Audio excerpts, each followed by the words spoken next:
Swing, swing, like the mighty Thor. You need to fall at the fantastic four.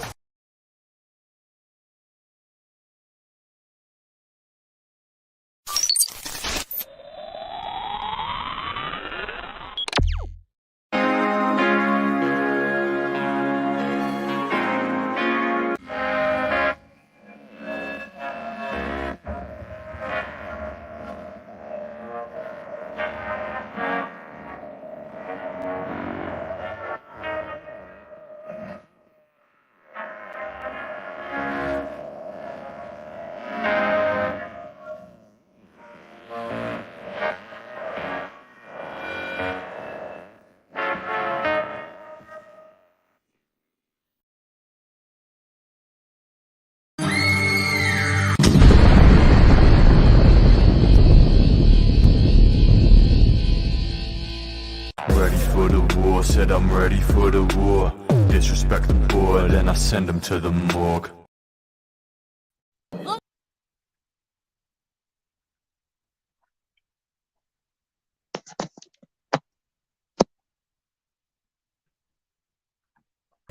Yeah, we got a show for y'all.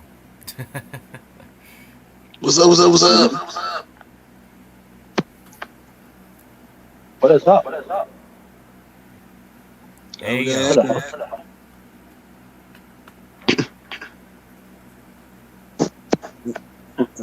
I think you got an echo, bro. Yep, time from you. what was that? You got an echo. Ah, you fucking see. All right, I'll be right back. It's always him. Well, what's up? What's up? Oh, take us back. Yes, bro. That's right. What is up? Because we are here. We are alive. This is episode 42. As I'm using Jackie Robinson's 42 here for this Being the Asylum episode. All right, am I good now? Yeah. Yep.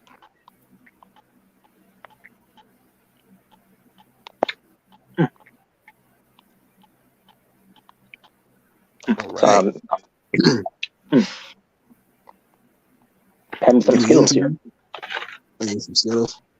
You know, Daryl, promoters like, oh my god, they're fruity, oh, they're fruity, oh, they're Skittles. Fruity, they're so fruity. Oh, they're Skittles. I remember when I saw, I was like, why would he do that?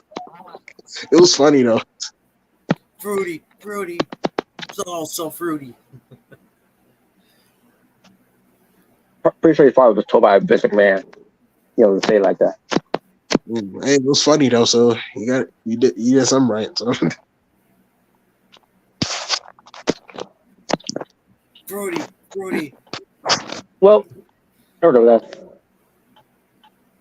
Well, speaking of Vince, I'm pretty sure you guys heard about this already. Apparently he was on Raw. Backstage, obviously. Yeah, I heard that. Yeah. Apparently, yeah, I heard that. And apparently he rocked a mustache. Yeah, I heard that. Yeah, he got it.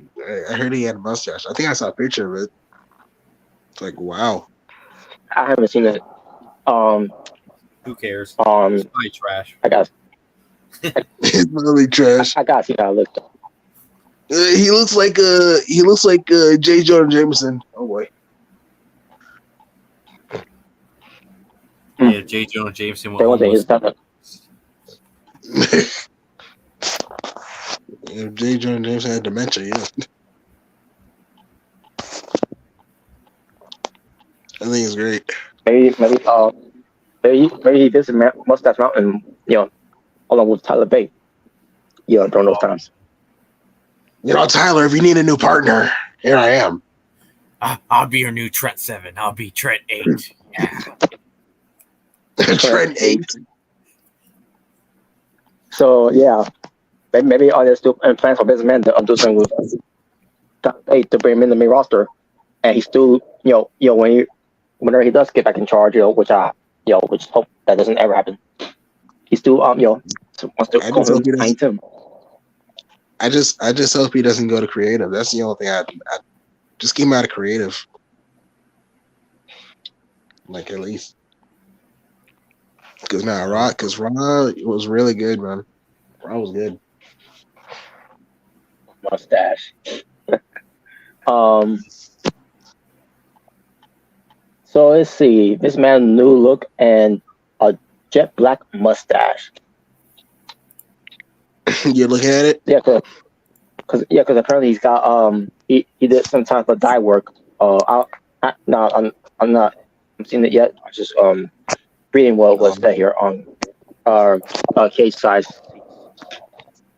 And it's taking too long for me to get into it. But nevertheless, so apparently this man was there, and why he was there? Because the word was that he was there because he wanted to visit John Cena. Oh, really? Oh, it's even though you could have been done that on your free time, but okay. He's special to me, damn it. And yet, there's also reports that he was hanging out in gorilla position. Now he didn't have any crowd control, But then again, there were some things that was said on.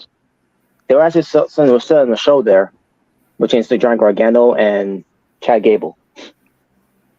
What? He's probably like, who are these midgets? Yeah. Oh, Well, yeah.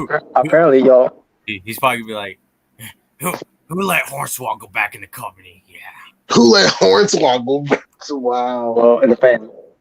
Okay. All right. Wait a minute. Why isn't he Shorty G anymore?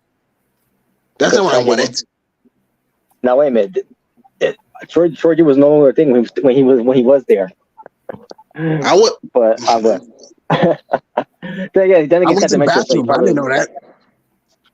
Then again, he had dementia, so he probably doesn't remember that either. So exactly. Like, what happened to Dewdrop? Why is she Piper Niven? Yeah. Oh, wait a minute. Where's T-Bar? Oh my God. Where is he? Oh, he's at NXT now. Which we'll get to, by the way. Actually good. NXT was actually good this week. Roadblock, man, that was awesome, man. The freaking there were some things that I didn't like on the show, which I'll get to. Okay.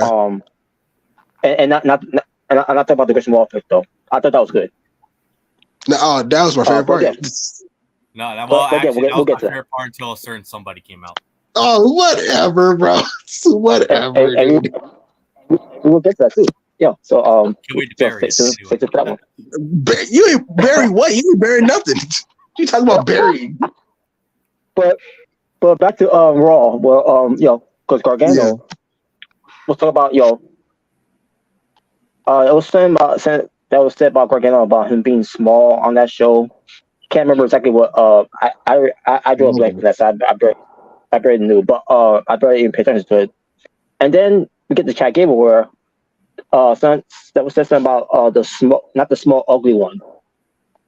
Pertains to to that segment with the maximum male model garbage. Yeah. I'm not gonna lie though. I'm not gonna lie, when freaking like Barry Corbin came and like I think I saw like freaking Mace's face. That actually made me laugh for some reason. He looked so disgusted, like, ugh. I don't know why that made me laugh. But yeah. Well, if a jobber has a look of that of his face, seeing Barry Corbin come in there, then that's a problem. Yeah. That's a big problem that Barry Corbin it's gonna look like that. It's getting that type of look. From someone like Marseille, whatever his name is. Yeah. But yeah, there was some influences on the show, which is Mr. Man, short matches, which some of the were in effect, and small reference to Gargano and Gable. That's when I was back on TV. Yeah, sure. And who knows what's gonna lead to after WrestleMania. Who knows? We'll see. But nevertheless, this man was there. It didn't really affect the show that much, but I do want to talk about the spot with Jey Uso. Finally making his decision. That was supposed to be on the SmackDown show, which is why Roman Reigns wasn't there. And we'll get to that too, by the way, with SmackDown. But I do want to mention this. Not Hamatos, coming to play of everything that happened afterwards on Raw, because that came out of nowhere. Because we were expecting Jey Uso to be on Raw, or we were expecting was Sami Zayn versus Jimmy Uso, and that was it. And maybe with Sosa Cole getting involved, and then Claire Rose or Kevin Owens finally comes to senses to finally do something to help Sami Zayn. Which, by the way, I'll get back to that. But I didn't see it at first, but I heard from people when you have Rick Boogs and Elias talking backstage. Bronson Reed being there, being talked about. Oh yeah, I saw that. Yeah, I know what you're talking about. Yeah. So I didn't notice it until I looked back at it. I actually saw it when I was watching the show. Yeah, I didn't. Well, I noticed it when I was watching Rick Boogs and like Elias singing. I was like, "Wait, is that Cody Rhodes?" It's like he looks like he's talking to somebody. It's like, "Oh, it's Kevin Owens."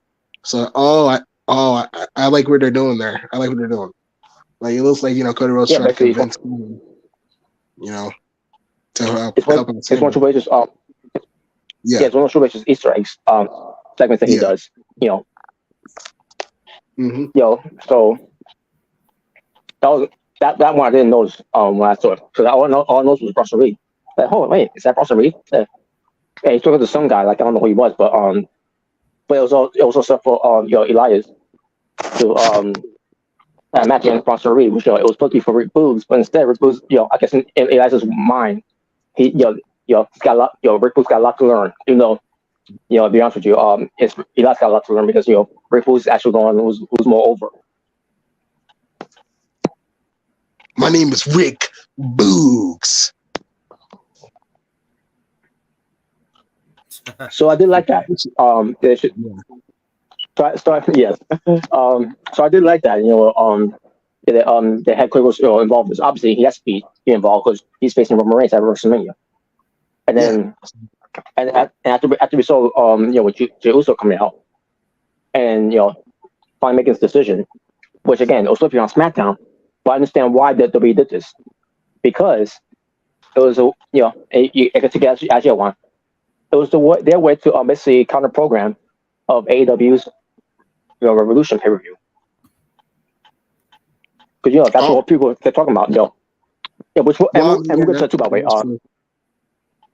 We'll get to that too, by the way. Because it was an excellent show. Minus some things I didn't like on the show either.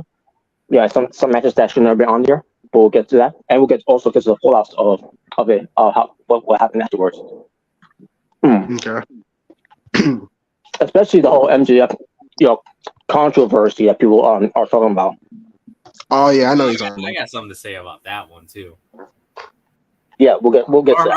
Or matter of fact, it's a little response to something I heard from somewhere. I'm just gonna leave it at that, but yeah, we'll get to that. I have something to say about that too, because I heard this person's argument about why it's controversial, quote unquote, and it's just the most retarded thing I ever heard. But anyway, oh boy, yeah, it was.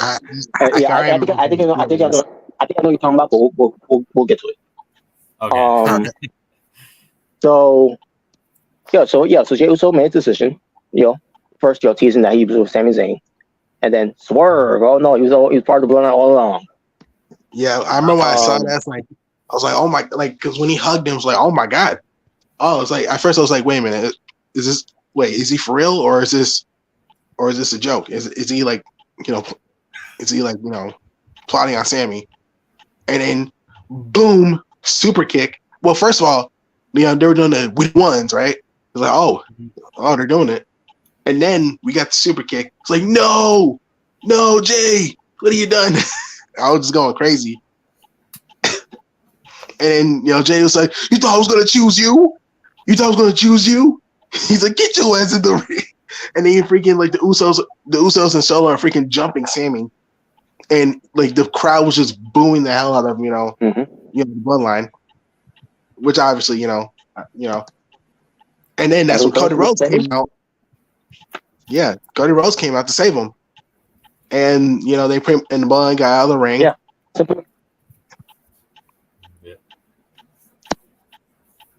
What is it? Some people expected it came home, but instead it was Cody Rhodes instead. Yeah, Cody Rhodes came out and Ooh, that was a letdown, Smart. Not to the fans. They were cheering. They were cheering. So he's not over. Shut up. Yeah, sure. Yeah, keep telling yourself that. Oh God. keep telling yourself that. Yeah, he's. Yeah. He has dead. I cannot see it. He gets no reaction. Smart. Whatever. Yeah, it's a real. I mean, it looked like a real mustache. That is rocking. Yeah. You know what? It kind of reminds me. Why does it remind me so much of the Cody Rhodes mustache? Remember when he had that? Oh yeah, when he was part of the Rhodes Scholars. Yeah, with Damian Sandow. Yeah, I remember that. I used to have a mustache.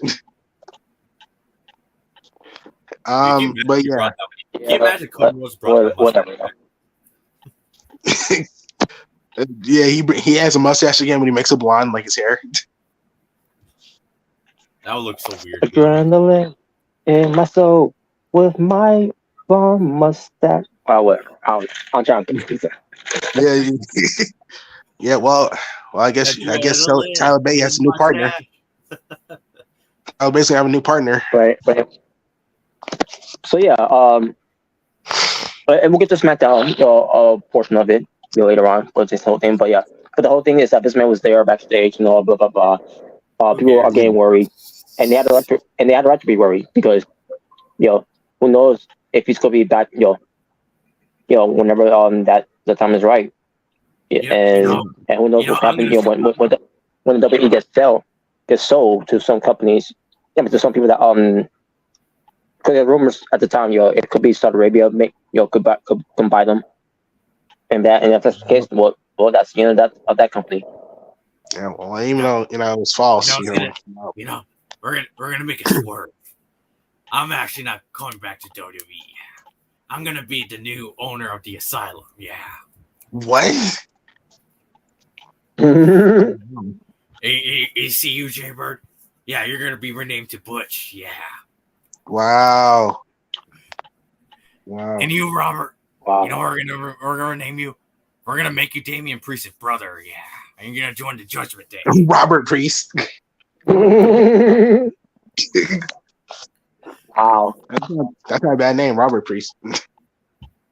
There you go. You can be Damian Priest's brother. Robert Priest. There you go. Yeah. And I think he's older than me. You can join the Judgment Day. Yeah, we'll even give you the Thriller jacket. Yeah, he's older. It's gonna be black. Yeah. But it's gonna be black. It's gonna be purple. Yeah. Black and purple. There you go. Mm-hmm. Or given the weekend's Don FM outfit. There you go. Hey, but I could turn into purple instead. Red. Mm-hmm. Oh yeah. Anyway, but yeah. So that was that and all. But speaking of someone I want to mention, since there's a man, visiting someone else with John Cena. You gotta love that promo where people are praising this. Oh my God, he buried Austin Theory. Yeah, you've been seeing that, bro? Yeah, he destroyed him. And I say myself, well, no shit, he did. This is John Cena. We always know him. Oh my God! Of course you're gonna say that. Are you serious, people? Wow. You think this is the first time? You think this is the first time he's done it to other people? Look at Bray Wyatt. Look at Dolph Ziggler. But the way. But I don't know, CM Punk, but okay.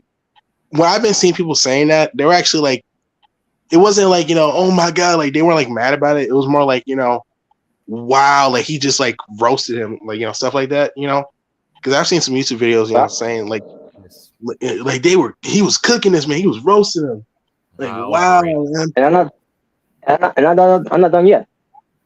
Mark Henry, Ryback. Oh, Styles. Who cares about Ryback?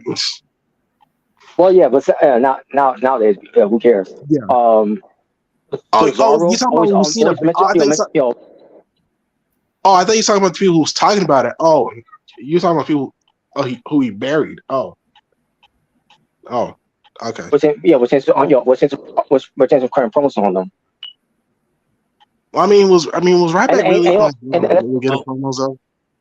To be honest, I mean, Roman Reigns did bury. John Cena did bury Roman Reigns once, so. Yeah, well, I mean, that's when people were hating on Roman Reigns. Oh man, at the time I liked it because I hated Roman Reigns back then. So yeah, that's when people were like on the Roman Reigns hate train. Like, I mean, Cena, like, he got his haters too, but like he still he had mixed reactions. Like Roman just like, but still, for that No Mercy match, I was like, nah, fuck them both. Who cares? I mean, I think I was right there too. Yeah, I think the fans were like that too. It's like, you both suck. Like, I remember that. I remember people were cheering the Miz over. I was actually there on that night when I remember the Miz was actually getting over. Like, I remember I still remember that promo like it was yesterday. I think it was in Brooklyn. Like, I think it was the Raw after SummerSlam, I believe. I think it was. That was great because the Miz buried both John Cena and Roman Reigns at the same time on the mic. That was great. Wow. Well, I remember seeing this like I don't know why that made was. I don't know when I saw that it made me laugh. But it was like, John Cena was like, I'm the man of the people. I'll just walk out. I don't know why that made me laugh so much. I wish he did walk out. That's what I think. I actually wish he did walk out. Oh, wow, man. Also, let's not forget the Miz buried John Cena back in 2017 when he impersonated him. That was hilarious. That was funny. No, that was actually funny when he had the Miz and Maurice like doing the whole like pretend to be John Cena and Nikki Bella, bro. Especially Maurice when she was like, I remember Maurice like how she was acting, bro. I was like, John. I mean that's how Nikki did act like with John. No, it was funny. Yeah. It was funny. Yeah, it was funny. I was like, I was like, man, I want to see Maurice actually cosplay Nikki Bella Morris. Like, and what's up, Jordan? What's up, man? What's up, Jordan? Ooh, United States Championship. Nice. He calls himself the next United States champion. Ooh. Oh, okay. Yeah. Well, what's your on that? Yeah, we'll see about that. By the way, you guys. Yeah. Go ahead. Sorry, I'll let you go first. Sorry. Okay. You still need to do our face to face.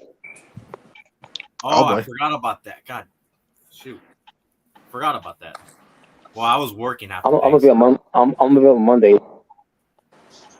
So I think I'm actually good on Monday. That's understandable. Entire day off. So there you go. We will have a day off that day. Yeah, I'll be available Monday for that. Okay. All right. And also, by the way, speaking of the AWF, I'm thinking I might hire Vince Russo. By the way, people. Oh boy. Well, I gotta tell you, we're probably gonna have a championship on a pole match. Championship on a pole match. I mean, he did love doing it. No, he probably do something stupid like we'll have a thriller match. Like what? What was that even? What's that even? Oh no, we'll probably have a AWF brawl for. Oh no. No, we're gonna have a brawl for all. No. Well, I pray for whoever faces Remington in the first round if there's a brawl for all. Exactly, bro. I'll just say, well, I forfeit. I'm not even gonna bother. Oh man. Brawl for all. But, oh, God. But the one thing I want to mention with Cena, what he said in there, minus the whole thing what he said about Austin Theory, basically completely burying his existence in there and all, like he always does what everyone knows. Oh my God! No, the whole thing where what's the whole thing that you rather have a ball spot than to have piped in crowd noise, and I'm saying, and I was thinking to myself, wait a minute, the same Johnson that the company hasn't been piping noise for him all these years, and Roman Reigns. Mm-hmm. I mean, obviously Roman Reigns too, but yeah. But like the nerve of this guy, to say that, it's rich coming from John Cena when he's beginning and piping noise. He's a hypocrite. Fuck him. Oh my. I mean, wow. Anyway, I there's plenty evidence on my side to prove that he's been a hypocrite many times. So, yeah, I want to see John Cena fanboys cry over that one. Damn. Yeah. Yeah. and then of course John Cena does the whole thing where he puts over, someone who does deserve to be a WrestleMania, for an opportunity, because he earned it. The American Nightmare, Cody Rhodes, because this is the same thing with John Cena does all the time too as well. Hey guys, you love me now, and you gotta love Cody Rhodes too.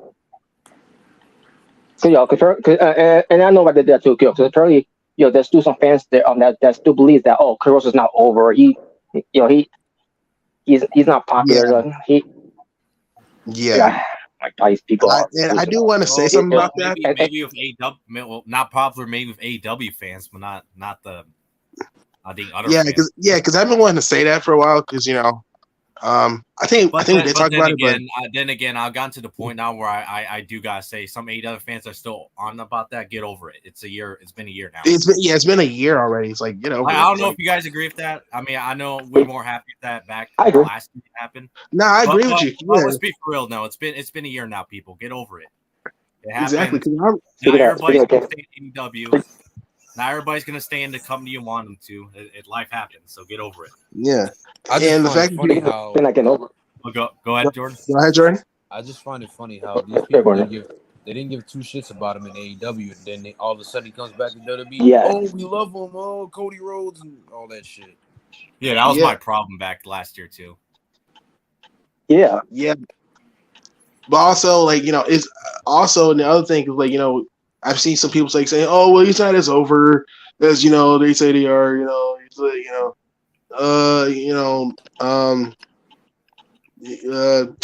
else they were saying? I remember even people saying, he shouldn't face Roman Reigns. It should be Sami Zayn. Because Sami Zayn, being part of it, that's going to sabotage Cody Rhodes. Yeah, and people were saying, it's going to be like Daniel Bryan, where if Sami Zayn doesn't be in the Royal Rumble, we riot. We're going to hijack the show. It's like, well, you didn't. Yeah, what? Yeah, they did a good job with that. You didn't. Wow. In fact, they were actually cheering Cody Rhodes when he won. So, there was no backlash. No. It was not like what happened with Batista. Yeah, it wasn't like what Batista or Roman either. Yeah, during that time. Yeah. People are actually cheering for Cody Rhodes to win the Royal Rumble, and he did, and people liked it, and we're gonna get Cody Rhodes and Roman Reigns, and it's not like they should pull like Daniel Bryan and put Sami Zayn in the match. It's like no. Before it was never gonna happen. Otherwise, you'll be in the same position where. Otherwise, you'll be in the same position with holding with Edge, Roman Reigns, and Bryan Danielson. Yeah. If people were crapping on Bryan Danielson, why is he added to the match and all that? That's the Beast problem. It's not Bryan. It wasn't Bryan's problem. It was the Beast problem from doing that. Oh, it's not. Yeah. They wanted, they wanted to around that time. A certain somebody obsessing over Daniel Bryan being in that match. Yeah, yeah. My thing is at the time, Bryan Danielson should have won. It shouldn't have been Edge. Because he's up there in age. Bryan Danielson should have be the one to win it. And Edge, I would have had no interest in him winning it because he already won it. And that was back in 2010. He didn't win that match at WrestleMania against Chris Jericho. He lost. And then the same thing happened here. Obviously, both Edge and Bryan lost. Yeah. Well, matter of fact, he lost. But still. Yeah. And that should have been the story there. Bryan Danielson versus Roman Reigns. Play off the story from 2015. I mean, it did in Fast. It was Fastlane. Yeah, which was funny since their first match was in Fastlane 2015. And that was when they were both baby faces, even though Roman was being booed. But yeah, that was it was Fastlane, which is a good match, and then the shenanigans, and then Roman won, and then Daniel Bryan wouldn't be out in the match. I mean, it was a great main event. Don't get me wrong, it was great.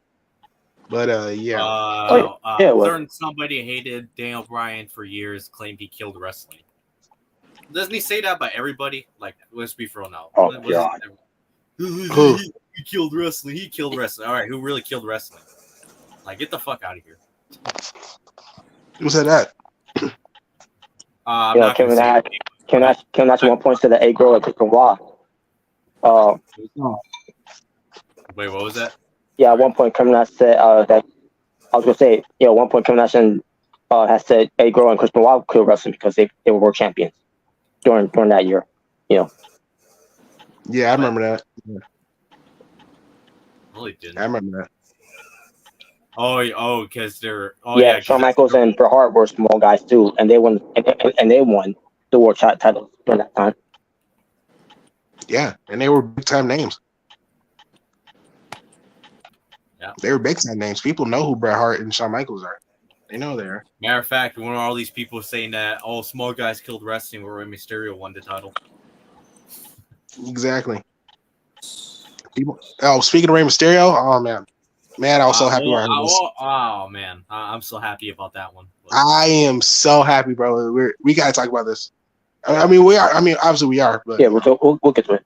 But let's see. What I was gonna say. Okay, so, but yeah, the story that they told instead was that Edge wants to win the title that he never lost, even though it was the World Heavyweight Championship. It was the World Heavyweight Championship title that was the one that he never lost, not the Universal title. Well, come on. Maybe he wanted to win it still. I mean, maybe if he would have won the Universal Championship, he'll turn to World Heavyweight Championship. Thanks, Mark. Wow. Well, if only that would happen. Yeah, sure. But I would do that if I became champion. I'd be like, fuck these. Because the World Heavyweight title was retired back in. 2014. I guess you could say back. Some people will say back in TLC when Orton became the champ. The WWE World Heavyweight Champion, but when it comes to the belt being around, it was gone till 2014 around some after some. I mean, basically after some. When Brock Lesnar won it. It was the night after SummerSlam, if I'm not mistaken. Yeah, I think it was the night after. Yeah, because that's when they presented the new championship, which was the championship we still have. And that was pretty much when the World Heavyweight Championship was, retired. Yeah. I would like to see the World Heavyweight Championship come back to SmackDown. That'd be great. But speaking of SmackDown, can we talk about it? But yeah,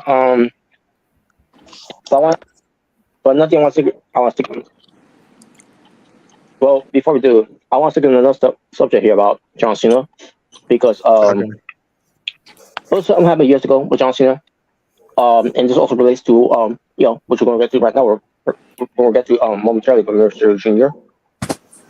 and also involves Liv Morgan. I feel like we need to discuss this. Okay. You know what it's saying to these fans, when they hear wrestlers? Yeah. Probably it's something that you sent me, Jordan, which we didn't get a chance to cover it, since, from last week, and then, because, I guess we didn't have time to, talk about it, but, the whole thing with the fans are coming up to wrestlers. I know things. Wait, I sent you that. Yeah, it was a Rey Mysterio and it was Liv Morgan. I think also it was also Rhea Ripley too. I think I saw something. I sent that. I know what you're talking about. Yeah. I can. You know what? Why don't we play the video actually so people know what we're talking about? Yeah. I can play the video. It's actually because I sent it to you. I believe it was. I forgot when it was. But yeah. Yeah, you got to look back from a week ago on that. I'm still trying to find. But yeah, the reason I bring it up because it's the same thing happened with John Cena. Now there was no fan that that had him sign this or that or this. It was just a fan harassing John Cena, which I did cover. I did cover before. I remember that. Yeah, I think that was back in 2018. If I'm not mistaken, I believe that was back in 2018. I believe so. Either 2018, 2019, one of those. I can't remember. And I had a lot to say about that too. And in this person that was was recording John Cena without John Cena's permission. You know. Yeah, I remember that. And I defended him. And I defended him during that time. Thanks to his actual fan. Yeah, because like I get it. Celebrity. That's kind of like that's kind of like a blessing and a curse. Of being a celebrity, but still, man, like you gotta have enough common sense to like leave these people alone. And this person was saying to Cena like, I guess you say something like, I'm famous, whatever. I think so. I think myself, but I guess he's famous on YouTube. I don't know. I can't remember how he said it. No, but I'm thinking myself. I don't know who you are, and clearly Cena doesn't know who you are either. Exactly. And Cena said it there too. I don't care who you are, and blah blah blah. Like. I mean, it's facts though. I mean, it's like, why are you going up to people, harassing them, and filming them? Like, honestly, even if it was me, I'd be weirded out. Be like, why the hell are you filming me? Like, following me around? Yeah, it's like, bro. And all Cena was doing was just shopping, minding his business, and then you got this fan who apparently recognized Cena, and I guess he knew that where Cena was going to be going, and he's recording him without his permission. Okay, here we go. But we'll get and also pertains to that fan. Why he's recording Cena and Cena's at the register, whatever. This guy is talking. I can't remember how you're talking trash about John Cena and all that. And like, look, I'm all for I'm all for talking trash about John Cena with his wrestling. But when you're talking about trashing him, I can't remember exactly how he was talking trash on him. I'm pretty sure the video's still there somewhere if you can find it. But I'm like, what the fuck are you? Like, you talk all this shit on John behind his back and all. Like, so pretty much he was trashing him as a person, just like I guess, and I can't remember how he was saying it. He was basically talking shit about this, like so you're saying all this shit about John Cena behind his back and all that while he's shopping and all that, and then also when Cena is done shopping, and then he's like, hey man, word of advice over, basically kissing his ass and all that, like, are you really a fan of John Cena, or you just you act like a fan just to to try to get something out of him, whatever. Like I don't know what his motive was, but it was that was, and I'm glad John Cena blew him off too, by the way. Since basically you talk about how Cena always bury people on the microphone. Well, guess what? Cena did bury this guy. What he said to him. Yeah, because like, what the hell? I guess he buried him in human decency. That's what he did. Yeah, because like, what the hell are you? Yeah. Like, he's trying to do some shopping, and like, you're freaking like bother him. Yeah. Yeah, I don't remember this, but I remember there was someone who took a picture of like Randy Orton, like in a bathroom. Like, it was something. You know what I'm talking about? That's just weird alone. Yeah. Yeah, like it looked like he was like washing his hands or whatever, and like someone like took a picture of him. It's like, dude, like, what are you doing? It's like, leave these people alone, bro. Or someone took a photo of Randy Orton once while he's working out. Yeah, I think. I think I also saw something like that too. It's like, and he saw he looked pissed off, like he just looked very mad. I don't blame you. I don't blame him. Like, dude, leave him alone. You didn't even act. He's trying to work out. He's trying to work out. Just like everyone else are there. They're there to work out. And they're not there. Just for you to a random person to go up to film them. Without the permission. Yeah, without the permission. Like, bro. You guys already know I'm not the biggest fan of Randy Orton, but I'm like, bro, just leave the fucking guy alone. Like, exactly. Why are you doing that? Like, dude, what is your problem? Yeah. I mean, Robert, you met Shinsuke Nakamura, right? Yeah. Wasn't that autograph signing, or was it like just random? Autograph signing. Autograph signing. Because he was there for the show. To wrestle. Yeah, I mean, it's not like you would ever like see him across the street, be like, "Oh my god, I gotta film him. I gotta take a picture of him without his permission." No, and I'm a huge fan of John Cena too, but I was like, I'm not just like videotape without his permission. I'm probably gonna geek out, but I'm not gonna like I'm not gonna I'm not gonna chase him. I'm not gonna chase after him. Like, no. I paid for the autograph signing of Shinsuke Nakamura and pay for his picture. To get a picture of him, Yeah, man. Yeah, that's kind of the curse of being a celebrity, bro. Because like you have like crazy fans, like paparazzi, and like just I couldn't imagine. Hell, even you can even if they're not in the autograph section, whatever, you ask a picture for them, and if they say then they take a picture with them. Yeah, right. Just act. All right, so I got the video pulled up, so let me know when you guys are ready for me to play it.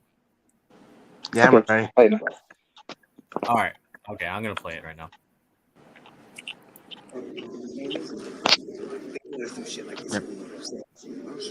I'm signing for you guys to make money. And we appreciate it. Ray, I've been a fan since I was a little kid, man. The fans come up and ask for an autograph. Well, I actually am a fan. back in the 80s, dude. That's why I'll sign I one. am a huge fan, man. I signed one for you. So yeah, that was pretty much the fans there harassing them. You saw like they have a bunch of merch on their hands, trying to make them sign all this merchandise of Rey Mysterio. Yeah. And I'm pretty sure like it was revealed those people were scalpers. Obviously, no shit. Wow. Yeah. They weren't even genuine fans, and they bro. did the same with Liv Morgan, and wow, that is of course. That's even worse. They're not even like really fans. What they were trying to do is that and they were they- trying to make them sign like Funko Pops and all these other Rey Mysterio merchandise, so they could sell them on the internet, so they could profit from it. That is so messed up. And some of those merchandise were not even Rey Mysterio's merchandises. And by the way, that guy who was saying that he was a real fan, you're not a real fan if you're filming him without his mask on. Like that's just Yeah. That's one thing, and you're not a real fan if you're trying to sell it on eBay. It's like, who does that? Like, I mean, I know who does that, but like, come on, man. Yeah, come on, man. If you're a fan of Rey Mysterio Jr., you should know better not to film him. Why he's not wearing his mask? Yeah, and even if you did get an autograph sign, like you're like, I would think like, oh my god, I got an autograph from Rey Mysterio. I'm gonna keep this forever, man. I'm never gonna forget this. But no, it's like, oh my god, I got an autograph sign for Rey Mysterio. Let me sell it on eBay. Like, really, bro? In fact, I remember that's what CM Punk said. Remember what CM Punk said that in the pipe bomb? Yeah. I mean, he wasn't lying. Because like, Sasha Banks has dealt with those type of fans too. When she talked about at one point where you get these fans that will wait for you after you go to the airport. And some fans who were upset that Sasha Banks won't sign her autograph, and like, well, that's because you're crazy motherfuckers wait for them to sign autographs or whatever, all stuff that's not even hers. Merchandise. Because y'all want to sell on eBay or wherever because y'all too lazy to get a real job, which by of course exactly what CM Punk said. Yeah. Mm-hmm. Yeah, because like, dude, it's like you're just waiting for someone. You're waiting for a wrestler or celebrity to sign something, and then you just sell it on eBay just so you can get some money. Like, that's so scummy. You know what though? I give props to Ray for maintaining his composure because if it was me, I would have lost my shit. Yeah, I mean, surprisingly, Rey Mysterio like handle it up because like if that was me, man, I would just would have walked away. Yeah. I would have just walked away. Yeah, And Liv Morgan, bless her heart and all, was signing all those autographs. But and you saw, I'm pretty sure I saw the video. They were surrounding her like leave her alone. Like leave her some space, bro. Or like I believe they did the same thing to Rhea Ripley too. Yeah, dude, because I think I saw something with Rhea Ripley's like, yeah. In the video, in the video with Rhea Ripley, dude, she looks dead tired, bro. But the fact that she exactly, bro. She looks like a zombie in that video. Yeah, because she probably just like got up, like she's probably like all that stuff. Cause like dude, like leave these people alone, man. I saw the video, like she looks dead tired. Like, She looked like she just woke up. Like, bro. Like, oh my god, man. It was so uncomfortable to look at, man. It just made me like irritated. Maybe she got too busy banging her boyfriend and her on-screen boyfriend. Yeah, probably. But dang, man, it's like, dude, leave these people alone, man. Like, give them personal space. Like, leave them alone. Like, these people like probably trying to go home or I don't know like where they were. It was probably for a show or something. Probably. I'm not sure. Probably some house show. Exactly, but yeah, it's probably like a house show since they're all together. But still, man, like leave these people alone, man. Like, dude, like I get it. They're wrestlers. They're big on TV. They're celebrities. I get it. But at the same time, like there's a time and a place, and that was not the time nor the place. Exactly. Same thing with Kevin Owens, where Kevin Owens was spending his family vacation, wherever, at a theme park, and then fans going up to him for for autograph, whatever, and he's like, no, with my family and all, if you want to do that, we'll do that, at an autograph sign or at an event. Because when you're with your family, it's family time. It's not fan time. Yeah, like that at that moment he was Kevin Steen. He wasn't Kevin Owens at that moment. He was Kevin Steen. But I don't mean it like that, but you get what I mean. Nah, I know. Yeah. Yeah, man. Just like I mean, like I said, that's unfortunately the price of being a celebrity. You got to deal with stuff like that sometimes. And No, what would have been fun to see Kevin Owens do a pop-up powerbomb on them or give one of those guys a stunner. Just leave them. Now, if you want to take pictures with them, fine. But as well as autographs, that has nothing to do with with those type of celebrities. We can still like an action figure of them or a picture of them, whatever, or a T-shirt of them. Either way, don't matter. Then I mean, hell, if a wrestler signed one of my things, I would have been excited. I would have kept that thing forever, not sell it on eBay. Yeah, I would have. Yeah, like if John Cena signed I don't know, like if I had like a picture of him or something like that, and he signed it, dude, I'm framing that, like dude. Or hell, if I ever meet CM Punk and signs my AEW CM Punk figure, then hell, I'll keep it forever. If Jeff Hardy would have signed my custom belt, TNA belt that I had back then when I was a kid, that would be my most prized possession. Exactly. That right there's a good example. There. Yeah, and I didn't even know you had the Jeff Hardy belt. I'll say this: even if I have the NXT title, say Braun Breaker signed it, I'll keep that thing forever. I would never. Yeah, like I'm not selling that. You kidding me, bro? Yeah. Or hell, if I ever had like Goldberg or Sting sign my big gold title, I'll keep that thing forever too. Yeah. Yeah, I don't like stuff like that, man.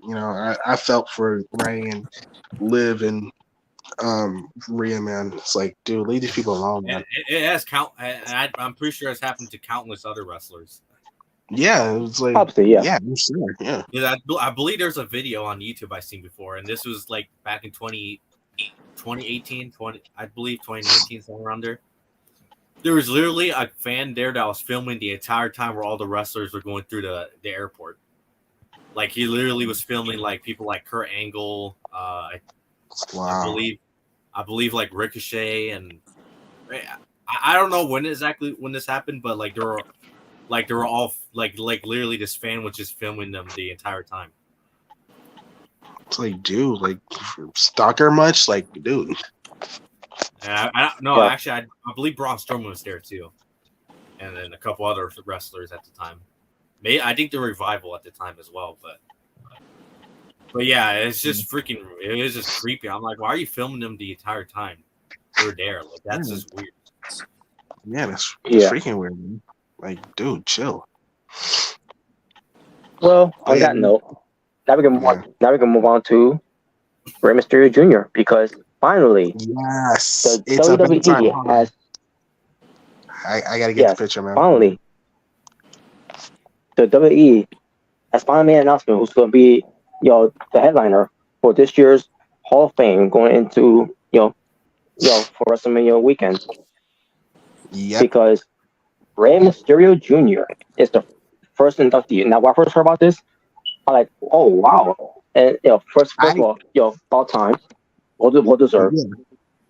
Yeah, absolutely well deserved. But I was actually expecting something like I was actually expecting like something like maybe like Batista or something. Maybe maybe Batista. I mean, I think he can still go in, but we'll see if he will be. But I wasn't complaining when I heard about Rey Mysterio. I was like, yes, I'm happy. Like, okay, awesome. Like, congratulations. Yeah, I agree. Well deserved. In the Hall of Fame. Well deserved, man.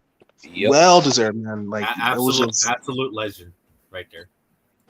I was in shock. I was not expecting him, and I was like, that is great, bro. Congratulations to Rey Mysterio, man. I was just happy.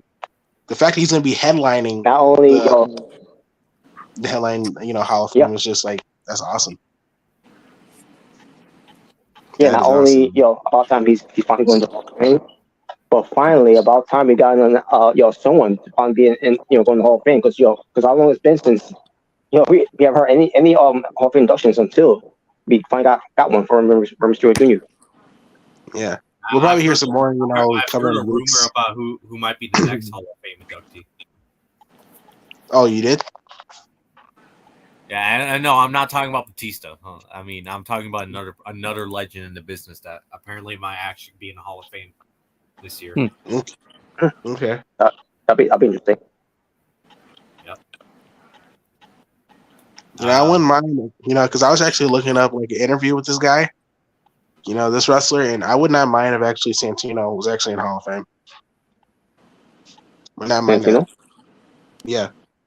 Yeah, the Great Muta. Yep. Apparently, there's a rumor that the WWE might want to induct him to the Hall of Fame. Oh, Great Muta might be in the Hall of Fame? Oh, that'd be awesome. That would be awesome, but the thing is, he's never worked in WWE before. Even if he would have worked one time, I would have understand and why he would be in the Hall of Fame. But the thing is, he never actually done anything with them. Was he in WCW though? Yeah, he was. But then they're probably going to show that really mostly. That's probably why. That's probably why they will do it too, because he was part of W.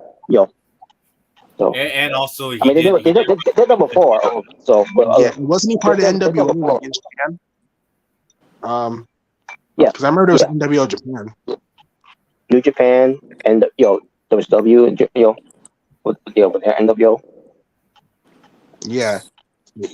But I was actually, I remember because I was looking up, NWO. I was like, wow, there was actually a Bullet Club before Bullet Club was a thing. Yeah. And I'm not trying to say that the Great Muta doesn't deserve it, because of course he deserves it, man. He's the Great Muta. Look at the body work he's done, in the wrestling business. Not just as a Great Muta, but also as Kishi Muto. Yeah. I wouldn't mind seeing him. But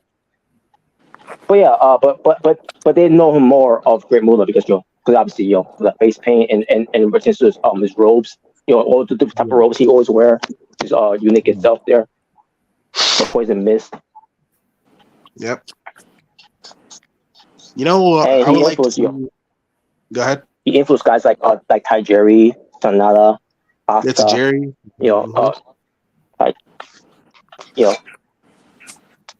Jimmy Wang Yang.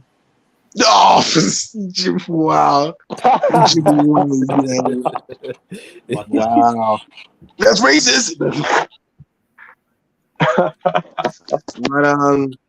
yeah, man.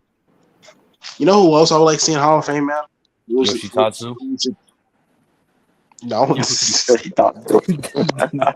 was thinking more like Umaga, bro. They should really put Umaga in the Hall of Fame. Yeah, I thought he was. He should. Inducted. Umaga, nah, he's not. They were. Yokozuna. They were, but they went another route. Oh. Yeah. Hopefully this year he gets inducted. They got to do this year. I mean, you already got Sosakova there. Yeah, so basically, they're Monday version of Umaga, so why not? Yeah, why not? Yeah, I heard that too. They want to induct Umaga. Yeah, they should. They should. It's about time. You know who I also like to see in the Hall of Fame? Go ahead. I was gonna say there were some people who were literally saying this is gonna make you guys laugh. There's people literally saying that they should induct Hornswoggle to the Hall of Fame. I mean, if they could, if they want to, you know. Fuck him. You know what? The standard for the Hall of Fame, mine diminished when they inducted the Bellas. Okay, so I feel like if the Bella Twins could get inducted into the Hall of Fame, really anyone can. Come on, guys! You know they started a revolution.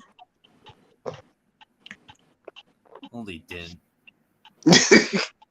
Yeah, they did. You know, it's sad when Greg Khali was more deserving to be in the Hall of Fame than the fucking Bellas. Yes. I mean, at least I remember his title reign when he was World Heavyweight Champion when he faced Batista. You know, hell, I remember when he did the vice grip on Rey Mysterio. That scared the hell out of me. That's memorable. I legit thought he was killing Rey Mysterio. Yes. Dude, I remember when I was a kid, like when he was crushing his head, like, dude, he's gonna kill him. I mean, he is killing him. Like, let him go. Yeah, I thought he died. That's exactly, bro. Like I was traumatized as a kid.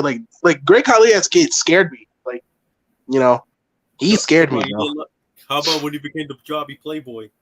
Oh, I mean, I like this theme song, but yeah, other than that, the theme song was kept. Yeah. Then he and Big Show started dancing in the ring. We all know we love that. Yeah, it was awesome. Yeah, no wonder freaking Mark Henry broke his leg. Damn. You remember that? Yeah, I was so happy. Big Show said, "What?" Wow. Damn.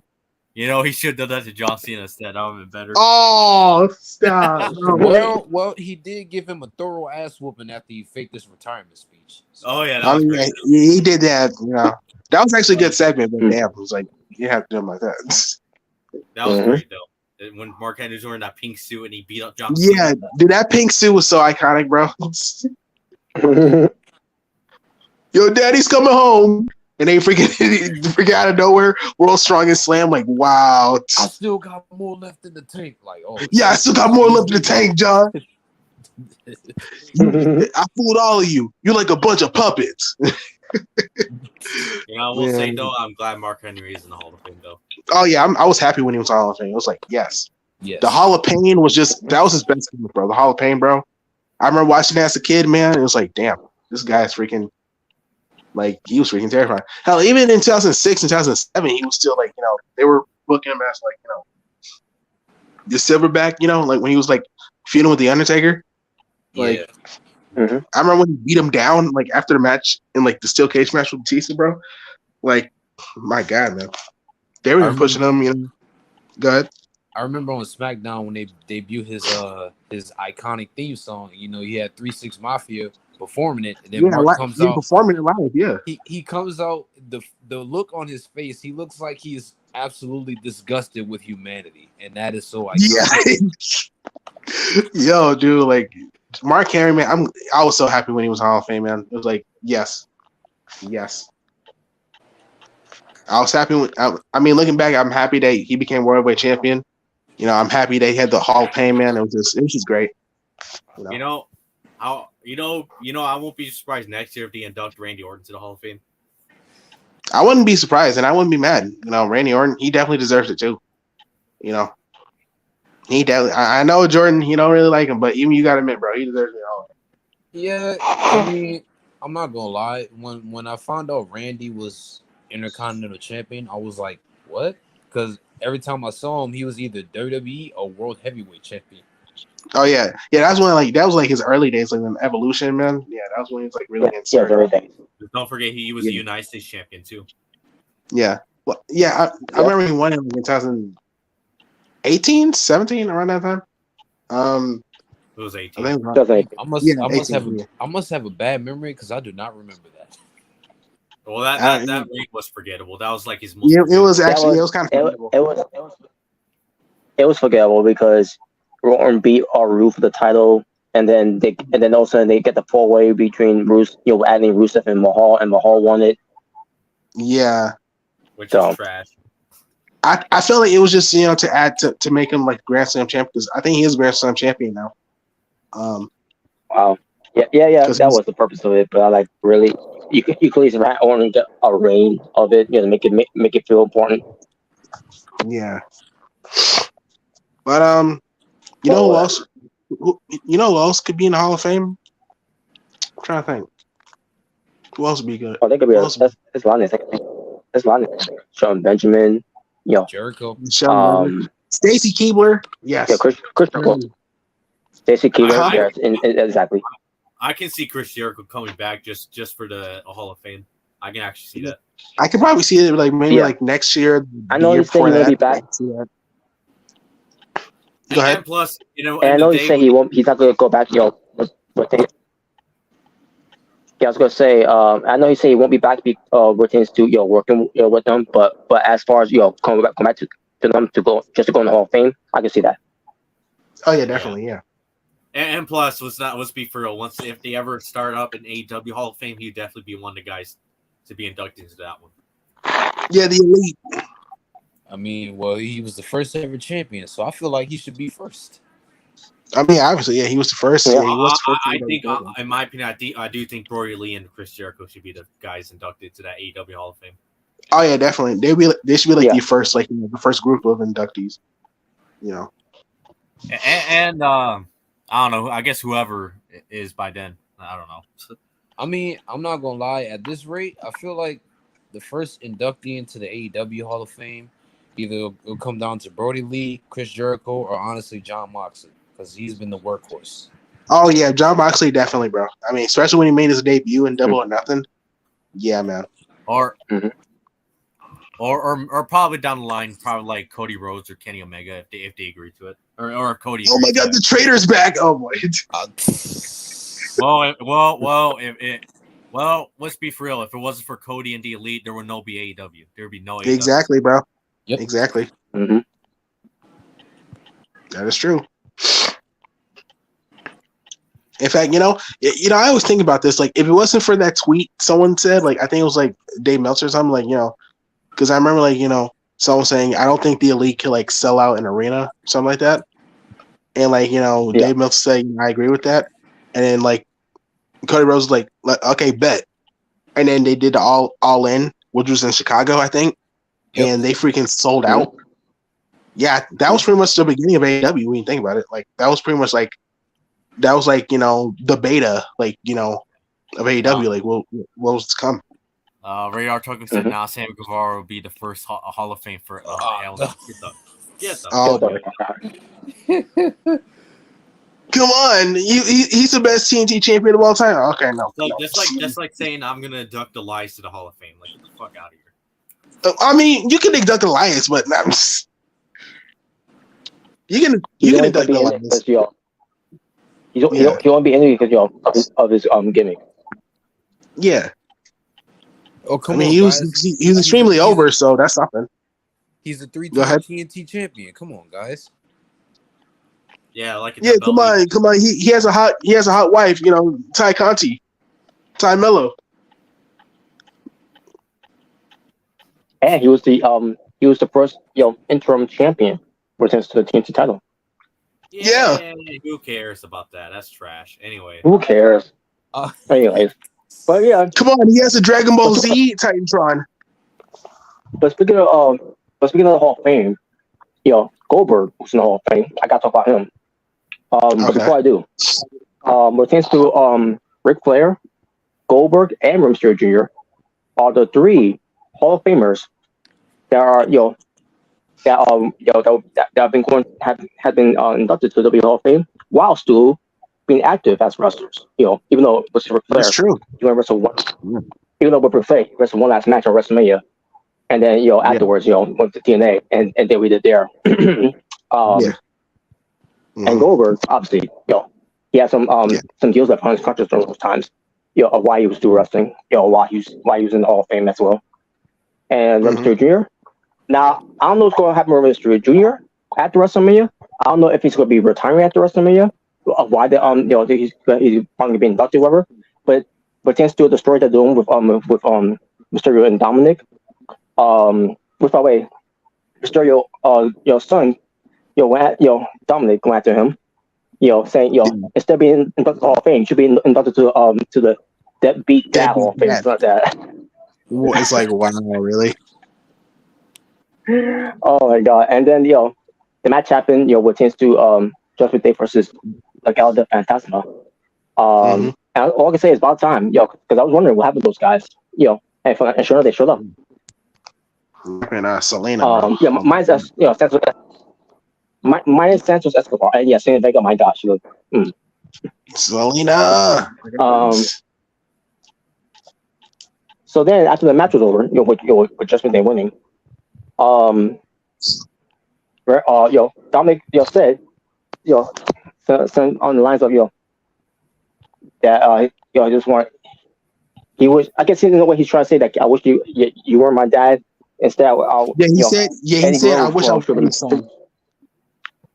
Yeah, I should have been his son. So I like, oh shit. I was like, Dominic Guerrero confirmed. Like that what I was thinking. Oh my god! I thought that was gonna happen too, but instead, he was like, hit me. He was like, hit me, and then he pushed him to the ropes, and then and I remember Dominic, he was trying to sneak attack him, but Ray moved out the way, and Dominic got out of the ring. Yeah. Obviously Ray was like, I'm not gonna fight you. I'm not gonna fight you. All I gotta say is I hope Ray Mysterio kicks his fucking ass in WrestleMania. Yeah. Dominic's like, but you will.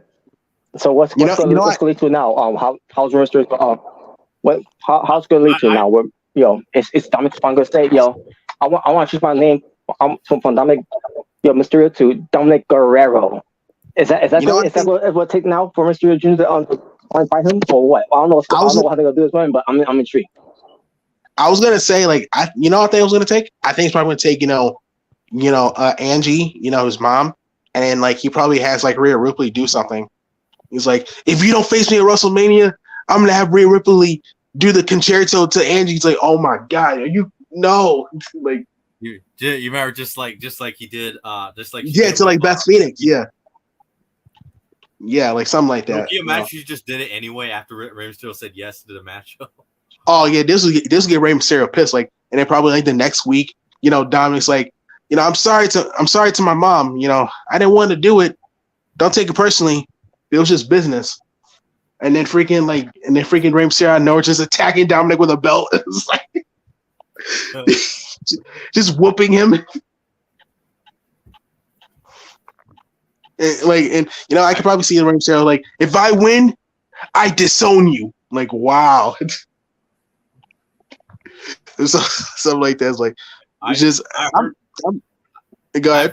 I heard that apparently it was going to be a retirement match. Apparently.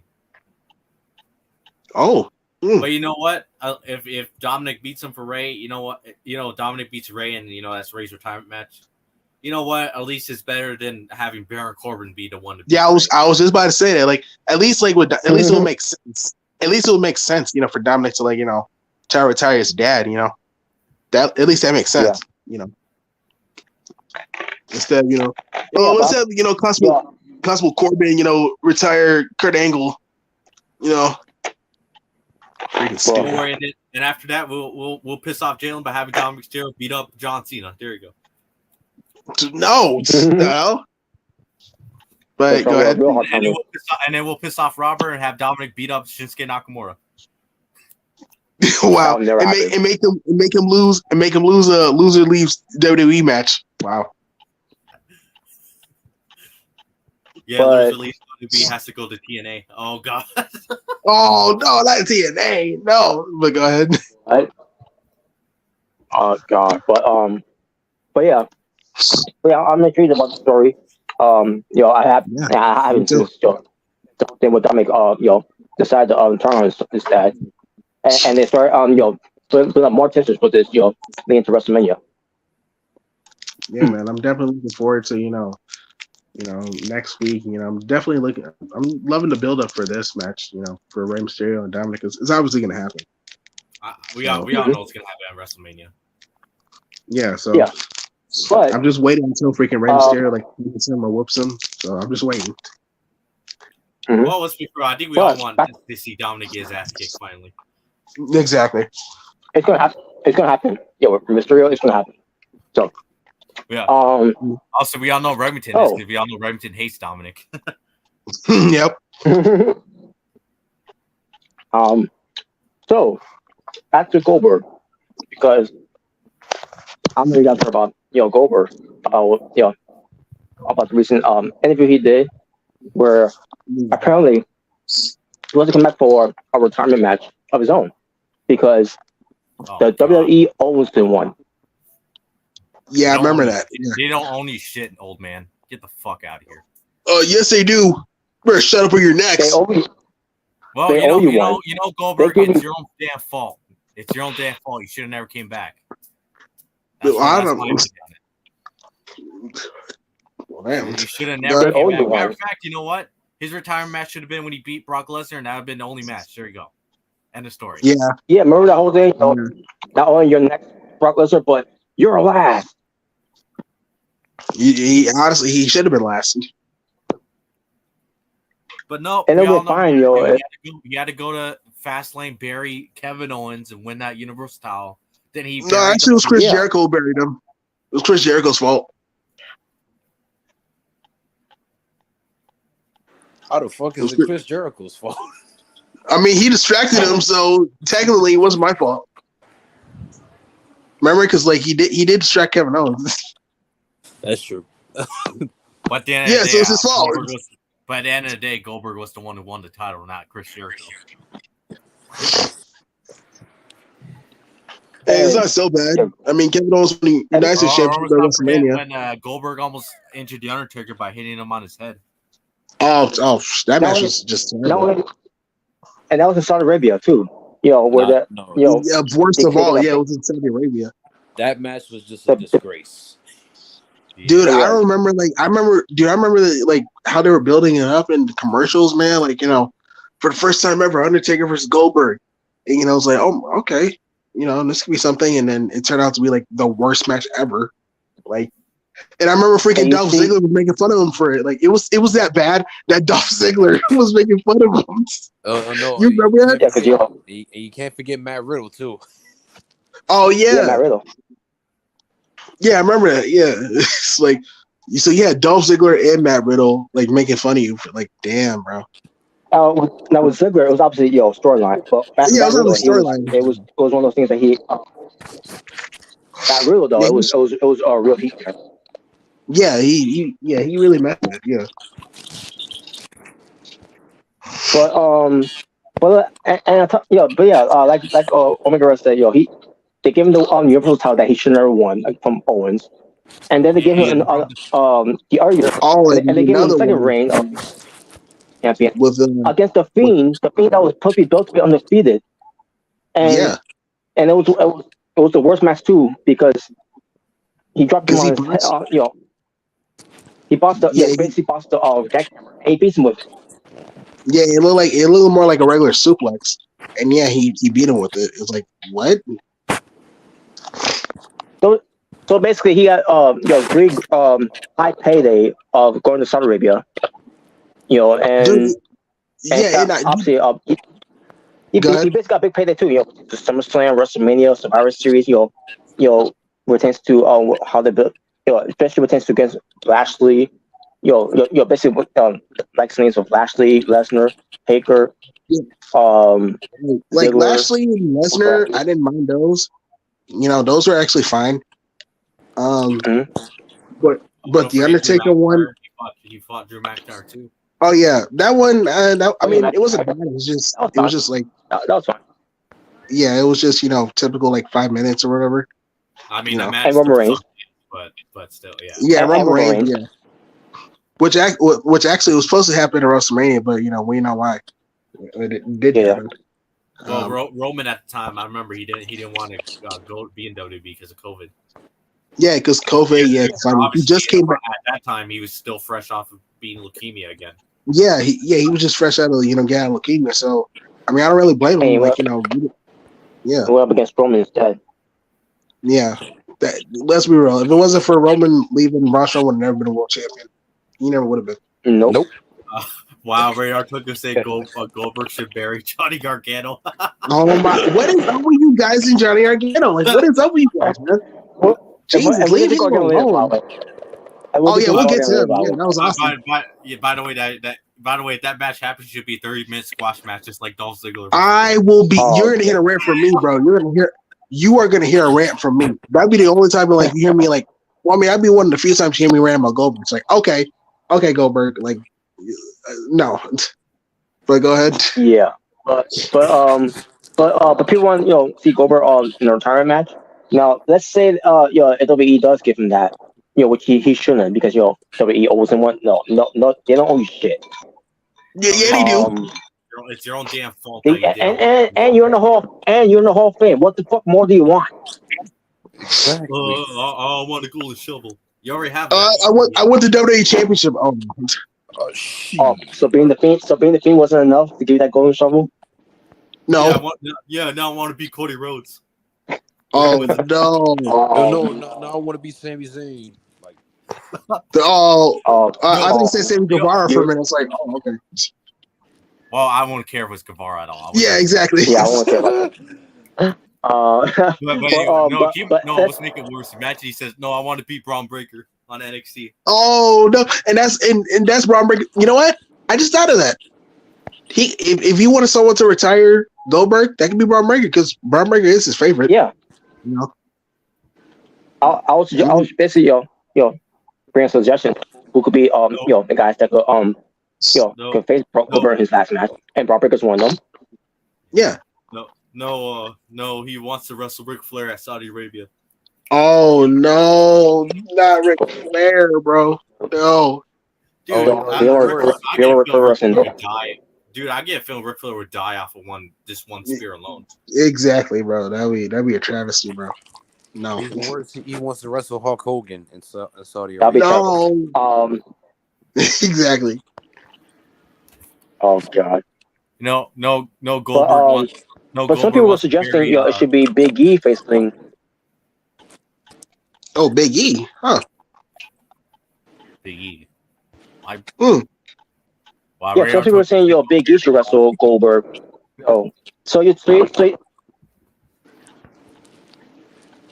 no. Now, as a matter of fact, I'll be fine with Bronson Reed facing Goldberg if Bronson Reed beats Goldberg. Put him over as the next monster. I was gonna say, no, that's a terrible idea. Have Goldberg beat Bronson Reed. What are you thinking? No. Or carrying. No, I know where you're all talking about. No. That too. Carrying Bronson, retiring Goldberg. Radar Tokyo said Goldberg versus Wrestling Otaku. Wow. Wait, what? Well, I mean, yeah, because Bronson Reed. Yeah. But back to Big E. So, some people were suggesting, Big E versus Goldberg, for Goldberg to be his return match against Big E. So you're telling me you want Big E to return after, he had a broken neck, just for him to go back, to wrestling against Goldberg, where Goldberg's going to try to pick him up with a jackhammer and maybe possibly drop it on his head. Yeah, I mean, you got to really think about it, because, he did it with The Fiend, he did it with Undertaker. I mean, nah, that's not a good idea, bro. Nah, I don't want to see. I will not put Big E in that position. What? Nah. Jeez.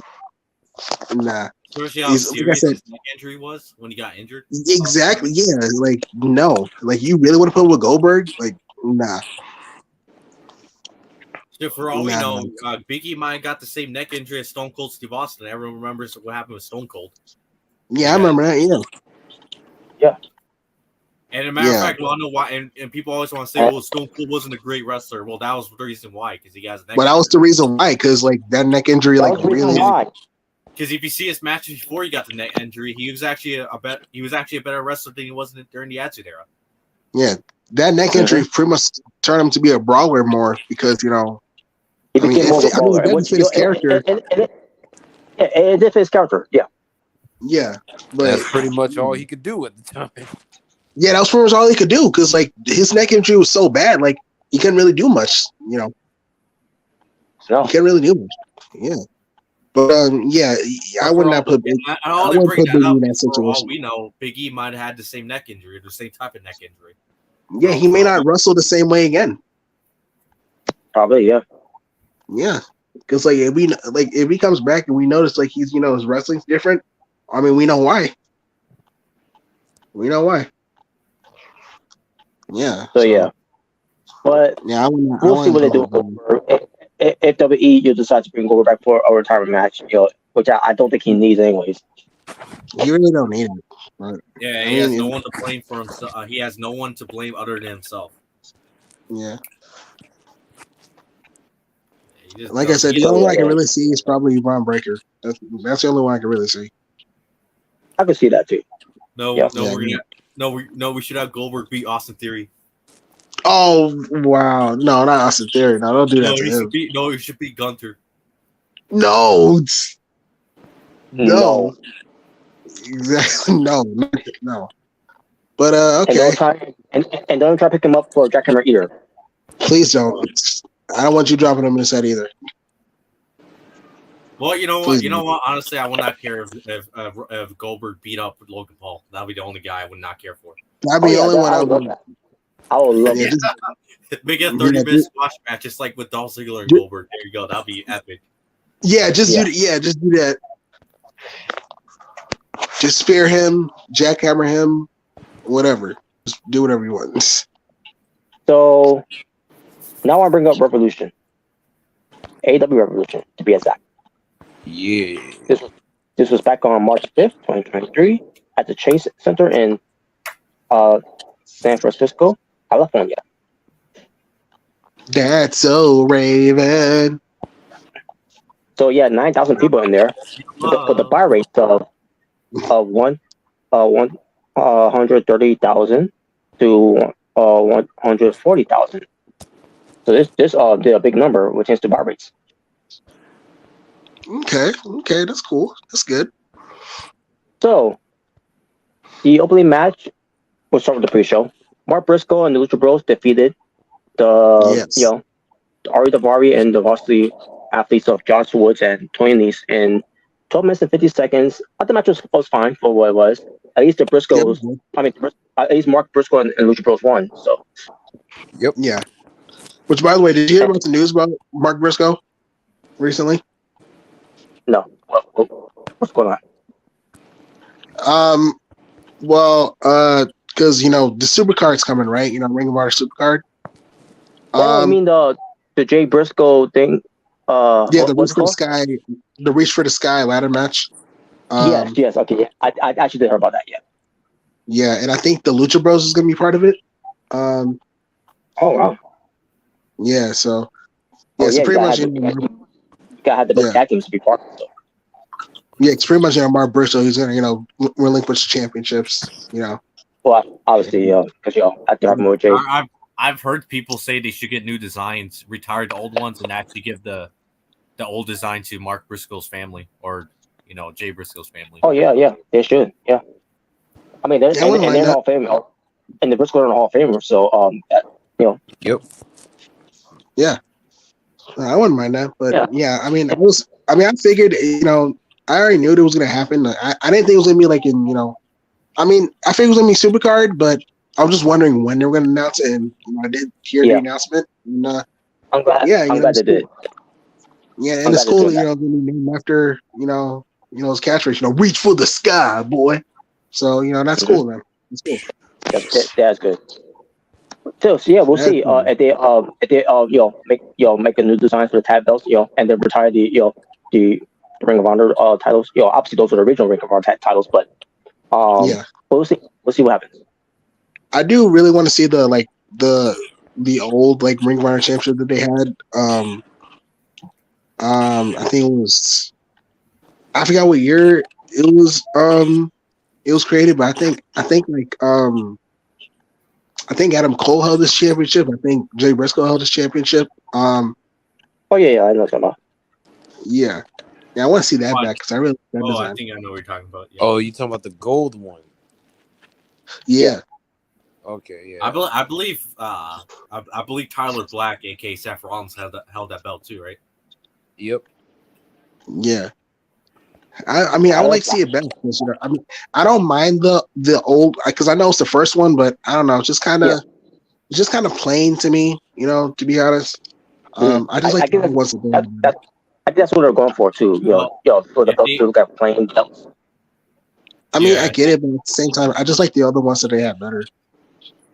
It's because I think Tony Khan wanted that old school feel of Ring of Honor. I think that's what you wanted. I mean, I get that, but I just like. All I gotta say is, Tony, if you do make a new design, one thing only: make sure it does not spin. That's all I gotta say. He's not gonna do that. He's not gonna do that. But I did hear about that, and I think that's a great idea. Because I was wondering if they're gonna do a tournament, maybe, but find out that it's gonna be a ladder involved. Like, awesome. Yeah, reach for the sky. No, it should be a last laugh match for the titles. No, last laugh match. What the hell? Or the Ring Raw tag team titles on the pole match. Oh, tag team titles on the pole match. Oh my! Just be a feast or fire match. What? We're not teammates. No, it should be a boneyard match for the titles. A boneyard match. Yeah, man, I did see it. Yeah, I did see the pre-show match. Mark Briscoe versus the Lucha Bros versus the Jobbers, pretty much. Basically the Jobbers. Yeah, it was a good match. And former story guys ass kicked. Yeah, that was great. So yeah, great. All right. So the opening match of the pay-per-view itself was Absolute Ricky Starks versus Chris Jericho, where the stipulation was the Jericho appreciators were supposed to be banned from ringside until we saw Sammy Guevara out there. And then Omega Red was like, fuck him. Yeah. well, actually, I didn't even do a live reaction to it. That was at work. Oh, yeah. I remember. I was with Otaku. But yeah, just still fucking still. Anyways. But I could imagine you saying that, though, when you got a chance to see it. And watch, now, at the match itself, I thought it was all right for what it was. Not bad for opener, but I saw some of it. Yeah, it was pretty good. I just felt like this match should have happened to begin with. I agree. Yeah, I do agree. Yeah. But the story was, can Ricky Starks beat Chris Jericho, twice? Because rare it could be one of the best in the world, so Chris Jericho twice. That's basically the story. No, it isn't. Yeah, exactly. I was gonna say, it makes you want to go like, Triple H, Shawn Michaels, all these other legends who beat him twice. Yeah. So this whole thing was, the JS supposed to be banned from ringside, and yes, Sammy Guevara got through. How did he get through the curtain in the first place? If the whole situation is that they're supposed to be banned, like, isn't there anyone there that's supposed to make them come out? They're probably mistaking him for a chick. I mean, he already looks like a chick. But he mistaken him for a chick. Wow. That sounds like something. That sounds like something freaking Remington was saying. Wow. Yeah, you hear that, Sammy? You hear that? Fight me, you son of a bitch! Fight me! Oh God. Hate you. Well, it didn't matter because actually Andretti, he was ready to take care of Sammy Guevara. I think, in my opinion, it should have been Action Andretti versus Chris Jericho. Yeah, that's what I said too. I said that. Yeah, that's the story. Chris Jericho lost to Action Andretti. That should be the story building up to a Revolution, not Ricky Starks. Yeah. So it was 13 minutes. But yeah, it was 13 minutes. It was 13 minutes and 25 seconds to last it. Actually, it wasn't a bad match. I just didn't feel like it was been part of the pay-per-view. Yeah. I felt like the show would have survived without it. That's how I felt. Yeah. And the Rock won. Ricky Starks got the win. No, he shouldn't have won. Damn, Brian. Come on. It should have been Ricky Starks versus Chris Jericho versus Daniel Bryan. Oh boy. Very nice. But anyways, that was that match. Then we get to the final burial match. After 14 minutes and 50 seconds, with Jungle Taker Jack Perry versus Christian Cage. Jungle Taker. Jungle Taker. Yeah. I did get to see this match. It was really good. Really good. I was wondering. Yeah, that was. I was wondering. Go ahead. No, I was gonna say I thought it was a really good match, in my opinion. I was actually wondering if it was actually going to be a buried alive match. And, I mean, it was like a mixture of the casket match and buried alive, pretty much. Yeah, I felt like that match was in one of the Raw versus SmackDown games. I felt like that. Yeah, I remember I said that. Yeah, it was where like you put the person in the casket and then he gets buried alive. You know, it gets buried. That's pretty much what it was. It was cool though.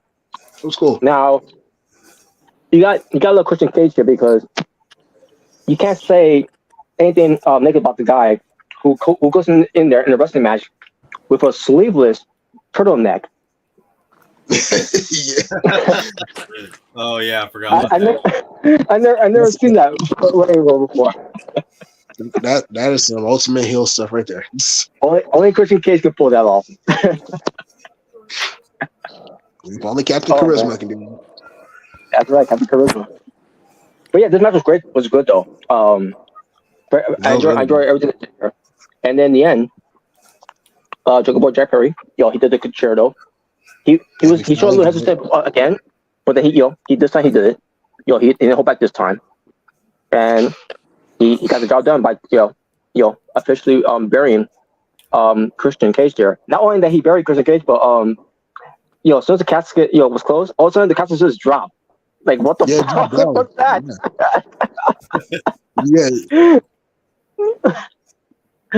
Holy shit! Like wait a minute, was that supposed to happen? Yeah, it dropped down. It actually kind of got me a little bit. It's like, whoa! Like, was that man? Wow. Yeah, I hope you didn't get hurt inside. Yeah, like it dropped down fast. Like, whoa! Holy shit! It makes you want to say, well, damn. It makes you want to say, well, damn. Whoever was in control of that hates Christian Cage or something. Yeah, they must hate Christian Cage as much as Jungle Boy did. Because, like, damn. Yeah, they must have thought that storyline was real. Yeah, exactly. Maybe this man was back behind stage, behind the scenes. Oh, yeah. You know what? Someone give me a blue dot. Maybe he was like, yeah, this is what you get for leaving my company, you son of a bitch. You know what? I know it. Edge was always the better one. Yeah. But yeah, man, I wouldn't mind seeing this match come back. I can definitely see it for like Darby Allin or House of Black. They should do it to Barry. They should do that to Barry Sammy Guevara, and he never comes back to the AEW television. Oh, that'd be great. That'd be great. Yeah, they should have him get buried by Andrade.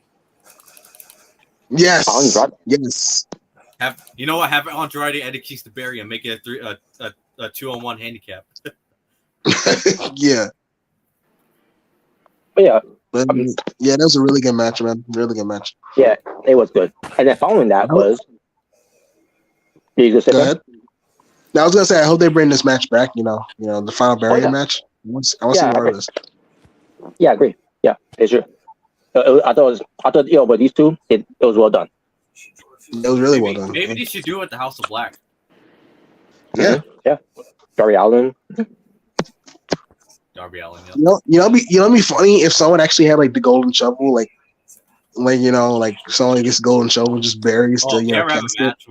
Dude, if MJF ever has that match, you definitely have a golden shovel. Oh, he would definitely have the golden shovel. Yep. Yeah. Got borrowed from Cody though. Yeah. But anyways, so following that was the 6-man tag team match for the AEW World Trios Championship. Lasted 18 minutes. House of Black with Julia Hart go up against the Elite. The Elite. Which I was actually surprised. I mean, obviously the match was good. I did see some of the match; it was really good. I was surprised that freaking House of Black actually won because I didn't think it was going to win. I thought it was going to be like the Elite was going to retain. To be honest, yeah. Maybe Kenny finally stepped his foot down and said that no more Young Bucks playing politics here. Probably because I didn't expect them to. I didn't expect them to lose. Go ahead. I want to mention this real quick. Fuck you, Young Bucks, for saying, "Oh, we don't play politics" on that stupid All Access commercial. Oh yeah. Oh, by the way, fun fact is it's gonna come on my birthday. The All Access one where the Young Bucks really saying, "Oh, we don't play politics here." It's like, get the fuck out of here. Yes, you guys do. I mean, for being honest, bro. I mean, AEW from the beginning they said give the fans what they want, and people wanted to see Young Bucks as champs, and they didn't do that, and now they're doing that, and Now people are like, oh, they're playing politics. No, they're just giving what you wanted to begin with. Well, that was during the time when FTR, won it, and I remember how over FTR was. Well, I can give you, FTR is a good example too, but also Private Party, Top Flight. Yeah. Yes. Brian Pillman Jr. by the way. Yeah, the Varsity Brothers. That's what they're called, right? Blondes. Blondes. Well, who cares about group comparison? But Wow. You got all those good tag teams, but you choose to put the titles on the Gun Club. Yeah, which we'll get to that. Fuck the Gun Club, anyway. We'll get to them too, by the way. I got something to say about that match, which is not much, but this match I thought was good. I get a feeling if you have something to say about that match, it probably has to do with Orange Cassidy. That's all I'm gonna say. Yeah, absolutely. Yeah. Not just that, but we'll get to it. But yeah, I know what you're talking about, but yeah.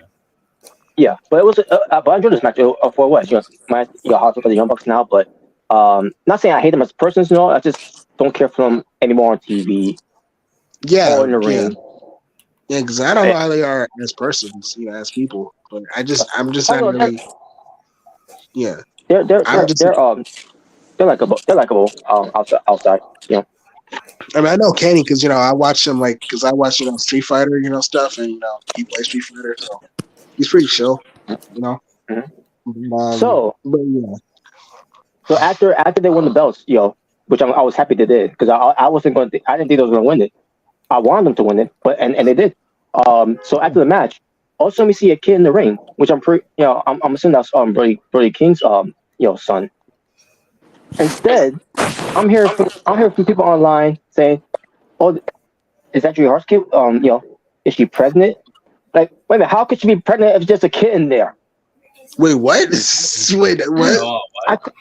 The stupidity I heard from people like, wait a minute, is she pregnant? Why there's a kid there? Like, again, how can she be pregnant when there's a kid there?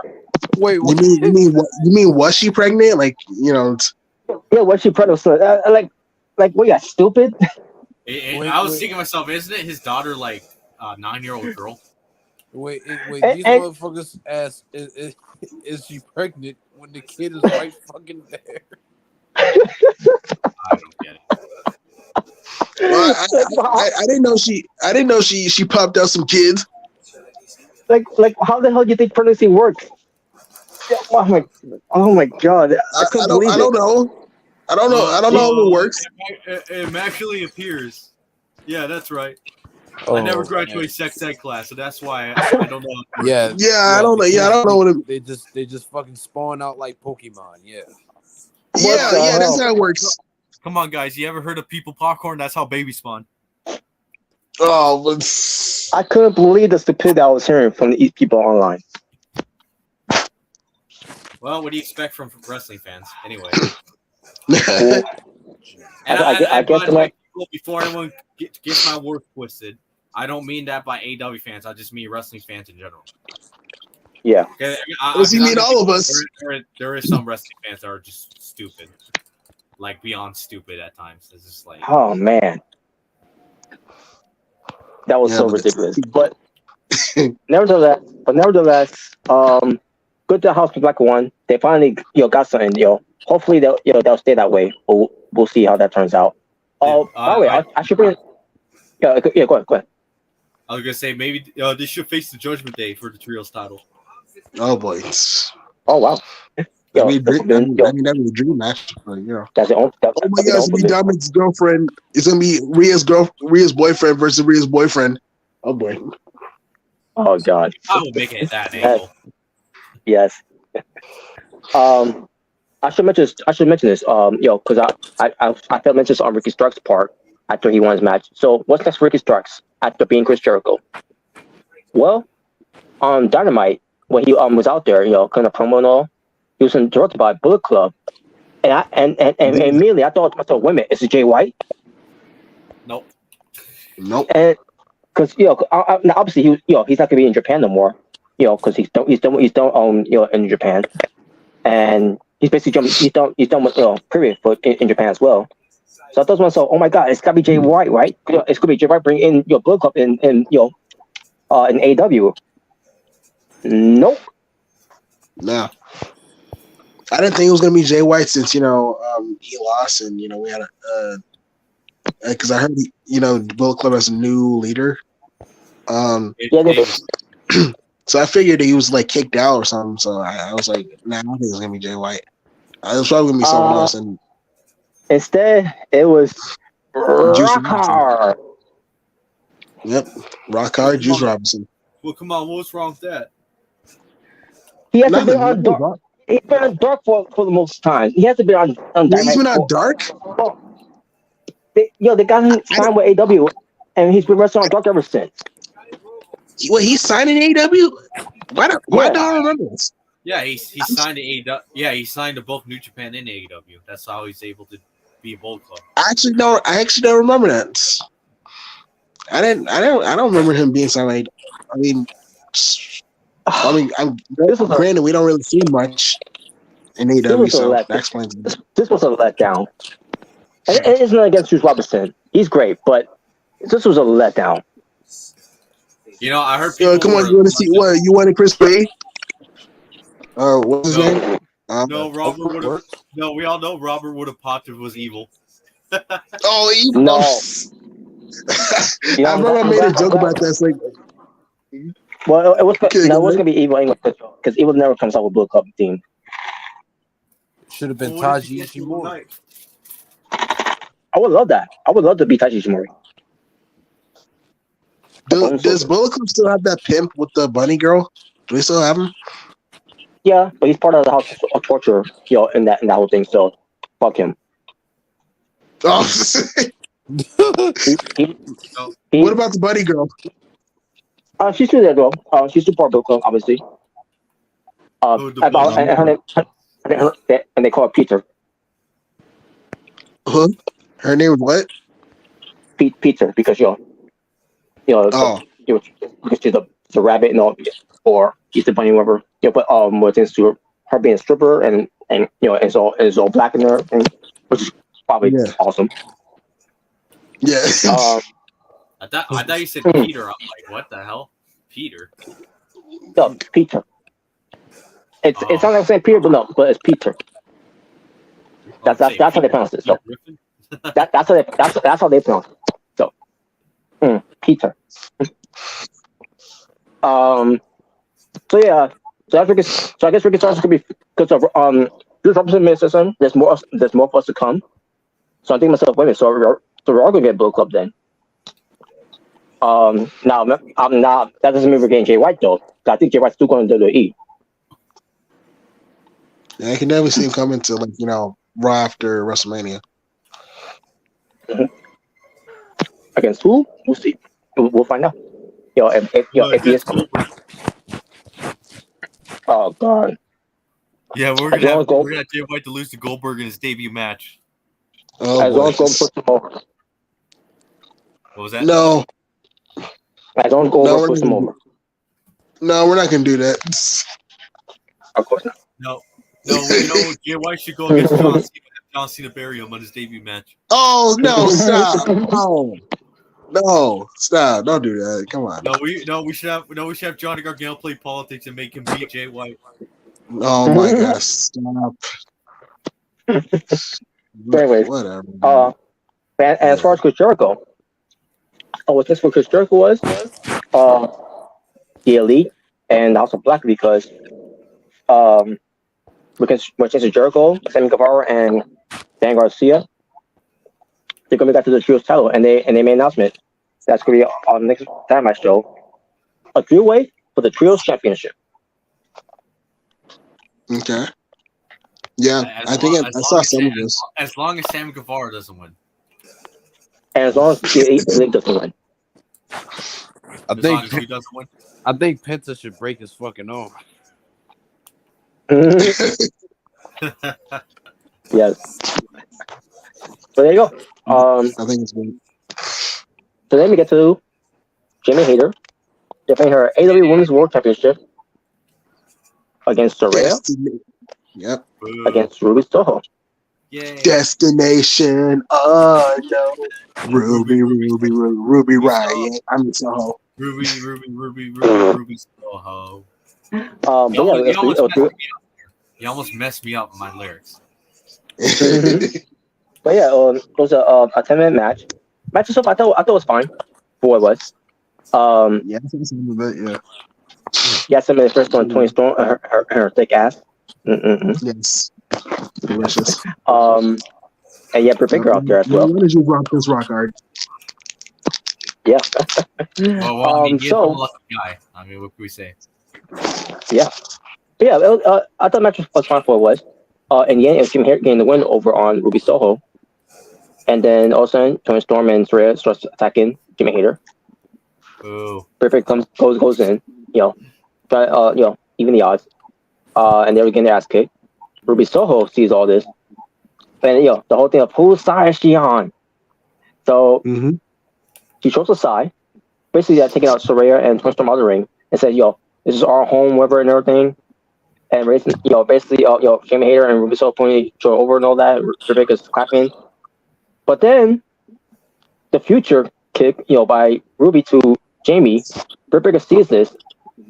She's dumbfounded at what just happened, and then takes Ruby hits her with a destination unknown, and Saraya gets in the ring, and she's the third woman. She's the third woman.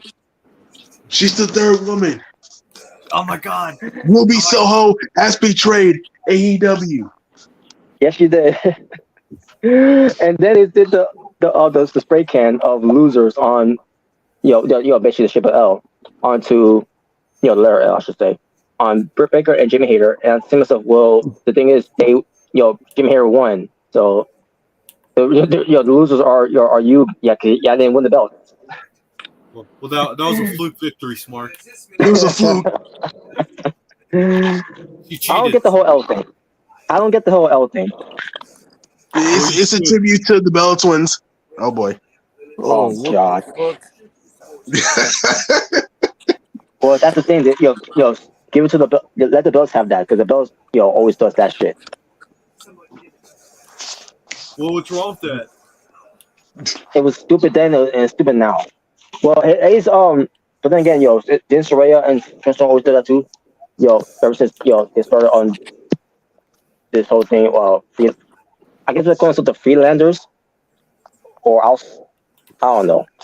What were they going to buy? The Freelanders, the Outsiders, whoever. Who cares? But they can't really call themselves outsiders if they're signed with the company. Yeah, but all of a sudden get type on Dynamite, from this fallout. Ruby Soho basically gets an explanation of why she did what she did. So we finally got an explanation, why, saying that Saraya and Twin Structure should have told us from the get-go. How, girls like them coming in from WWE to AEW are being treated the way they've been treated. Yeah, because look at Ruby Soho, ever since she came to AEW. No, she should have said I did it for the juice. What? The juice. But it makes sense for Ruby Soho since she came to AEW, she hasn't really done much, and I remember the fans did boo her. The fans were booing her. So during the thing with her against Chris Chandler in the Hot tournament. Yeah. And I knew at the time, by the way, when they did that. It's not going to look on Ruby Soho. I know they want Ruby to win, but at the same time, you was pushing Chris Chandler, with this new gimmick of hers, which is no longer the alien. Now she's she's human, which it worked out pretty well, because she showed some personality as a human, instead of being an alien. And people were behind that, and the one thing you don't want to do is to sabotage someone like a Ruby Soho, and that's what they did.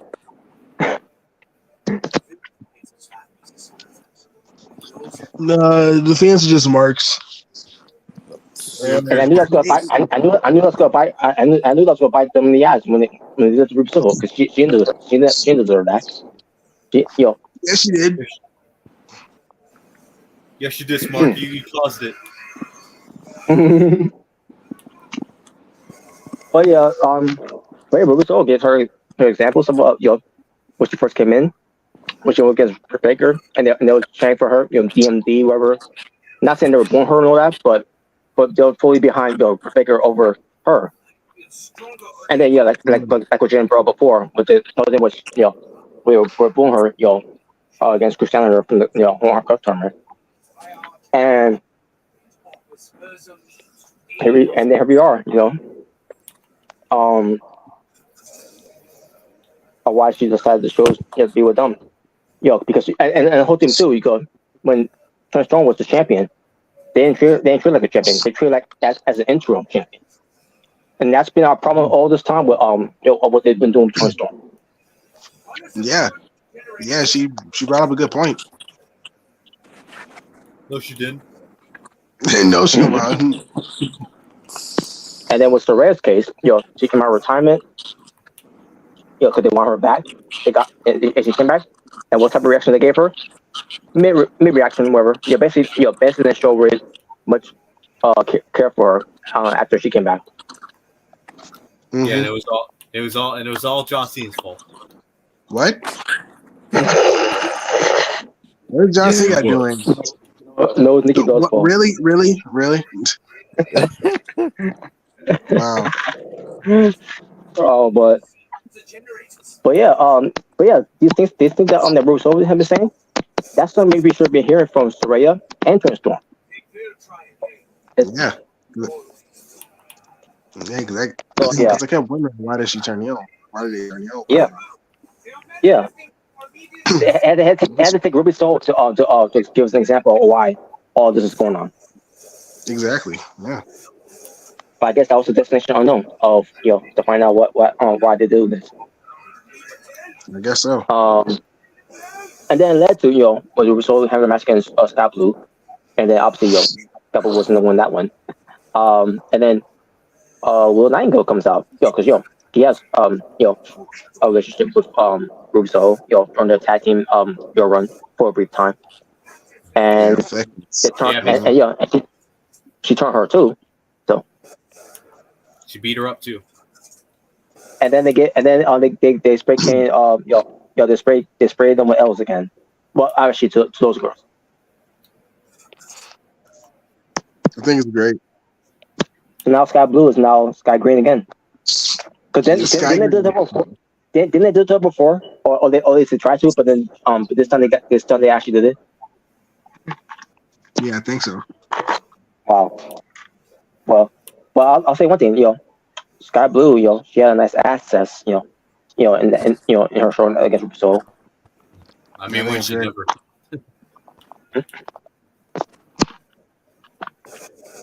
But yeah, so yeah, that was that. So we go to the next match. The Texas Death Match. 24 minutes and 45 seconds. The Hangman Adam Page versus Jon Moxley. Mm-hmm.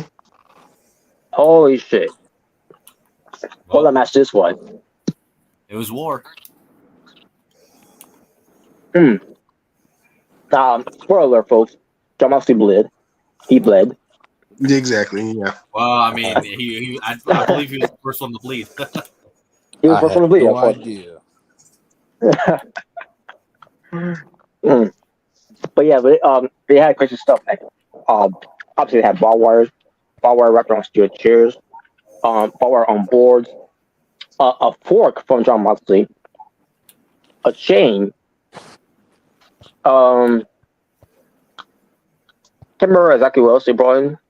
Oh yeah, bricks by Jon Moxley, wasn't it? Oh yeah, I think like Jon Moxley did the curb stomp on Hangman on a brick, which definitely he's paying homage to his Shield brethren right there. Yeah, that reminded me of Seth Rollins when he curb stomping the cinder blocks. Mm-hmm. Now, for all we know, that might have actually been an homage to Seth Rollins. You never know. Yeah, probably was. Right. Yeah, remember that it wasn't with bricks though. But during the time with cinder blocks, Seth Rollins cursed Jon Moxley, the Amherst at the time. Do the and that was on SummerSlam after that was on Raw after SummerSlam Tuesday. Yeah. And that was great too, by the way, at the time. So when I saw the bricks, it reminds me of No 2. Because remember Kevin McAllister with the bricks to Marvin and Harry? Yeah, I remember that. When he threw the bricks. Yeah, I remember that. Yes. Great time. But yeah, they were a blend that crazy, man. They were all barbed wires, being hit on and cutting up the wounds of each other, and Moxley, stabbing the Hangman with the fork on his forehead multiple times. Like, holy shit, man. And Bobby pay homage to Abdul the Butcher, with that. Because that's Abdul's thing. Yeah. But yeah, these guys are going to add them, man, in this match. With all these, they really showed this, what this step match was all about. And by the way, the Hangman came out with a theme. That was only a one-time thing, but damn, I wish it was permanent. But he came out to Ghost Riders in the Sky. Yeah, he did. That was a great. That was a good song. Now, I know Johnny can't sing that song, but it was someone else who sang it differently. I don't know who that was, but that sounded pretty good either way. I wish that would be his permanent theme, but it was just a one-time thing. But again, I wish that if there's any songs that Tony want to copyright, you get the Hangman page that fits him. That was a good thing that really fit on the Hangman page. I'll say one thing though, it's better than that botch theme he came out with back on Dynamite. Yeah. Well, I apparently, is that really Evil Uno's theme? I think it was. Dude, that's like the most generic sounding theme song I've ever heard. Oh no. I like that theme song. Totally. I was like, I was scared for a minute. I was like, oh no, that don't tell me they changed his theme song to that. Yeah, that would have been weird too. But no. But in the end, the Hangman, this thing, that he hasn't done since he became the Hangman during his times in Bullet Club. He hanged Jon Moxley. Yes, he did. Yeah, with the chain. And I'm seeing this. Like, yes, this is the Hangman I want to see, man. This is the Hangman that he's known for. I was about to say that they don't call him Hangman Page for nothing. No, and then drink beer again, like he did back in 2020. Oh, all right. I mean, he still drinks. I didn't mind that. Yeah, I didn't mind it either. I actually like that. No, I'm not saying I hate it. I was just saying. yeah. But not only that Heyman beats Moxley, but Jon Moxley tapped out. He's a bitch. What? Yeah, so much for being a tough guy, huh? Wow. Well, I'll get to who else tapped out too. Well, yeah, we'll get to that. But Moxley tapped out. Like, I can't remember the last time I ever seen Jon Moxley tapped out. Not even I can't remember last time when he was Dean Ambrose when he tapped out. Yeah, definitely was a shocker right there. I was like, what the hell? Well, I'll tell you one thing. I never seen him tapped out to John Cena's shitty STF. So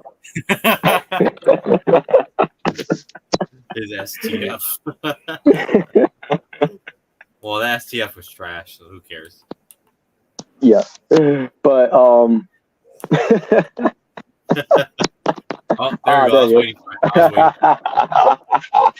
it. But anyways, but yeah, I thought it was a very good match too. This Texas Death match. So then afterwards, on Dynamite, the Hangman said he was done, and you see he was all banged up too and all. Meanwhile, we saw Jon Moxley earlier. Later on the show on Dynamite. No cells. He's just walking fine, like he's used to it. I'm like, come on, Smart. Come on, Smart. I took my sensu bean. What the hell was that? I know, I know it was during Sunday. A couple of days to they healed up to Wednesday, but then we saw what happened. After the match, because I should mention the Blackpool Combat Club of Cesaro. Claudio Castagnoli and John Moxley went up against John Silver and Alex Reynolds. Yeah, 'cause I was watching some old clips about Cesaro. Earlier, so that's why. Okay. But it was against Dark Order. Tag team match. I didn't really care for the match that much, but the Blackpool Comeback Club won, and then they continue on beating them down. Basically, heel turn confirmed, because it's been a while since they've been teasing. They're gonna go heel, and finally it came true. And then Evil Uno came out to make it even the odds, and then that wasn't working. And then the Hangman comes out. He was having trouble getting down because guess what he was doing? Selling. Well, what's that? I don't know what that means. That's something that Moxley should have been doing. He should have been selling the effects from Sunday. It's called a Tested Death Match for a reason. Well, Moxley's strong, so it didn't hurt him that much. I mean, when you wrestle in trash ass GCW, that's what happens. Oh wow! It's trash, but garbage can wrestling. Garbage can wrestling. Oh my god! So, but Heyman, because Heyman said he was done with Moxley after this match. This match he had from Revolution. But after what Moxley was doing here, he just wanted to be over. So what does Heyman do? He comes out there to help his friends, because as else a friend will do, and they attack him. So this whole thing's not over yet. So we'll see how that. It's over when I say it's over. Yeah, I guess so. So now we gotta see how that builds up. With that whole thing.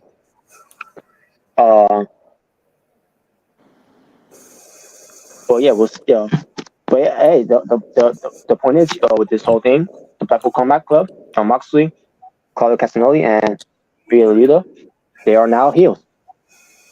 That makes you wonder.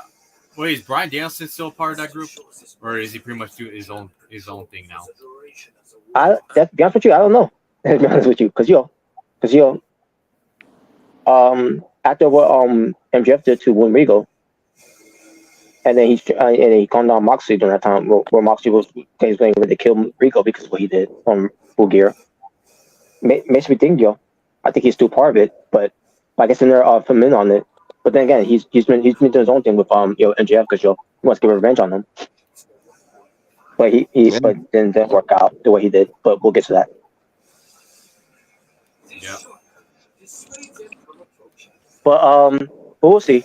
Now we get to for the AEW TNT Championship, or in this case, after happening on Dynamite, which I'll get to, the hot potato title. Hot potato title. And I'll get to why. But it was 10 minutes and 40 seconds with Wardlow versus the TV champion and the TNT champion, the king of television, Samoa Joe. And the match was bland. Come on, it was great. I still like the match, but it was kind of bland in the way it's the story, and the reason why I feel that way because the story wasn't really a strong story going into the pay-per-view, and be honest with you, it shouldn't have been on the pay-per-view either. Yes, it should. Just to be honest. Yeah, I'm pretty sure. But no, the story wasn't didn't feel right at all. And that's why the match didn't really gel well as it should. The whole thing was Mojo cutting off Wardlow's hair, whatever. What if you cut off your hair? What would you do then? Grow it back. Grow it back. Wow. But anyways, I'd be like, thanks for the free haircut. Thanks for the free haircut. Well, what? But yeah, Powerhouse Hobbs there. He was there, then at the skybox with his son Hedgehog ring and watching on the match. And then in the end, Warlow got the win of Samoa Joe, not just getting the win, but getting him in the Coquille clutch. It wasn't really executed well, to be honest with you. Based up, that's just me. But Samoa Joe, he passed out from it. So that's it for Samoa Joe's run as TNT champion. That was the story of this title is being hot potatoed so many times, and then we get to Dynamite, and apparently now I didn't know what's going on during that time, but apparently Warlow got his stuff stolen. Yeah. He had his car Yeah, broken, and his title was stolen. Because I heard something about his clothes, his ring gear, the title, all stolen. Like wow, what a dick that person was. Yeah, freaking crook. As a matter of fact, I remember because maybe wrestlers shouldn't leave their titles in cars anymore. Because didn't that happen to Chris Jericho back in 2020 before the pandemic? Like his Chris Jericho and Walter. Walter. Yeah, Walter's belt was stolen at 1.2. No, that's probably why the NXT UK title had the NXT logo instead of a WWE logo. That's probably why. Probably right too. Yeah. All I can say is, it tends to those guys getting the belt stolen. They were that person was lucky that they weren't around when that happened. Especially what tends to with Walter during that time. Can you imagine he chopped you for doing that? Yeah. Exactly. So, what does AEW do with this? Because again, I thought while I was watching the show, I thought it was part of the story, but then after find out, afterwards, for other people on our reviews, that's what really happened to him. But AEW, what they do, they decided to turn it into an angle by having QT Marshall. Like, I wonder who did that. Now I didn't know at the time when that was said, because I heard about days later from the reviews. Because me watching the show Dynamite to see how it's all. Because again, I thought it was part of the angle. I thought it was a storyline that Warlow stuff was stolen and all that. Not knowing that it was for real. And then that's when they made Warlow versus Powerhouse Hobbs, to be a False Count Anywhere match, because Warlow was not in his gear. He had some clothes from FTR that they lent him, because they're buddies. Yeah, even though there's no more of the Pinnacle, they're still buddies. So the match happened, and I thought the match was good, and it was the main event. And then we get to the finish. QT Marshall. Yeah, QT Marshall came in with awesome. Now at first I thought I'm thinking myself, wait, so I'm thinking myself, okay, who's going to interfere in this match? Is it going to be Samoa Joe to get revenge on him? I thought it would be, but instead it was QT Marshall, and I couldn't believe it. Like, what the hell? QT Marshall, and then Warlow. QT Marshall gets gets grabbed by Warlow, and then he goes for a low blow to Warlow, and then Power Hobbs and QT Marshall takes care of Warlow, pumps him through a crash pad off the stage. Mm-hmm. Right next cushion of the crash pad there, to make sure he doesn't get hurt. Yes. Great job there, production people. Great job. But referee starts counting. I said, wait a minute, why is there countouts on False Count Anywhere? So this is their excuse to protect Warlow. Yeah. There's never been any False Count Anywhere. I've never seen a False Count Anywhere where you got to answer a count of 10, otherwise you lose. This ain't a last man standing match. Well, yes, it is. We changed the rules. It was a false. It was exactly. It was a False Count Anywhere last man standing match. That's what it was. Exactly. They changed the rules as they go along with it. Like, I hate when wrestling does that shit. And WWE is no better either. We didn't change the rules. It was always like that.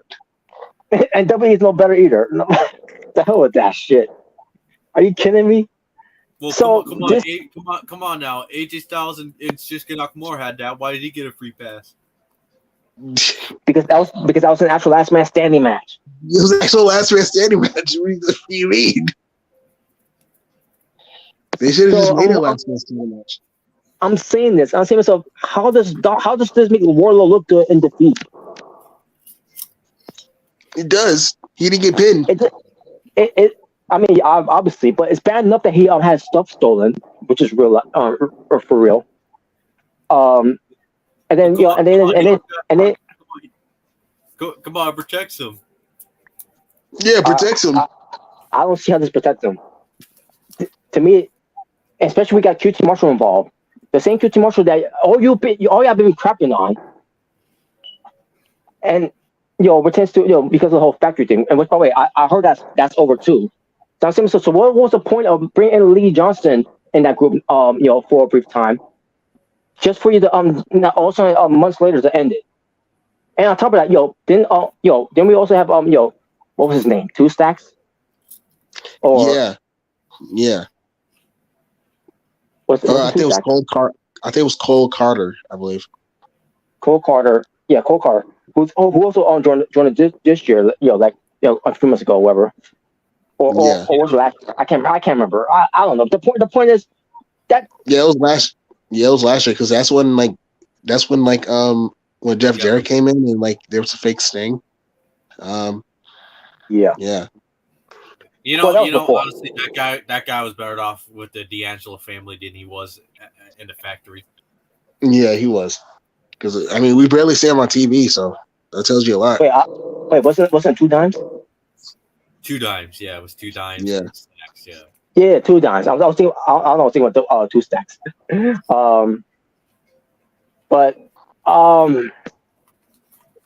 Yeah. So what the hell, man? This was so. The story here too, by the way, QT Marshall. And by the way, they trademarked something about QT TV or QTV or something like that. I think it was QTV because I like. Wait, so what was we have a segment or is it been a faction? I don't know why they trademarked that for QT Marshall. And so yeah, man. So I guess so back to this. So the story here was for QT Marshall is that he owed Powerhouse Hobbs. He owes him one. Something about my words, my bond thing, whatever. Whoever. I obviously I do remember him saying that to Powerhouse Hobbs. His feud gets starts, but who else remembers that storyline? To be honest with you. If anybody remembers that. I do. Well, do you? No. Exactly. But so Powerhouse Hobbs, let's just face facts. He didn't win the TNT title. QT Marshall did. Yeah. Honestly, they shouldn't even book that match. They should have just built it up for a special episode or something. Just like I said it before, they should just make the ring their version of Money in the Bank. Yes. Maybe not to cash it in, oh, let's get a referee or whatever, but at least to build them up and then you can he'll cash it in. Why not just make it I don't know what the next special episode or pay-per-view is, but just make it the winner gets this title opportunity at this pay-per-view. Yeah, pay-per-view or pay-per-view or special episode or something. The fact that they did this early, just when Warlow won, it's something tells me either Powerhouse is gonna lose it, it's gonna be a waste, or Warlow's gonna lose it, it's gonna be a waste. Either way, it was a lose-lose situation. It's a lose-lose situation. You could have title change on Rampage. It was a lose-lose situation either way. No, it wasn't. This did anyone no favors other than QT Marshall. Because he ends up being back on TV. And I don't mind him being on TV. Yeah. Just don't have it be the main event scene. Yeah, like you said, is the TNT Championship has been pretty much the hot potato championship because Warlow just won it. Like he just won it back in Revolution, and then he loses it. Like the next, well, not the next day, but Wednesday. Pretty much, he only had like 1, 2, 3, 4 days as TNT champion, pretty much. Mm-hmm. Like, wow. At this point, the TNT title has been hot potato more than the 24/7 title. And that's not around anymore. It's not even around. It's like, dude, what are they doing with the TNT championship? I heard people say that they should just rename the TNT title to the AEW 24/7 title. Yeah, because what are they might as well, because what are they doing? It's like they're just hot potatoing the championship. It's like Well, if that ever happens, I'll be like, well, you hear that? Aubrey Edwards, go pin him real quick. Yes, I remember it's a fight wrestle. Yeah, it's just ridiculous, man. Like, I don't know what they're doing with the TNT championship, but they got to change it up real quick, bro. In fact, I mean, now that Powerhouse Hobbs is champion, book him to be a dominant champion. Give him a dominant reign. It'll be awesome to have a dominant reign if he actually went on his own instead of having PC Marshall involved. Yeah. What the hell, man? Jay Bird winning the AWF title is the worst. What? Wow, really? Wow. Jay Bird wins it. He'll be Triple H. The reign of terror has begun.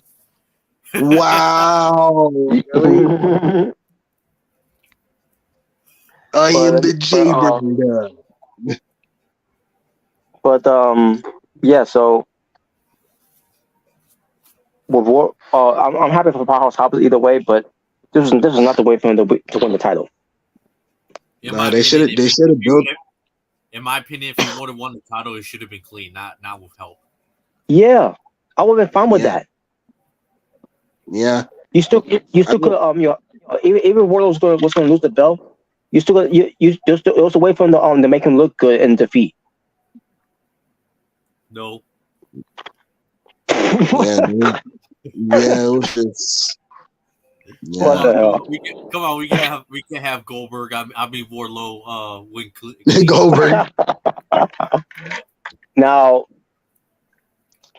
to me, this is great malpractice with Wardlow because you find guys revenge on Samoa Joe just for him to lose the TNT title days later. Yeah. And on top of that, with his stuff being stolen, and on top of his stuff being stolen too, it's not bad enough that he has stuff stolen. Now he lost a match where he's not the champion anymore. By the way, I think Wardlow has made history. I think he's the shortest reigning TNT champion ever. You're probably right. You're probably right. Yeah. Probably, yeah. You know what? You know what we should do next? We should have Wardlow squash hook. That would be the greatest thing ever. Actually, that would be. Well, Robert won't like that, but oh, that'd be great. I don't care. I'll book that match exactly how Brock Lesnar versus Ricochet was, but have Wardlow destroy Hook. Oh God. But yeah, man. I had some mixed feelings about this match, and like I said, they should have just built it up, because like I said, Wardlow just won it. He's already having a title match, and especially with Powerhouse Hobbs, who just won the ring. They should have just built it up at least. What's build up? What's build up? Well, when you have your AVPs that does not run a target, you get shit like this happening. Well, you now CM Punk. You know what? We should have pulled a Becky Lynch, with Bianca Belair, but with CM Punk and Wardlow. That would have been better. Oh, wow. Come on, all the elite drones will eat it up anyways. I mean, they probably would. I mean, but whatever, man. We'll see what happens. But I don't see this. I don't see Wardlow getting any momentum back. They killed his momentum, by the way. Yeah, they did. The fans used to be big on this guy. The fans used to pop for this guy every time he comes out. Now he comes out, he doesn't get that reaction no more. No, yeah, because like look how they're booking him, man. You know what's sad? Because this is the fans now. Oh my God, it's Wardlow. Yeah, it's like look. I mean, look how they booked him. Like, look how they booked this man. Oh wait, since you bring that noise up, some people were comparing Wardlow now having a falling grace of like how Baron Corbin is. Like, that is not comparable. Get the fuck out here with that. Yeah, it is. Oh, come on, Robert. What did he say? He's gonna be homeless, Wardlow. You wouldn't want that? Well, after stuff being stolen, they might as well. Well, come on. We can do an angle where Wardlow's living in a car. Oh God. Come on, we can do an angle where the bank forecloses his house and he has to live on the streets. Wow. On, you wouldn't want that? No. Come on, we can do an angle where he gets robbed by the House of Black and all his money gets taken away. Because Wardlow is better than this. Oh, come on! You don't want a happy Wardlow once he gets all his money back. That will kill him. That would definitely kill him. Happy Low. There you go. War happy. I don't know. How that name. Yeah. Happy Wardlow. Happy War Dog. Come on. He can come out with a fedora hat with a suit and he's gonna start dancing in the ring, just like Happy Corbin did. Yeah, Rich Low. Come on. You don't want come on. You don't Ricky Starks burying Wardlow saying he's bum ass Wardlow. No, bum ass Wardlow. Dumb. Well, speaking of dumb, we get to a 4-way tag team match for the AEW World Tag Team Championship. 13 minutes and 35 seconds that lasted. With the Guns, Austin and Colton versus The Acclaim versus Jalito and Jeff Jarrett versus Orange Cassidy and Danhausen. Yeah. And I'll get to the direction of a few of them momentarily. But the match itself, I didn't care for it because you had the Great Khali 2.0 involved. You got the pencil wearing and Sanjay Dutt. You had Aubrey Edwards taking the guitar away from Max Caster. You had commentators saying it's DQ, no DQ, blah blah blah blah, anything, and this is a 4-way match. This was a complete mess, clusterfuck, and more shenanigans. And guess what the shenanigans are coming from here? Orange fucking Cassidy, and every fucking match that he's always in. That's what I was gonna say. Yeah, I'm pretty sure the main problem in that match probably would have been him. Like, he probably would have been the main issue. Oh, and Bliga was involved too. Yeah, I know. He did the famous on what was it? What's his name? Satnam Singh or whatever. Yeah. Yeah, and by the way, I gotta ask this. Okay, I'm sorry, but I gotta ask this. Why didn't they get injected from the ring? Like, wouldn't that be the logical thing that they would have got all of them would have got injected once they're inside the ring? Because you're not supposed to be in the ring. Yeah. But it's covered commentary, no DQ, and they had Taz saying, something about It's like it makes you want to say, well, okay, which one is it? Because it's two different things. You two are saying. And I think he had Taz saying, you can get disqualified for something. I think it was something pertains to Max Caster trying to start with and all that. And simple, but I thought it was no DQ because you have Simon Singh and Sonya Dutt in the ring, and getting involved. This match was fucking garbage. It was a mess. It was not the greatest. I actually didn't watch it. I don't think I remember watching it. It should have just been the Guns versus the Acclaim. Yeah, it should have been. Yeah, I don't know why they made it a fatal 4-way, to be honest. Because that's why.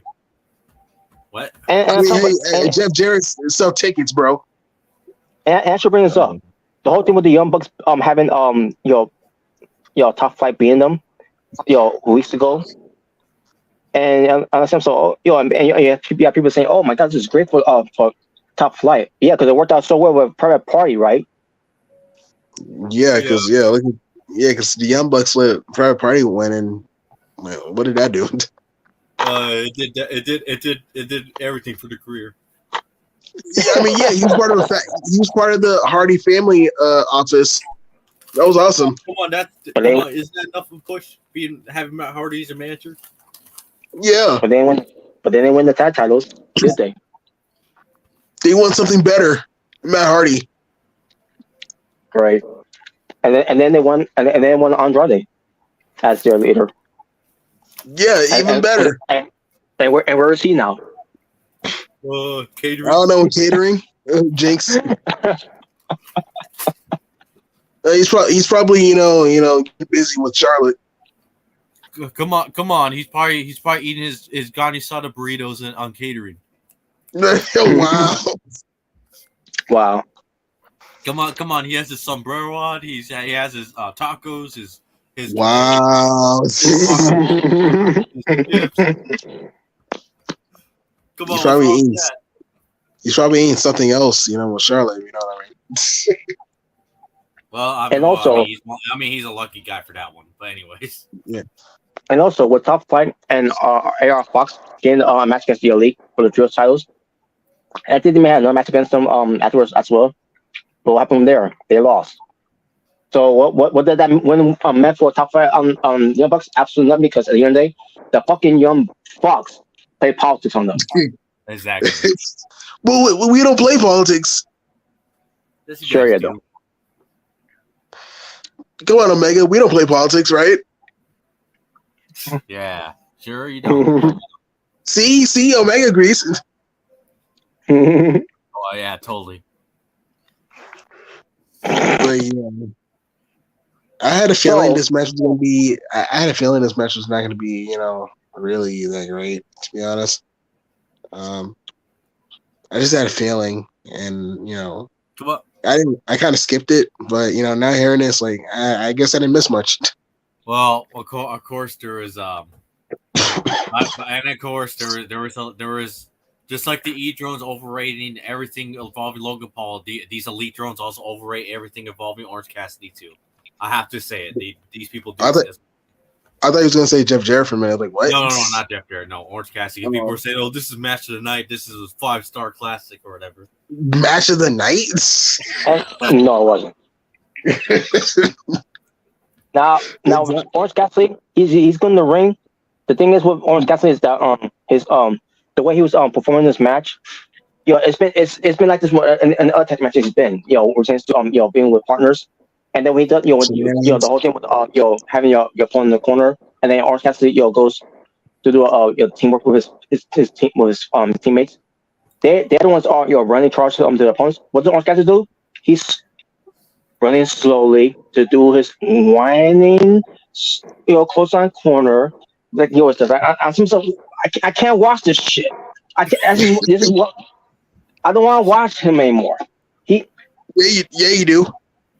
This is how the hell are you gonna be in a tag team match with your friends, and you're not even contributing. You're all you're about is comedy to see people laugh at it, and they do. People laugh at it. It's not funny. It's fucking garbage. What if you? Well, come on. He was injured from Wednesday, and he shouldn't be in the match then. He could have. Well, Danhausen could have found a partner. Oh my God! You know what? You're right. Hookhausen. Oh no! Oh God, no! I would not. Hookhausen. The return of Hookhausen. There you go. You know what? Why not get Darby Allin? There you go. That would have been better. Yeah. The Sons of Sting. There you go. The Sons. Oh God. But You know, if Vince Russo was in AEW, he would try to do that. Let's be for real. He would try to do something like that. It's Sting's long lost sons, Danhausen and Darby Allin. You get it? I mean, they have the same physique, they have the same face paint. Genius. Yeah. That should be a faction. Oh man, but yeah, I'm not just not try to downgrade his wrestling, Cassidy, but sometimes he doesn't take doesn't look like he's taking things seriously because he's all about play kicking and hands in his pockets and blah blah blah. It's awesome. Come on, you want to wrestle like that, Robert? If you're a wrestler. Now it was fun. It was fun, for me during those times. But now, but it's getting on at this point now. Like, and you're supposed to be the champion now. The All Atlantic champion, which we'll talk a little more about that right now. So I'll get to to the Guns after they retain here. So the fallout of this match here, Orange Cassidy went up against Jay Lethal on Dynamite for the final time for the AEW All Atlantic title to be defended, and there's a reason why for that too. But they had the match. I didn't care for that much because I knew Jay Lethal was going to win, and sure enough, he didn't. I thought the match was good though. The match itself. I mean, yeah, it was good. But I knew Jay Lethal was going to win, and I was right. I kind of see myself, and I'm like, yeah, I don't think he's winning this. And then he tried to go after Orange Cassidy with the Golden Globe. And I said, so why just do a thing? Like on the actor's not coming back. It's not coming back. So what's the point of him with the Golden Globe? And it's not making Jay Lethal look good at all, especially with him always fucking losing. Well, come on, losing's for winners. What? I've never heard that before. Losing is for winners. That makes no sense.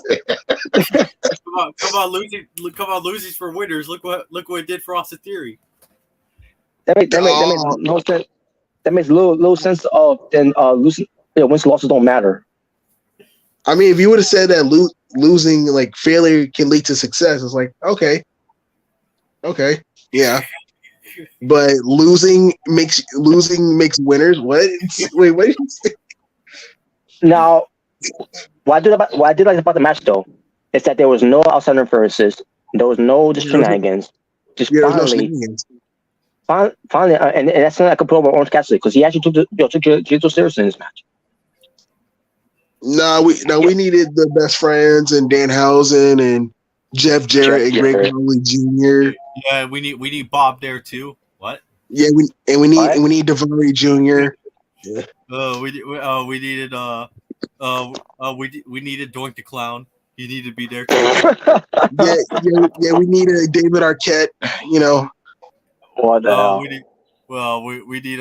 We need to have Charlotte there too. Oh, that would have made it better. No. Oh no.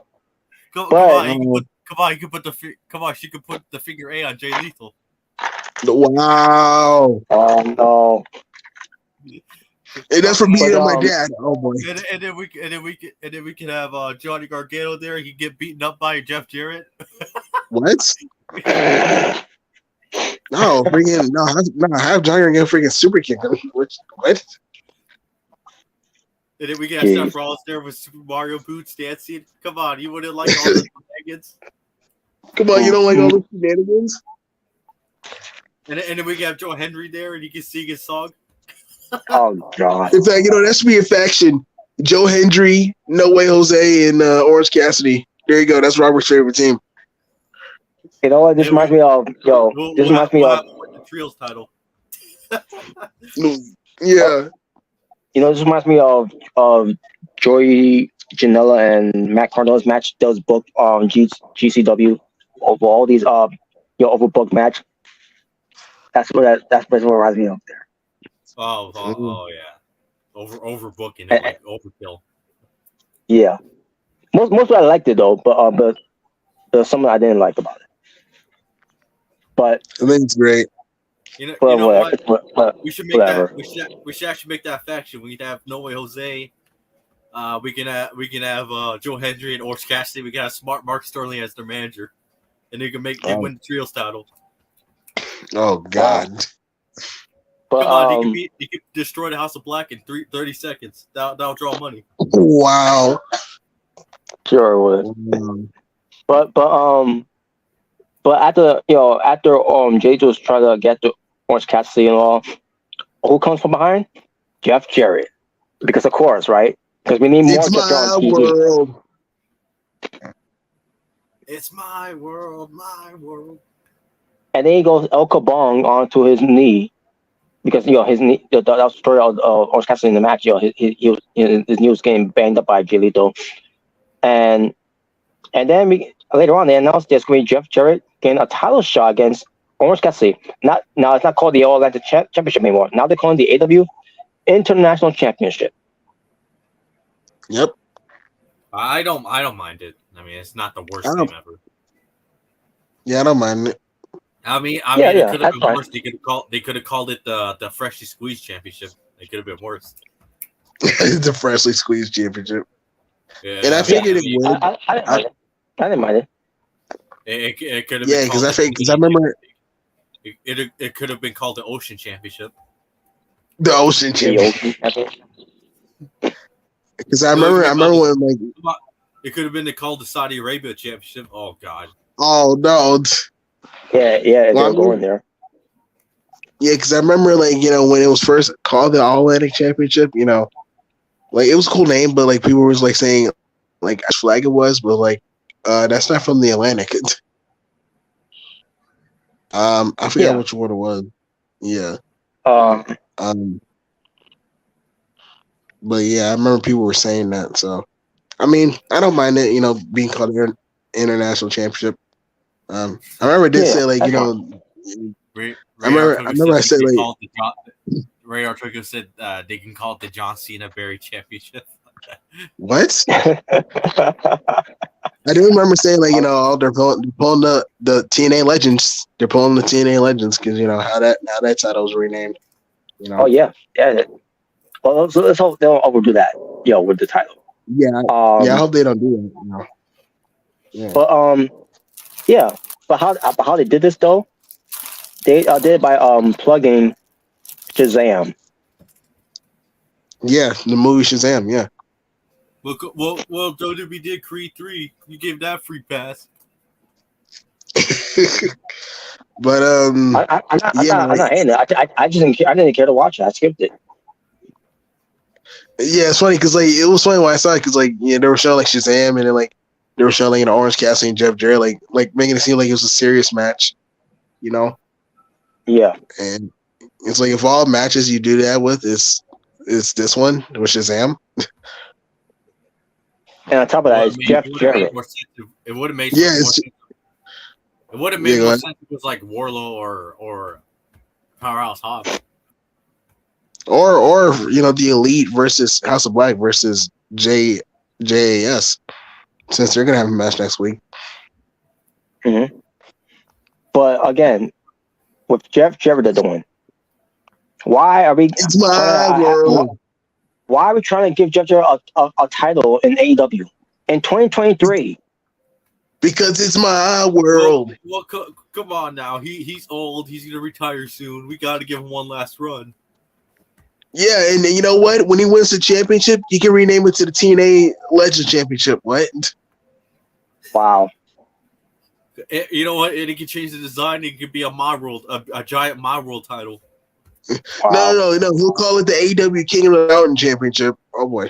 Wow. And then he's going to use it as a match. King of the Mountain in AEW. Yep. Come on, we can. You know what? We can start having Jeff Jarrett start wearing jorts. Start wearing what? No. A baseball cap, a big T-shirt, some armbands. Oh my god! What the hell? Around his shoulder. And his new catchphrase can say, "You can't my world me." What? You can't my world me? What the hell? What the hell? Come on, you want to like that? And he could say the champ is here when he wins the title. You can't see my world.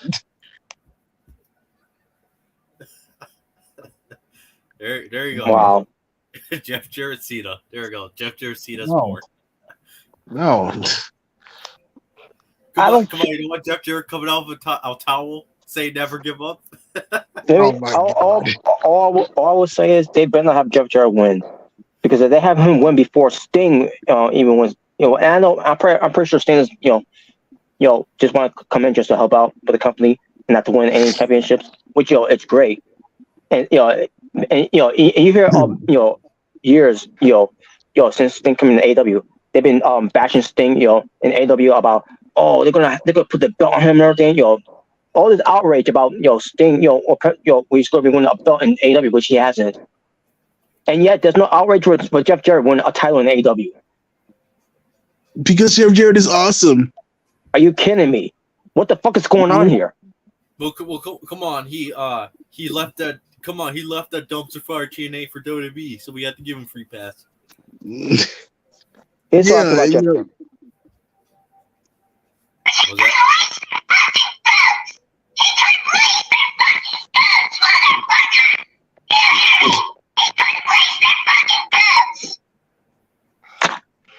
That's Jeff Jarrett. When it comes to Sting, when it comes to The Undertaker, because people are saying, I heard people saying about Jeff Jarrett's better than The Undertaker. What? You know he isn't. What? Fuck out. That's like that. He couldn't lift their fucking boots. Oh, that's by the way, I even heard an elite drone say that Jeff Jarrett is better than Rey Mysterio. Get the fuck out of here with that one too. Oh, that's God. that's like saying Hook is better than Brock Lesnar. What? Well, I want to put Hook on that level, but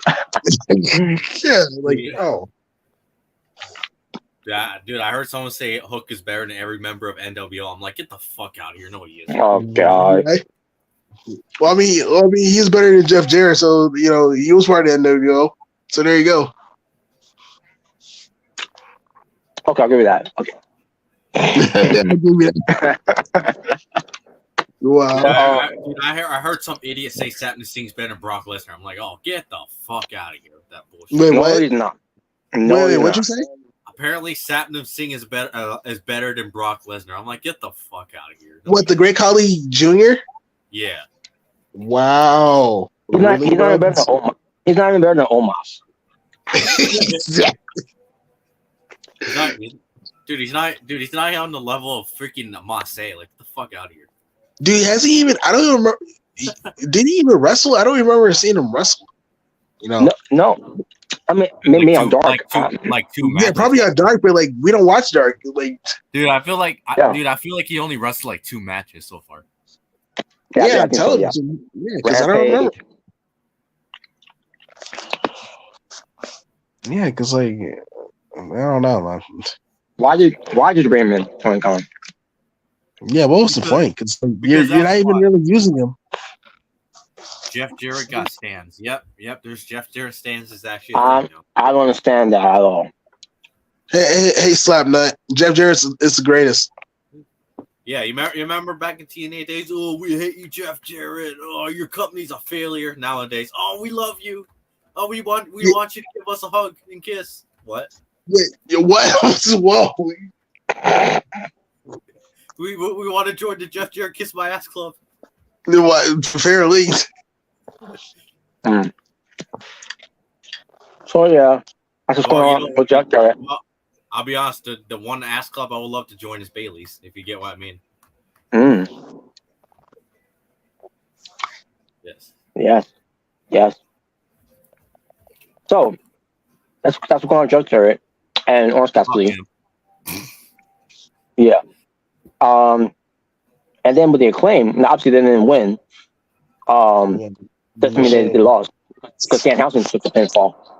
But the Acclaim, what's up for the Acclaim since they didn't win? What, they go try work their ways back in the line, and then all of a sudden from the JAS 2.0 coming up out of nowhere and says you guys are sports entertainers, and join us.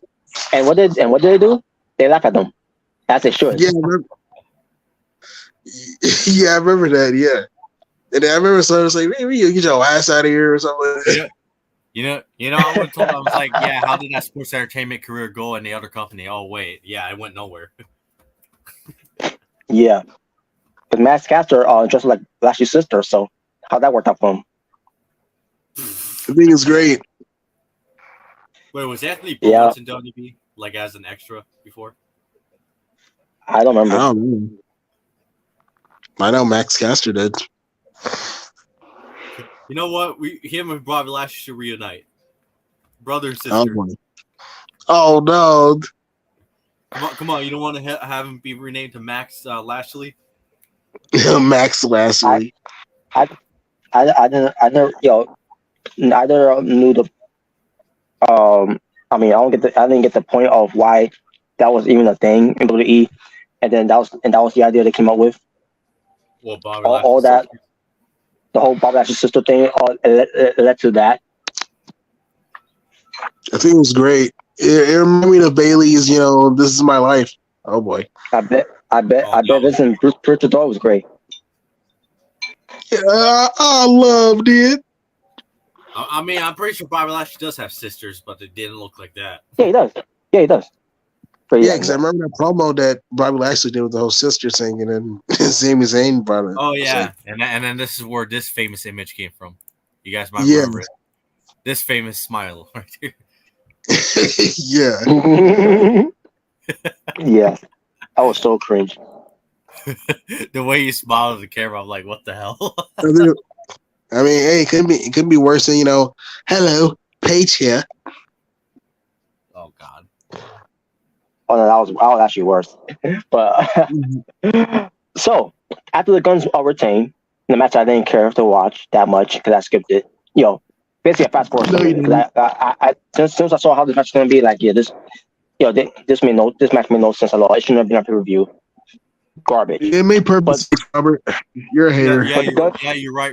You're right, Robert. Should have been at pay-per-view. Should have been the main event of WrestleMania. What? WrestleMania? Well, if you want to start WrestleMania, then go be my guest. Yeah, that would have been the worst WrestleMania main event ever. But the Guns were talk about they're the greatest tag team, because they got the belts, and then all of a sudden FTR comes out. They return. Yeah, Forever the Revival came back. The top guys came back and they beat up John Cena. Oh wait, what? No. Yes. Actually, that would have been better. Anyway. That would have been great. No, it wouldn't. But they came in there, they start fighting, and all of a sudden, Dax Harwood starts bleeding. Yeah, he pulled the John Moxley. John Moxley. I forgot how he bled, to be honest. Yeah, I don't know how that happened. Wow, that was great. That was crazy though. But his first night coming back, and already he got cut above his eye or somewhere. What a mark. But this list is going to lead to FTR versus the Guns. Just pick up where they left off from December. Well, I hope FTR wins. No, it's gonna be FTR. It's gonna be FTR versus the Gun Club versus Daniel Bryan. Versus Daniel Bryan, and he's gonna bring back Eric. He's gonna bring back Eric Rowan. And the winner is gonna be Kenny Omega. Wait, what? He wins the tag titles by himself. He's gonna bring back Eric Rowan to be the Planet Champions. And then RB Edwards could come in with her money bank clause and win it. Oh boy. Yeah, her partner could be Paul Heyman. Wait, what? Oh boy. But yeah, that was that garbage match. That should never been review. So then we get to the final match, main event. The Iron Man 60-minute for the AEW World Championship. With 1 hour. But then and then we get to overtime, which you could tell how long the overtime was. But you have MJF the champion versus Bryan Danielson, where it was at first, in the first hour, 3-3, because we'll get to how it ends up being.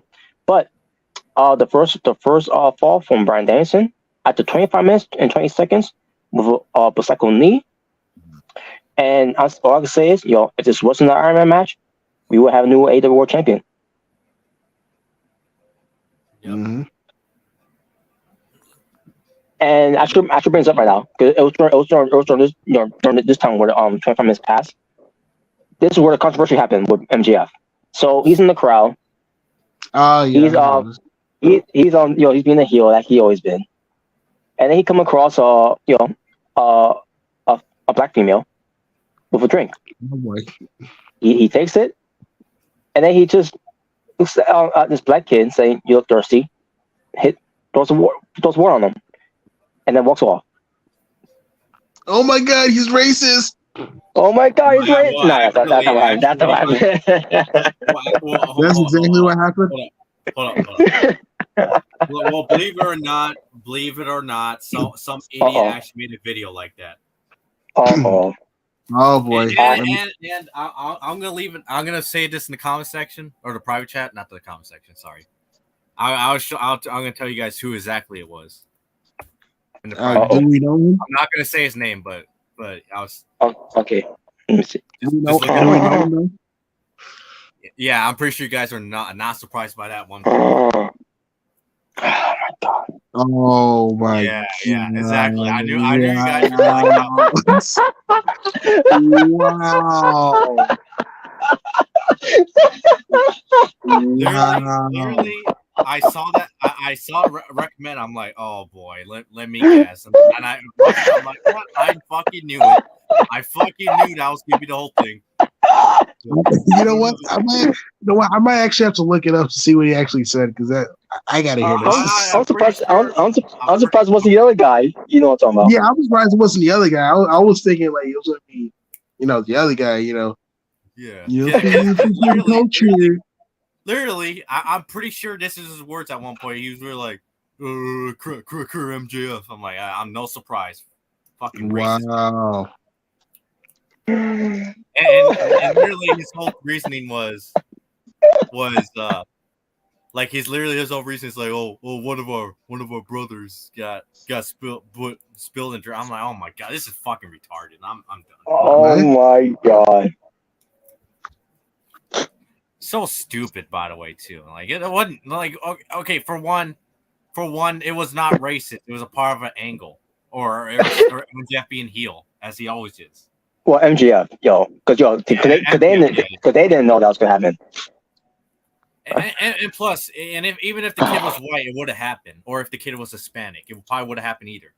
Either way, it's MJF playing the heel. He always does this type of thing. With fans. Even it doesn't matter if you're a kid or old man, a woman. That's MJF. That's always been MJF's character. That's a heel. So yeah, people. Yeah. When Jalen was joking around saying it was racism, yeah, some idiot actually made a video claiming it was racism. Moron. I kind of figure after I saw that someone out there was gonna make it as a racist term. And I was right. It never ends. And it never fucking ends.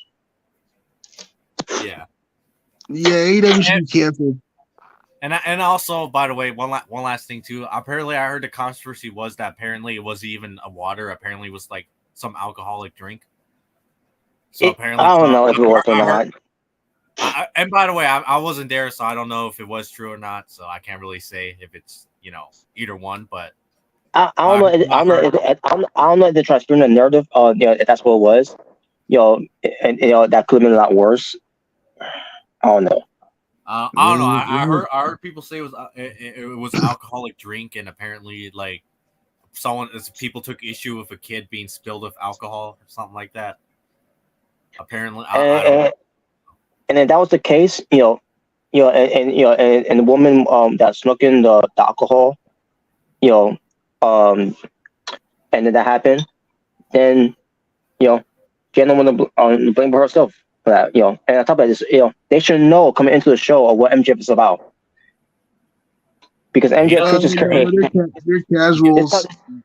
Because this is how MJF treats the fans, even in autograph signings, where you're expecting maybe he's not gonna be in character. Nope, he's always in character.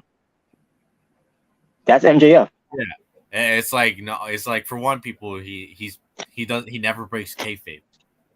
No, it's rare you see someone like MJF break kayfabe. No, I've seen break kayfabe. Yeah, sure. So here's a good example because a fan, who's disabled in a wheelchair, who went to MJF's autograph signing, and MJF he said to him, you know what, I'm gonna do something that you never ever do. So what the MJF does, he gets up. Yeah, he stood up like, wow. The disrespect. Oh, but was that what was the outrage? What was the outrage during that time? Well, I mean, he wasn't black, so we don't care. Well, that explains a lot. No, that explains a lot. Well, for that guy, I put it in the private chat. Well, I mean, he probably would say something like that. Exactly. And on top of that, MJF has put up middle fingers to kids before. Yeah, I remember that. Dude, I remember there was one time where he went to like there's like this autograph signing, right? And like some kids like he's saying like he asked like the kid, how old are you? 11? Do you realize your father made a mistake 11 years ago? Like, wow. Or like, where he flips off a kid and the kid puts a 2. Yeah. That was kind of funny. It looked like he was about to laugh. That was the funny. Yeah. So it was hilarious, bro. So what was the outrage then? Well, the kid wasn't black, so we don't care. Even if the kid wasn't black, at the show at Revolution, who like this, I think there's still outrage either way. But yeah, I believe more sense to this because it was a black kid. Yeah, more. But I will say this though: people with actual brain, people with actual decency, they actually took problem more of the whole what was the drink, like alcohol or whatever it was. Yeah, mostly it was the drink, not like where this idiot was because it was black. The kid was black. Yeah, exactly. Fucking racist piece of shit. But anyway, go ahead. Go ahead. You wanted to make it a racist thing, as always. No, I didn't. It's just what it was. But yeah, it's okay with you saying cracker. Oh, come on, no. Yeah, shut up. That's all you ever do. Anyway, go ahead. If you're gonna say other terms, tends to the race car to white people. I never heard anyone say bird shit like in the movie Guess Who. Oh, what? I've never heard that actually. Wow. Bird. That I can't remember say that. Instead of always saying cracker every time. It's whatever. Crackers. Oh, I love some crackers. Thank you. Anyway. Yeah, I want some graham crackers. Jeez. So yeah, if it was any alcohol there or it was just water or whatever, like again, if it was alcohol, the mother should know better to sneak in alcohol in there, and she would be in a lot of trouble too. But here's the thing now with that whole thing, and that's the whole thing too. It's fine, afterwards because obviously they were all upset with this, the mother and son, and AEW's back personnel backstage, whatever. They and Amanda Huber was one of them. The widow of Braley. Basically calm things down. He got a free t-shirt and a free ticket to go to Dynamite, which he did, and see his favorite wrestler Powerhouse Hobbs, even though he didn't win clean. But hey, he still won, right? But he got to see his favorite wrestler, and he met his favorite wrestler, after the show at Revolution. I'm pretty sure he did at Dynamite as well.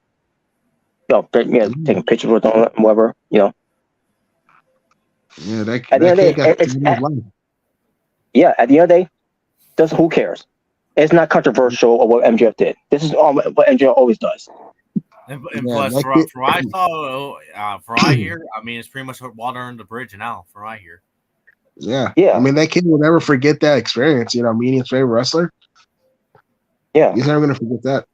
Yeah. Well, If anything, he should be thanking MJF for that, because otherwise he wouldn't have gotten that. Yeah, because if MJF didn't get that, if MJF didn't do that, he probably would have never met a straight wrestler. To be honest. Now, maybe Tony Khan probably told him in the back probably to cool it down a bit, but I mean, who knows? Yeah, especially if it's a kid. Yeah. And I'm not saying that that's logical or that's facts, but I'm just saying like maybe he probably did tell him to cool down a bit with the whole kayfabe And stuff. Real Tokyo has a point here too. They get mad if the drink was thrown on a gay person too. Oh my god, he's homophobic. Oh boy. But then again, how can you tell if he's gay? But by the way, guys, I did not know it was Daylight Savings Day today. It was what? Apparently, it's Daylight Savings Day because I saw it jump from 1 a.m. where I live to 3 a.m. Jesus Christ! Oh wow!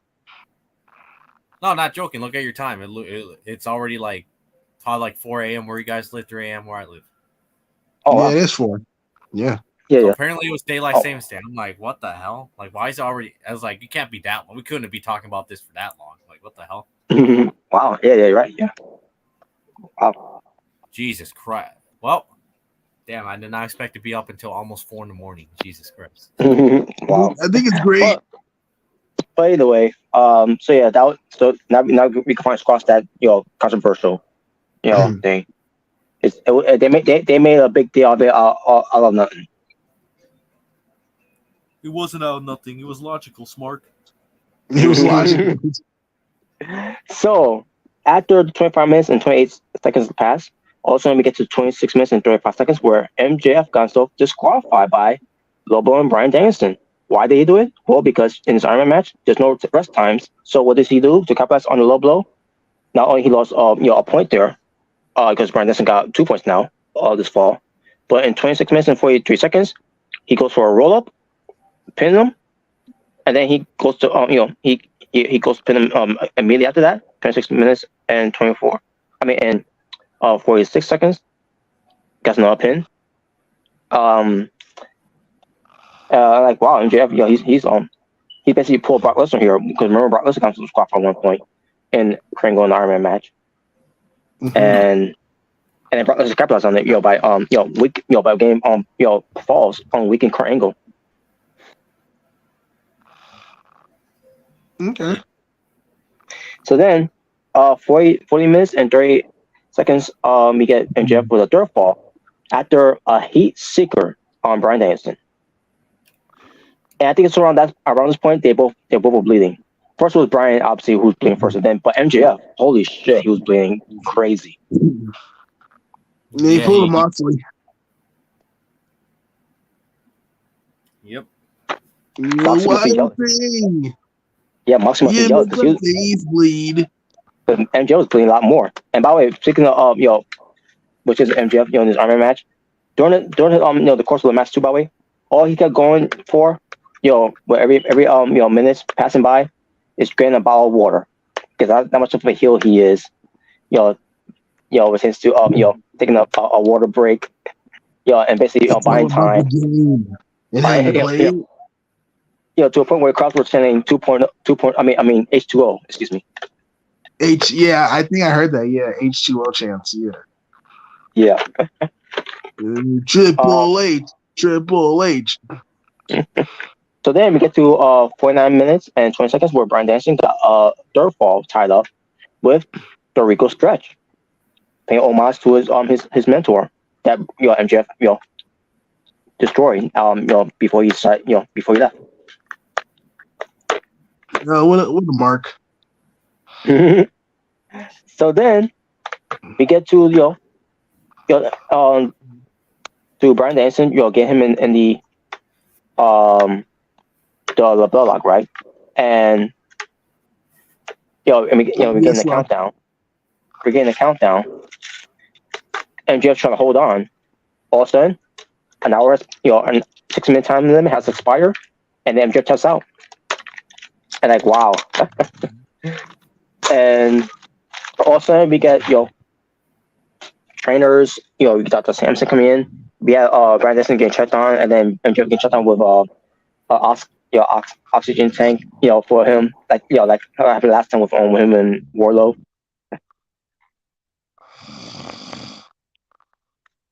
But Tony Khan was in the ear of Tony Schiavone.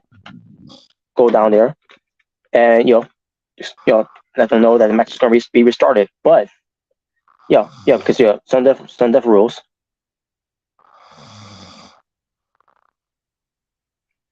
So the match continues in the next 5 minutes and 20 seconds. Because and during those times, you have MJF trying to miss the belt.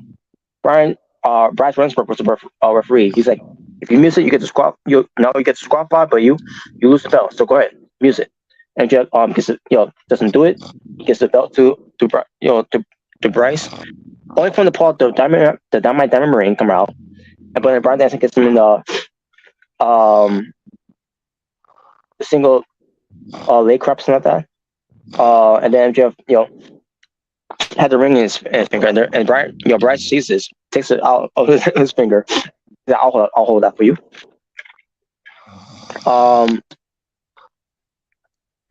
So MJ gets to the ropes, but he taps out too. And Bryan Danielson hears this, thinking he won, but Bryce doesn't know. No, you didn't win. He got to the ropes. I think he starts tapping out, and then he was outside with the oxygen tank, the oxygen tank. Bryan Danielson goes over, and Bryce Remsburg was far away from there. And then MJ meets with the oxygen tank on Bryan Danielson, and then goes for. So I can't remember what he's going for at the time, but then he goes for the label lock on Bryan Danielson. Bryan Danielson trying to fight and all and everything. But then Bryan, first he passed out, but then he was he found life, and he's trying to fight out of it, but he couldn't. So Bryan Danielson, pertains to MJF, adding insult to injury to Bryan Danielson here. Bryan Danielson taps out to the label lock. His submission move.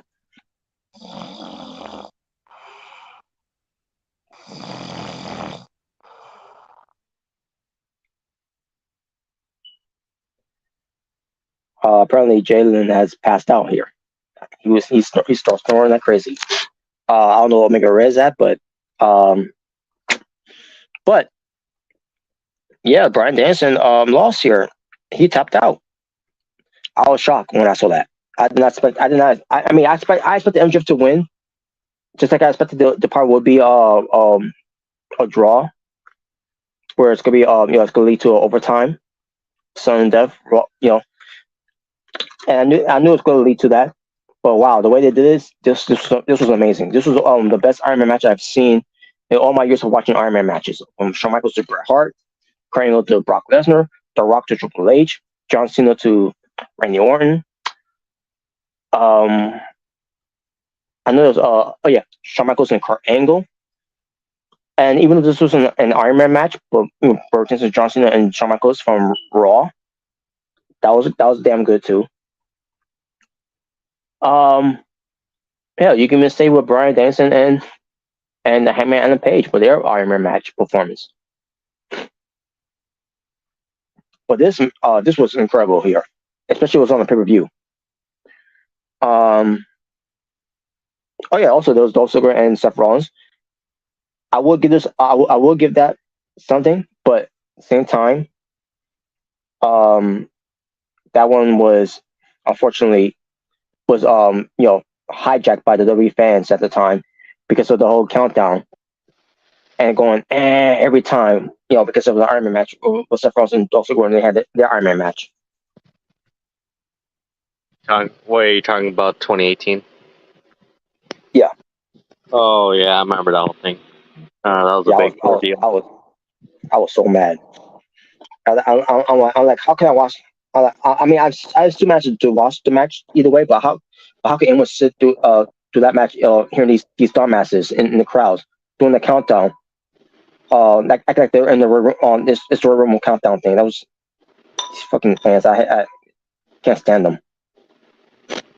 Yeah, I remember the whole thing. I'll be honest. When I watch events, I just try it. sometimes I try not to pay attention to the crowd. Yeah. Because to be fair, to play devil's advocate, there is times where I feel like some of these people do just pay way too much attention to the crowd and they get annoyed by everything from the crowd. It's like, why are you being paid attention to the crowd in the match? But I don't know. That's just me. Just to play devil's advocate. Yeah, I know. It was ridiculous. Yeah. But yeah, I remember that. And I was like, yeah, that's just like I remember seeing that. I'm like, yeah, the match itself. I mean, it was all right, but then the whole thing with the crowd, I'm like, wow. Yeah. So. And I remember people were saying, "I'll never go to the city ever again," and this, that, and the other. Which, me personally, I don't think I will go that far because there's some people who do go. That's like, okay, that's going a little too far. But at the same time, it's like it's not the city. It's that these it doesn't matter where you go. It's these fans. It's the way they react. They behave in that type of way. They behave like this during the Rumble too. One chance to the pre-show. The pre-show they did the same thing there too. It was a different city, but yeah, it's the same. It's the same type of fans. These are the same fans now. Yeah, it is like, well, for one, people just never going to say ever again. It's not going to fix the problem. Yeah, like hell, like I don't like the NXT crowd, the current one.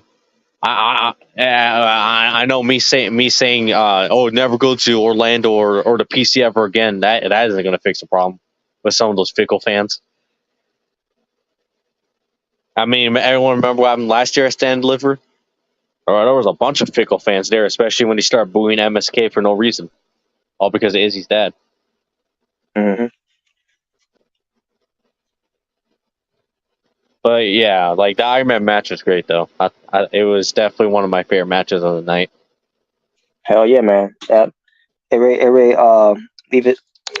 really showed that I mean, it's never gonna had the naysayers shut their mouths about MJF because all he is he cuts promos, good promos and all that, and he's got the character down and all that, but he, as in the ring, mid, he's not nothing special about him in the ring, or really. He's trash. All he is all muscle. By the way, someone actually said that all he is all muscle. I'm like, what? Wow. Like, what's that even mean? Like, all muscle? Mm-hmm. Yeah, because we're not going to forget about his match with Cody Rhodes and his Chris Jericho, Sammy Guevara. But even though that match I didn't really, that match should have been built up for review more than anything. But his match with Darby Allin, CM Punk. Yeah, I was actually there and live in attendance to watch his match with Darby Allin. I thought that was a great ass match. Mm-hmm. And that was the opener. Yeah, Full Gear 2021. I was actually there live in attendance to watch it. And I thought, I thought it was a great match. So yeah, so let's not pretend that he's never had great matches before. Yeah, he's not like my Kenny Boo. So fuck him. And by the way, that's my thing. That haven't done this match yet. MJF and Kenny Omega. Maybe they will. I get a feeling it's going to happen eventually, but probably not now. Yeah, and I'm not surprised with it. AEW's been in operation for 3 years, about to be 4 years, and they haven't had a match yet. Like, that's pretty crazy. Not even a program. Hell, I don't think they never ever even shared the same room together, as far as I know, and on television. Yeah. Or hell, not even in the same ring. That's interesting. Now, I'm pretty sure in the pandemic they maybe they not in the match though, but versus institute being around each other, maybe during that time. They were but they never never got started with any programs or any match or any kind. No, none of that. Yeah. I mean, obviously they know of each other. They probably know each other, but like, but as far as my knowledge goes, I mean, I think they had never had a match. Never ever. No, never. That's insane. Matter of fact, there's a lot of guys in AEW I can think of that has never had a match with Kenny Omega yet. Oh yeah. But yeah, like actually now thinking about it, I don't think Orange Cassidy and Kenny Omega has ever had a match. Other than the three-way match they had with Pac.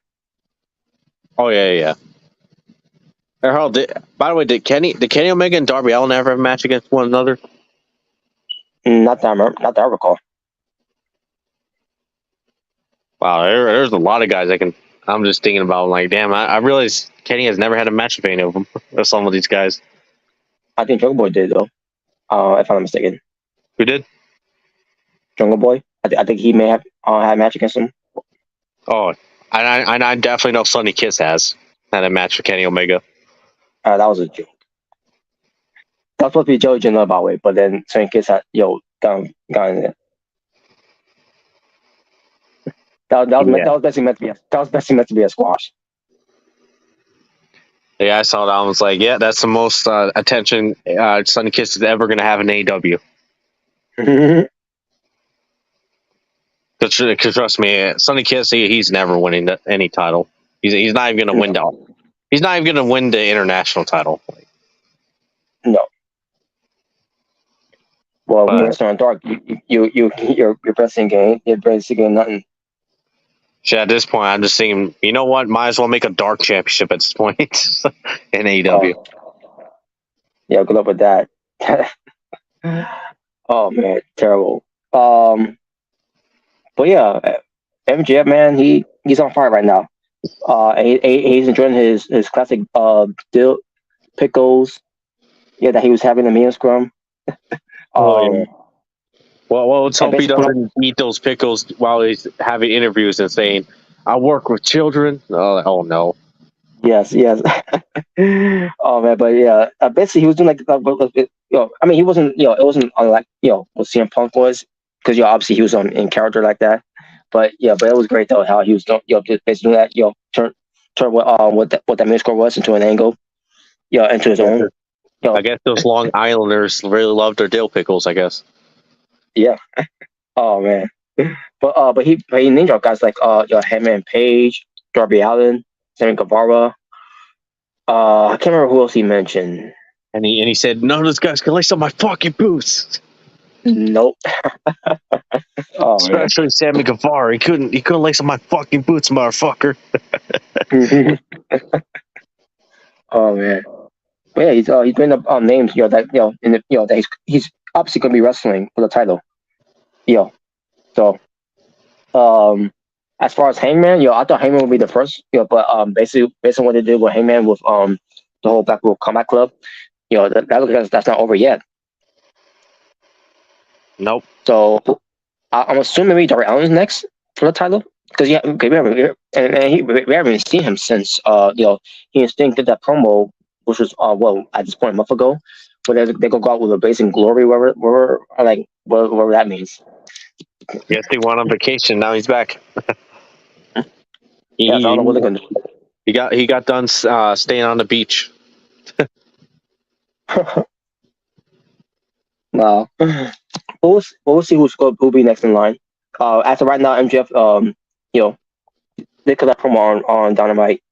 It was, he wasn't there, but they did a promo video where he's the best in the world. Wink. I think somebody might be coming. Oh boy. Coming back, because he beat the best in the world, Bryan Danielson. I mean, there's no best in the world that needs to come back, and I believe he will. No, you won't. I heard people say he should be a heel when he comes back. Oh wow. Well, I don't think so. But we'll see. But being the best in the world, Bryan Danielson talks about MJ was right about something. He was putting wrestling over his family because he thought about fighting against that LeBell Lock, but then he felt he couldn't feel his arm, the same arm that he was having problems with for the weeks, because MJF put him in these type of matches. With like Roosh, Brian Cage, Timothy Thatcher. So he felt he couldn't feel his arm, and he thought about his family, and he tapped out, and he's like he needs and at this point he needs to go home. He's going home to WWE. No, I'm just kidding. Going home to WWE. Yeah. Some people saying that, by the way. They're trying to say, he's going back to WWE. No, he's not. No, he's not. Honestly, if I had to say if he's going back somewhere, it'll probably be Ring of Honor. Yes. But my thing is, I think he really is going home, to rest up. And yeah, I think I do think he's going to be taking time off for a while. I don't think we're going to be seeing him for a little bit. He's basically in the vacation that John Moxley should have been getting when he from back in All Out. Yep. By the way, when is Moxley going to get that vacation? Because I look at he's still sticking around, especially what they did on Dynamite. He's sticking around. Well, maybe when him and Renee want to have another child. Probably. Oh man, but Brian, it's good for him to take his rest now, because they need to keep him healthy for Forbidden Door this time, because Forbidden Door last year he wasn't part of it because he got hurt. He was hurt. So hopefully, this will be enough time for him to rest up for next Forbidden Door. And New Japan, make sure everybody has their visas cleared to go to America. Oh yeah, exactly.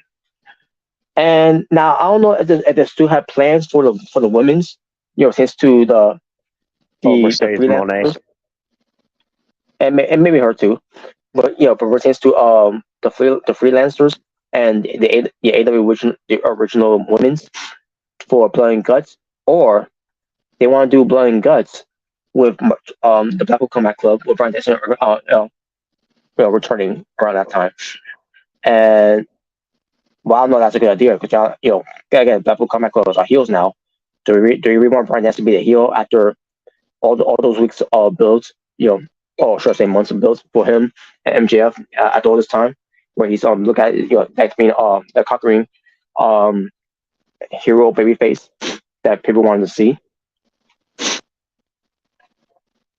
Yeah. I don't know. I don't know. But we'll see if that's on the idea, unless they want to add someone new there. Because again, the whole thing with Hangman, he said he wanted to be. He said he's moving on, but based on what Moxley did there, how can he move on when he's his friends are being attacked by Moxley and his buddies? So maybe that could lead to Blood and Guts.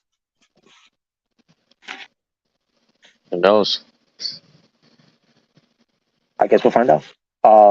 My opinion, it should be the women's. No. Because it's like when you haven't seen enough blood from Moxley. Oh God. Come on. You know what? No, you know, Smark. It should be a blood guts women's, but bra and panties edition. I'd be like, yes. All right, let me check on something here.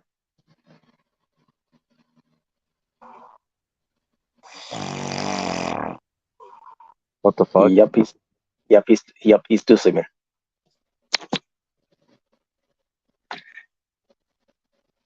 Wait, was he snoring? Yeah, he's snoring. Well, that's the first time I ever heard Jalen fall asleep on the stream. Well, now we know he snores. But anyway. Yeah. But yeah, but that was Revolution. After Revolution, besides the two matches that should never be on the card, Ricky Starks and Chris Jericho, I feel like it wasn't special. Well, I guess I could say three, because Wardlow and Samoa Joe shouldn't have been on the show either. And then that 4-way tag team match, for the title was not good either. Ridiculous. other than that, I thought it was a good show. Yeah, but other than that, it was a good. It was a good show. Besides all that, not much to say. Yeah, I thought it was a success. So I'll give this show a 9 out of 10. Same here. So I want, now unfortunately Jalen's not, up for this one, because I really want to get into this one with NXT Roadblock 2023. Cause I thought the show was good for what it was. Minus some matches I didn't care for. Yeah. Which we'll get to. So Tony D'Angelo with Stacks up against Dijak in a jailhouse street fight, where the rule is you put your opponent into the jailhouse, bars, and slam the door shut, and you win. There you go.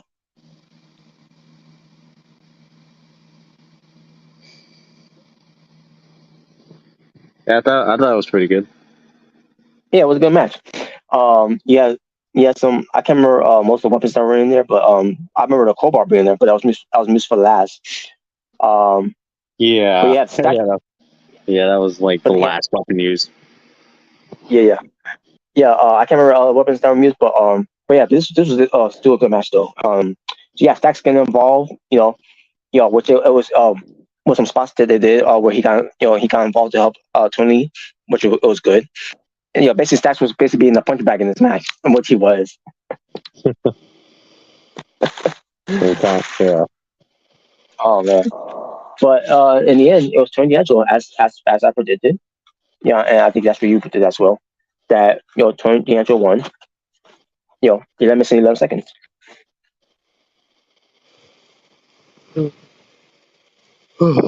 Yeah.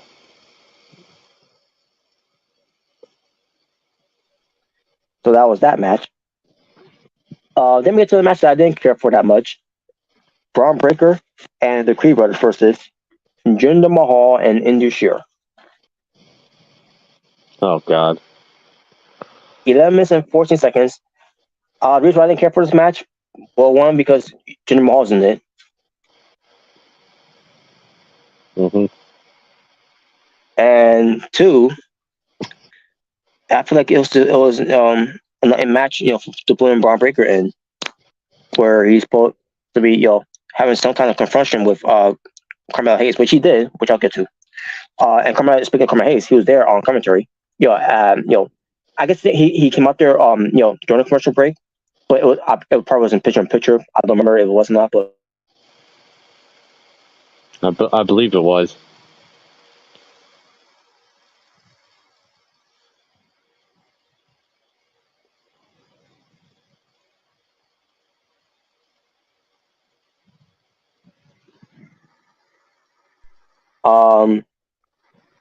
So I think it was after this match when we got the Grayson Waller effect. Yep. So Grayson Waller, does his thing. Shawn Michaels was backstage with Matt Bloom, Prince Albert, A-Train, Lord Tensai, Sweet Tea. He goes by many names. And we could go by Snitcher for snitching Mandy Rose for being fired. Yeah. Which he should have snitched on Lacey Evans for those tweets that could let her to be fired. But instead, Mandy Rose gets fired because of leaked photos. That dude probably enjoyed him and then just ratted her out anyway. I mean, who wouldn't enjoy Mandy Rose? Yes. But he said, are you sure you want to do this, Sean? And basically, yeah, I'm sure I want to do this. I'm gonna get this. So basically, I don't know what he meant by that and all that. Now he was teasing, they were teasing the whole thing where Michaels could return the ring, and I said to myself, no, it's not gonna be him. I figured it was gonna be someone. I thought it was gonna be Dragon Lee, which by the way, Dragon Lee was in the crowd. As soon as we saw him in the crowd early in the night, I said to myself, "Yep, it's not gonna be him. It's gonna be someone else then." Didn't think it was gonna be this person, which I'll get to. I thought it was gonna be someone else. To be honest, but I was wrong. But so Grayson Waller basically calls out Shawn Michaels, and Grayson Waller basically, talks about, why I'm not the guy and everything, right? And I said to myself, so we're doing this angle. Why isn't he's not the guy?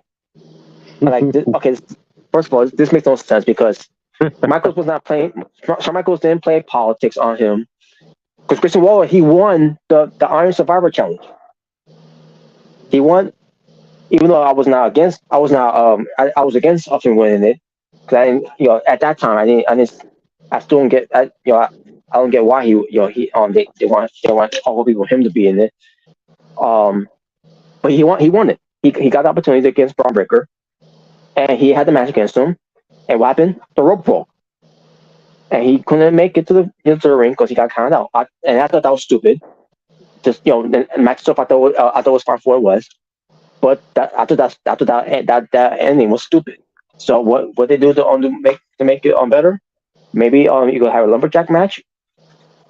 Nope, steel cage. Okay, whatever. And Michaels made the match too, by the way. And that's when they did the backstage segment with those two. Michaels calmed things down. It was a steel cage match, and Chris Waller had a hell of a performance, but didn't win. And what does he do? He goes to Shawn Michaels, interrupt his medium scrum thing, and then Michaels, did what he did. He, suspended him, and then Chris Waller just goes to confront him because I guess Chris Waller lost a match against someone. I don't remember who. It was Tyler. I think it was Tyler Bate. Tyler Bate? Okay. So yeah, I this whole story that he's just disgruntled.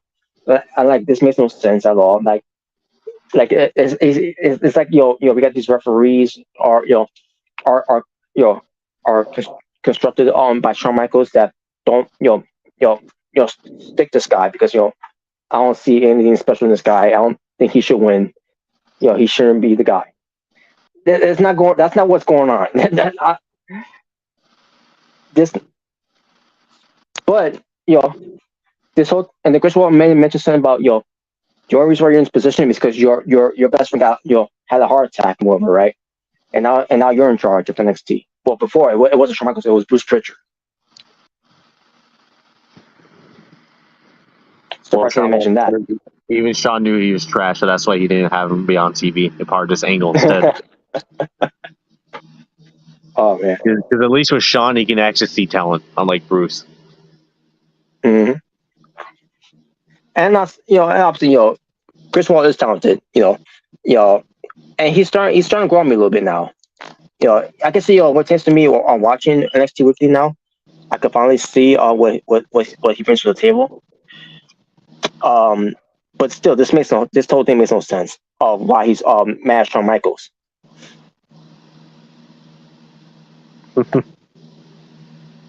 But then Michael's getting let him know you had your opportunity, but you lost. You lost it, everything. And again, yeah, I agree. So why is he mad at Michaels for something that he couldn't get the job done? Again, it makes no sense why he's going. Because I'm mad, Smart. Yes, because he's mad. He's always mad. And then I think he said something about Michaels being like Vince McMahon, which tends to him being in charge.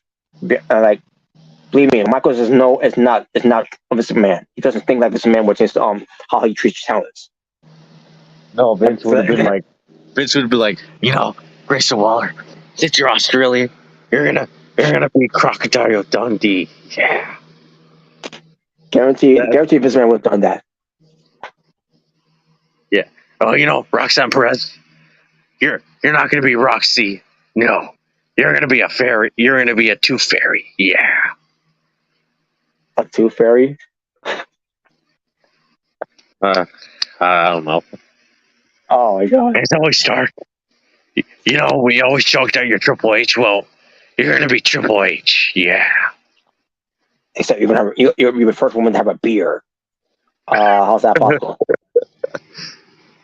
We're gonna draw on her. Yeah. It was Sharpie, I guess. Oh my god, terrible. But yeah, but Grace Waller points out guys that Michaels are in favor of, like Zoe Stark, Braun Breaker, Carmella Hayes.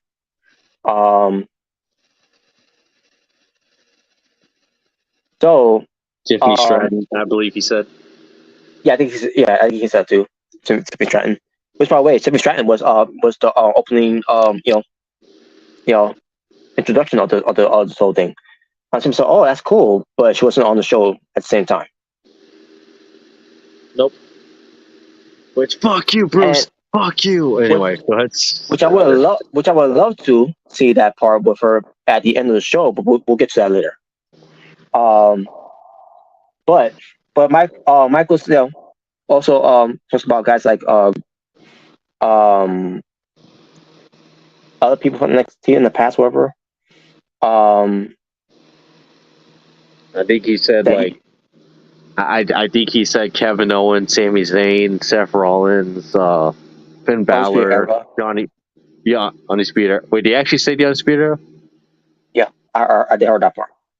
Oh wow, I didn't catch that. He actually said the Undisputed Era. I'm like, wow. Yeah.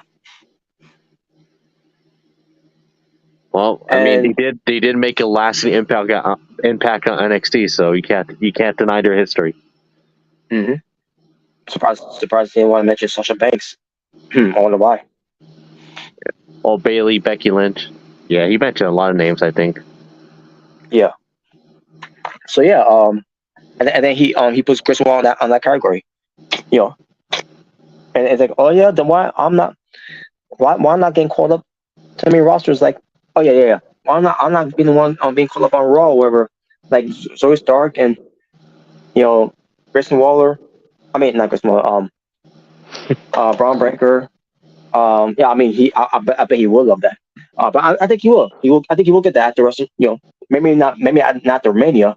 I think later on, maybe after SummerSlam. Because we're not expecting everybody to get called up to the main roster, NXT to go to the main roster after Mania. Braun Breaker, I'm pretty sure, I'm guaranteed he will. After he puts over Carmella Hayes.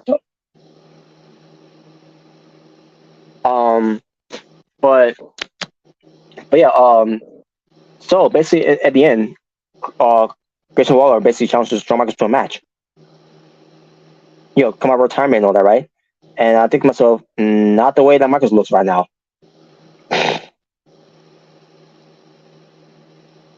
No. If he still had hair, maybe. I believe Michael could still go, but the problem is his hair. No one wants to see and has been who's lost his hairline and going bald. It's it's way worse than John Cena's bald spot. Yeah. But Michael's talk about guys tried talk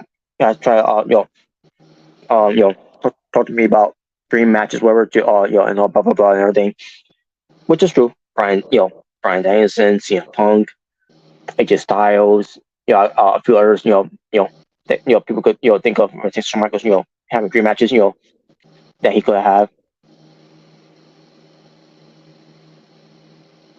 I think Finn Balor and Seth Rollins at one point, if I'm not mistaken. Mm-hmm. But Michael says, he loves NXT, and then he reveals someone that will fight you who will love NXT more than I do. So, Boo. And I wish Jalen was awake for this one, because I want him to hear what I gotta say about this. So I'm sitting here thinking, who could it be? Now I know it's not Dragon Lee, and as soon as, because I could again we already saw Dragon Lee, but he's obviously he's gonna be coming in, to be wrestling. My guess he's gonna be wrestling Wesley for the title. With the whole open challenge that Wesley's doing, I guarantee Dragon Lee's gonna be the last guy to answer that open challenge. But first, it's gonna be Axiom, who's gonna now win the match. But it's gonna be a good match anyway, because Axiom is good too. Oh yeah. So yeah, I knew it wasn't gonna be Dragon Lee because we were very strong there, and they got bigger plans for him than having wrestle Grayson Waller. So I think to myself, so someone who loves NXT. So who could it be? Who could it be? That Michael Scott could have been Shinsuke Nakamura, because because WWE ain't doing nothing with Shinsuke after his match with Great Muta.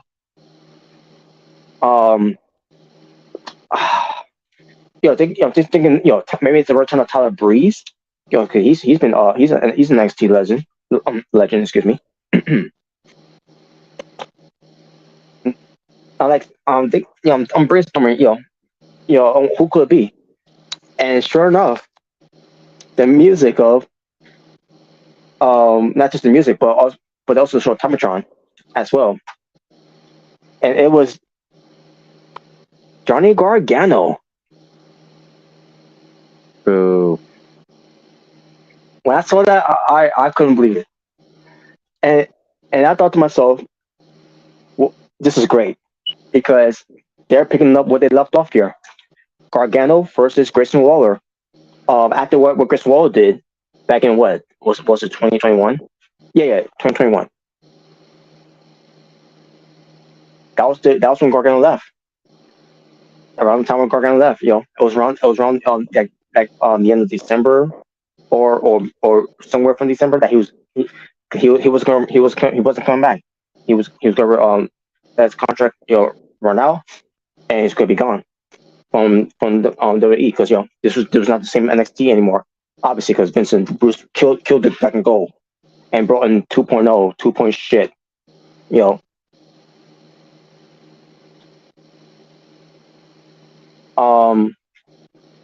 So the fact that they all brought him back, the pick up where they left off here was great. Because again, there was no plans for this at all. There was no long-term booking of this holding either. Because people were saying, "Oh, this is long-term booking." No, it wasn't. That was not the part of the plan, because Gargano was gone during those times. Gargano was gone from WWE, because Vince McMahon and Bruce Pritchard took it over NXT. It was not going to be the same NXT anymore, and basically they killed what was left of NXT that he was part of, was all gone, and then what we got was one of the most worst NXT ever, and also was on lines as well there. So my thing is, why they chose Gargano? Obviously, to pick up where they left off here, because Grayson Waller ruined his final moment on NXT that he was on, pertains to his farewell. And now Gargano's going to get payback. Now, is he going to get payback? I don't know. I think, in a way, I think it's going to be a good match either way. But we got to see how it plays out. And and I cannot wait to see how this match turns out at Stand and Deliver. It's obviously it's going to Stand and Deliver. No pun intended. But pertains to these two guys, especially when Gargano wants Stand and Deliver to be like a takeover, where Mr. Takeover is going to be, or Giant Takeover is going to come in full effect on NXT Stand and Deliver. Now, with that being said, I want, and this is why I want Jalen to hear this, because I think it's what you've been confirming all this time, Omega Red. Because John Gargano has nothing to do for WrestleMania this year, and we don't know why. Because we don't know if this man is fully back yet with the company. Pertains to him have some type of control, whatever, behind the scenes, whatever. After I'm hearing that he was backstage on Raw, it was more than just visiting John Cena. Because I heard he was also hanging out in court position all night during that time. But my thing, but it's what you've been saying all this time, Omega Red, about Gargano. It has not been confirmed that he's been playing politics this whole entire time, because he doesn't have anything to do for WrestleMania. So what does he do? he plays politics to go to Triple H to tell Triple H, do you have any plans for me for WrestleMania? And Triple H just try to find ways to to at least have you at WrestleMania do a segment or at least have a match, whatever. But he couldn't think of anything because this man's is back in charge, but in a way, in some shape or form. And then Gargano's like, well, what about if you give a call of your old buddy, if he has anything from you, during WrestleMania weekend, stand and deliver. And then Triple H is like, well, let me give him a call. Sure enough, he gets a call to his old buddy, which the ringtone was played was so about the game and how you play it. All I control, and if you can't take it. And Michael's answered the phone. Like, hey, what's going on, buddy? Well, I got nothing for Gargano. So how about you borrow him for WrestleMania weekend for stand and deliver? Since you have this problem with Grayson Waller. And then Michael's like, well, be damned. I would love to have Gargano because I always find him as the second coming of the Heartbreaker, Shawn Michaels. He loves to play politics just like I did during those times. So you got a deal, partner. Oh, buddy, old pal. And that's what happened. Shawn Michaels, Triple H, and John Gargano, all three of them playing politics to save Gargano's skin, and in the ways to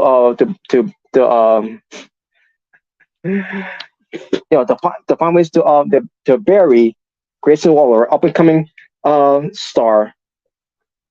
I'll admit to you all, I was never big on Grayson Waller. I never got the appeal of Grayson Waller. In a way, I still don't. But he has grown on me a little bit because I've been watching NXT weekly now. I do see obviously I never say he was a bad talent. He's a good talent. He's very good in the ring though. It was just something about him that I just didn't care for. Just the corny cocky smile and all, and sometimes it's hard to point out the things that I can't stand about this guy.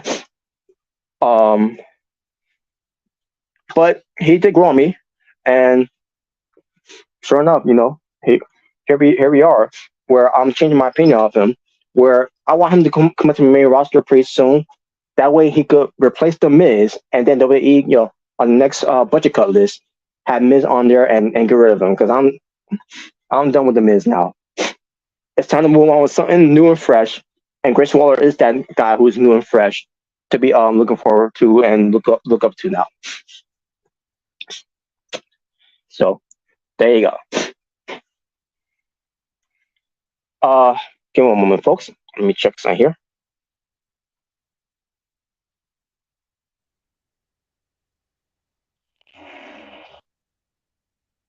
Just so I thought. Okay.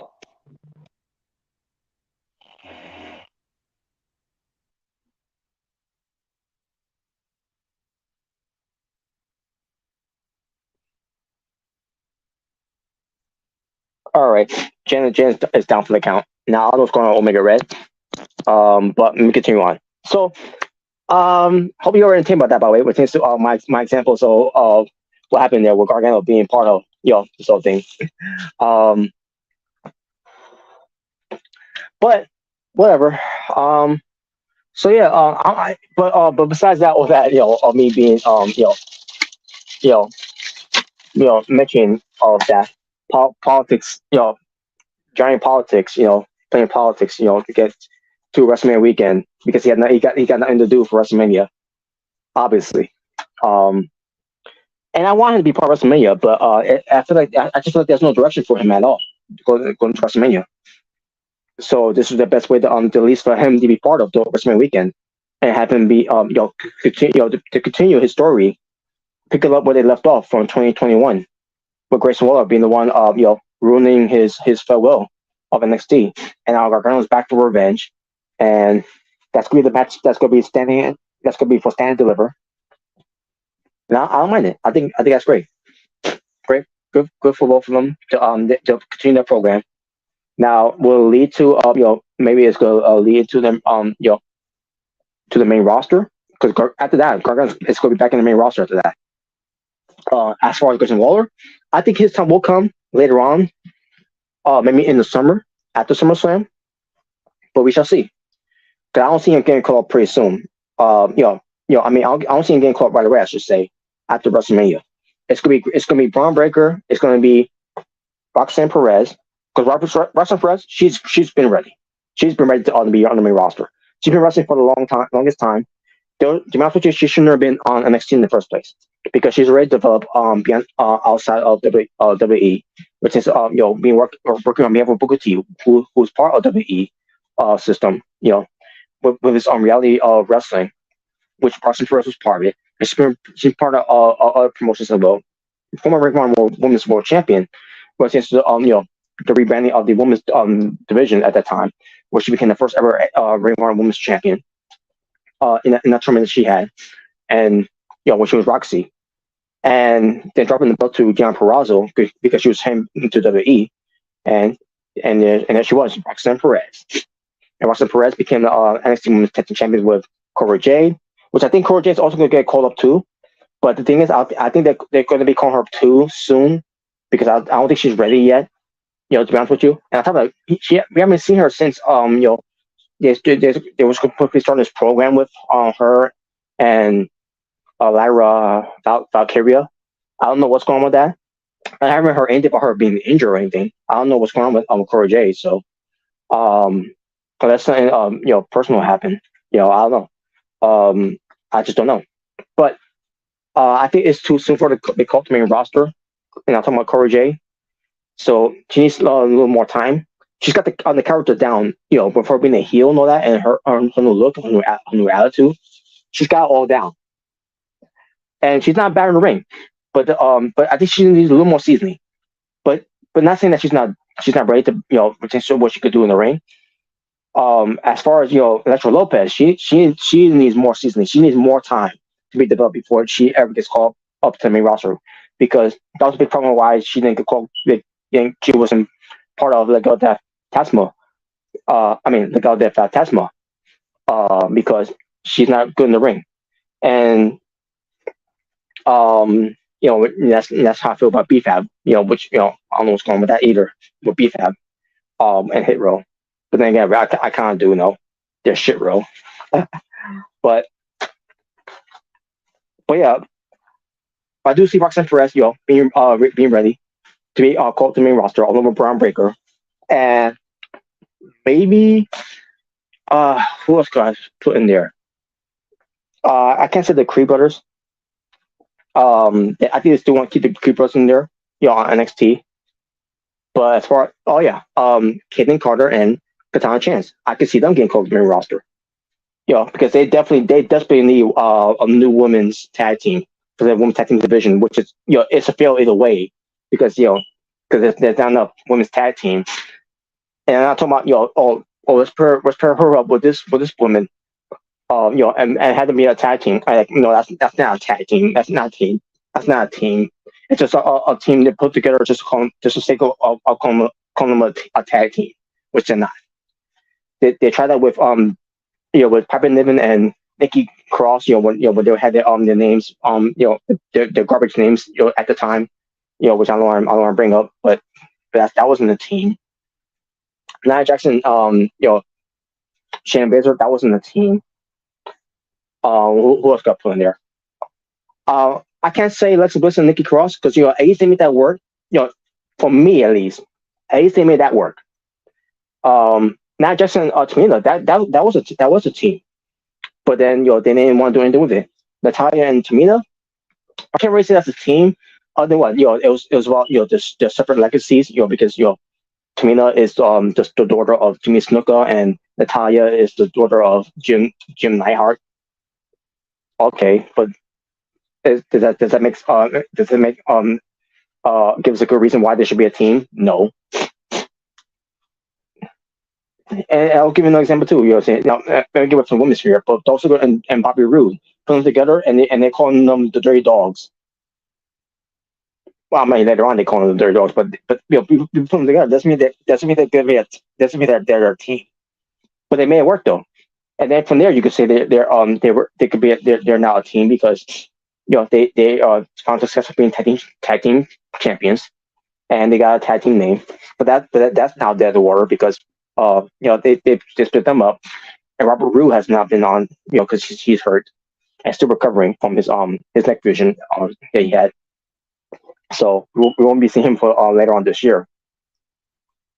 But the point is, when it comes to Kenny Carter and Katan Chance, those two are a true team, a team with them being best friends outside and inside of the pro wrestling, and they care about together as a tag team. They have that excitement of a tag team that they desperately need on the main roster. Because there is no tag teams on the women's division. Other than what, Shayna Baszler and Ronda Rousey. But the thing is, Ronda Rousey is hurt now, so that's the end of the word there. Damage Control, which is the Io Sky and Dakota Kai. Yeah, that's been a flop. They're a team and everything, but that's been a flop. They're damaged good at this point. Alexa Bliss and Asuka, that's not a team. They just put them together because they were attacked by Damage Control. Doesn't mean that they're official tag team. And even though they won tag titles for that one time, just because they want to do a twist and turns for the title change for to the show at Saudi Arabia,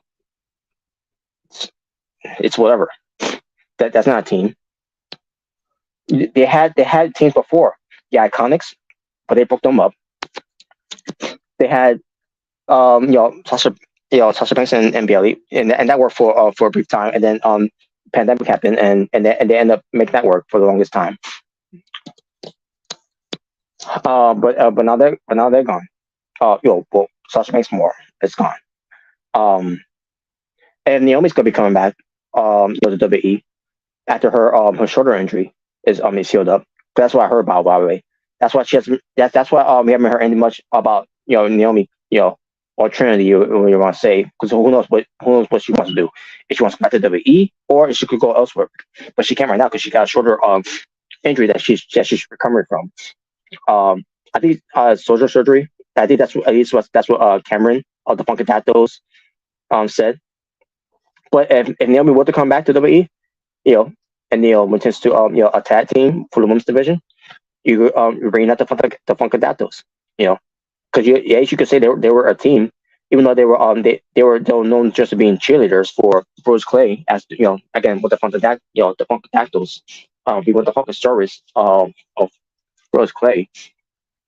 But they did have tag team matches together at one point, and there was no tag team titles during those times. But either way, things it could maybe if Naomi it does decide to come back to WWE and be part of a tag team division with her former long-time friend and tag team partner, to bring out the Funkadactyls, I think that worked out well, because you need tag teams, and putting belts on Becky Lynch and Lita, let's make them a team, because we all know Lita's not gonna be there for the long haul, so who knows when they're gonna route those belts. And I still don't get the point of why they had to take the belts off of Damage Control, and Io Sky and Dakota Kai just to drop it to to Becky Lynch and Lita. That's not a team. This is what I'm talking about here. They're putting on belts on teams they're not actual teams, and they're not going to be there for the long term. So what's the point of this? That belt is cursed. And there's really no teams on the main rosters for the women's side. I don't understand this at all, or what they're doing. But that's what happens when you don't have enough women's, on the roster, especially you have enough women's tag team. I guess it is what it is, right? So, but I do definitely see Braun Breaker, Roxanne Perez, and Kenny Carter and Katana Chance getting called up. Who else will I'm thinking is getting called up too? I think Wesley. If you ask me, I think Wesley will get after he drops the belt to Dragon Lee, as Stand and Deliver. because I definitely see I could definitely see Dragon Lee, being the guy to call out, or at least accept the open challenge to Wesley Lee for the North American Championship. So I could definitely see that happening. But only time will tell. And then later on in the main roster call up, in the summer, NXT call up to the main roster, I should say, for the summer. I could definitely see Grayson Waller, Schism. As far as the women's side, I mean, besides Ava, I think I'm hearing something about Winnie Chu getting called up. Not that gimmick. That gimmick's not gonna get over in the main roster. Either way, we'll see what happens later on, and and probably like around the winter, we'll get more calls for that too, of NXT people. Again, it depends how the company ships up. If this man is not fully back in the company, but I digress. But anyways, I'm going too long with this, folks. Let me talk about the rest of the card. I'll be on the show, and then I'll end it from there. And I guess we'll continue on later on Monday. Pertains to after all, but Gigi Dolan versus Jessie Jane, a singles match in 8 minutes and 1 second. It was alright for what it was. I wasn't expecting much of it here because it was their first match. It was going to be just a singles match. But Gigi Dolan won, which was surprising to me. I thought at least Jessie Jane would win, but instead it was Gigi Dolan winning. And then Jessie Jane, being a sore loser as she is, attacks Gigi Dolan because she's got a pinman answer. But the way it was presented was so odd because she was doing it from far away. That was a bad spot there. Because referees come out and basically got her away. Yeah, I didn't understand that logic at all. Why she did it so far away? But she could just done it from the angle where, from the area from where Gigi Dolan was right there, close to that corner where she could have gone that corner instead of going the corner that was so far away. That made no sense.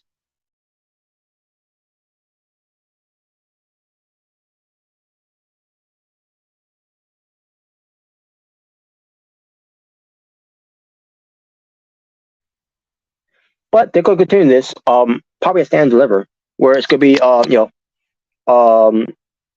maybe a street fight, false count anywhere. Who knows what they're gonna do with this one? But they train this on this angle, this story here between Gigi Dolan and Jessie Jane as their Seth Rollins and Dean Ambrose feud from the main roster from 2014. That's basically how they train this as. So the first match, it was alright. Let's see how the second match goes around. Then we get to Joe Gacy with Schism, went up against Andre Chase with Chase University.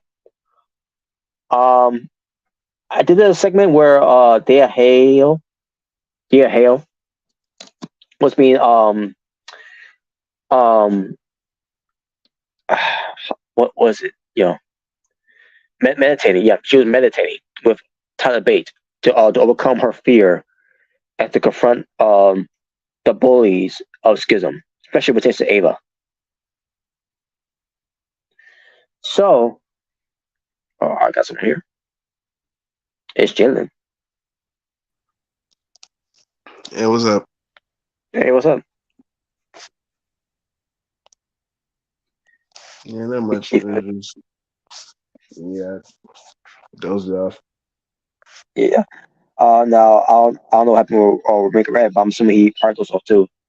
But yeah, I was just talking about the whole thing with Thea Hale and Tyler Bate where they're meditating. Because Thea Hale is trying to find her inner spirit, whatever, to overcome her fears or whatever. I guess over Schism, especially when it comes to Ava, and she did. And during this this match with Joe Gacy and Andre Chase, which the match it lasted only 4 minutes and 27 seconds.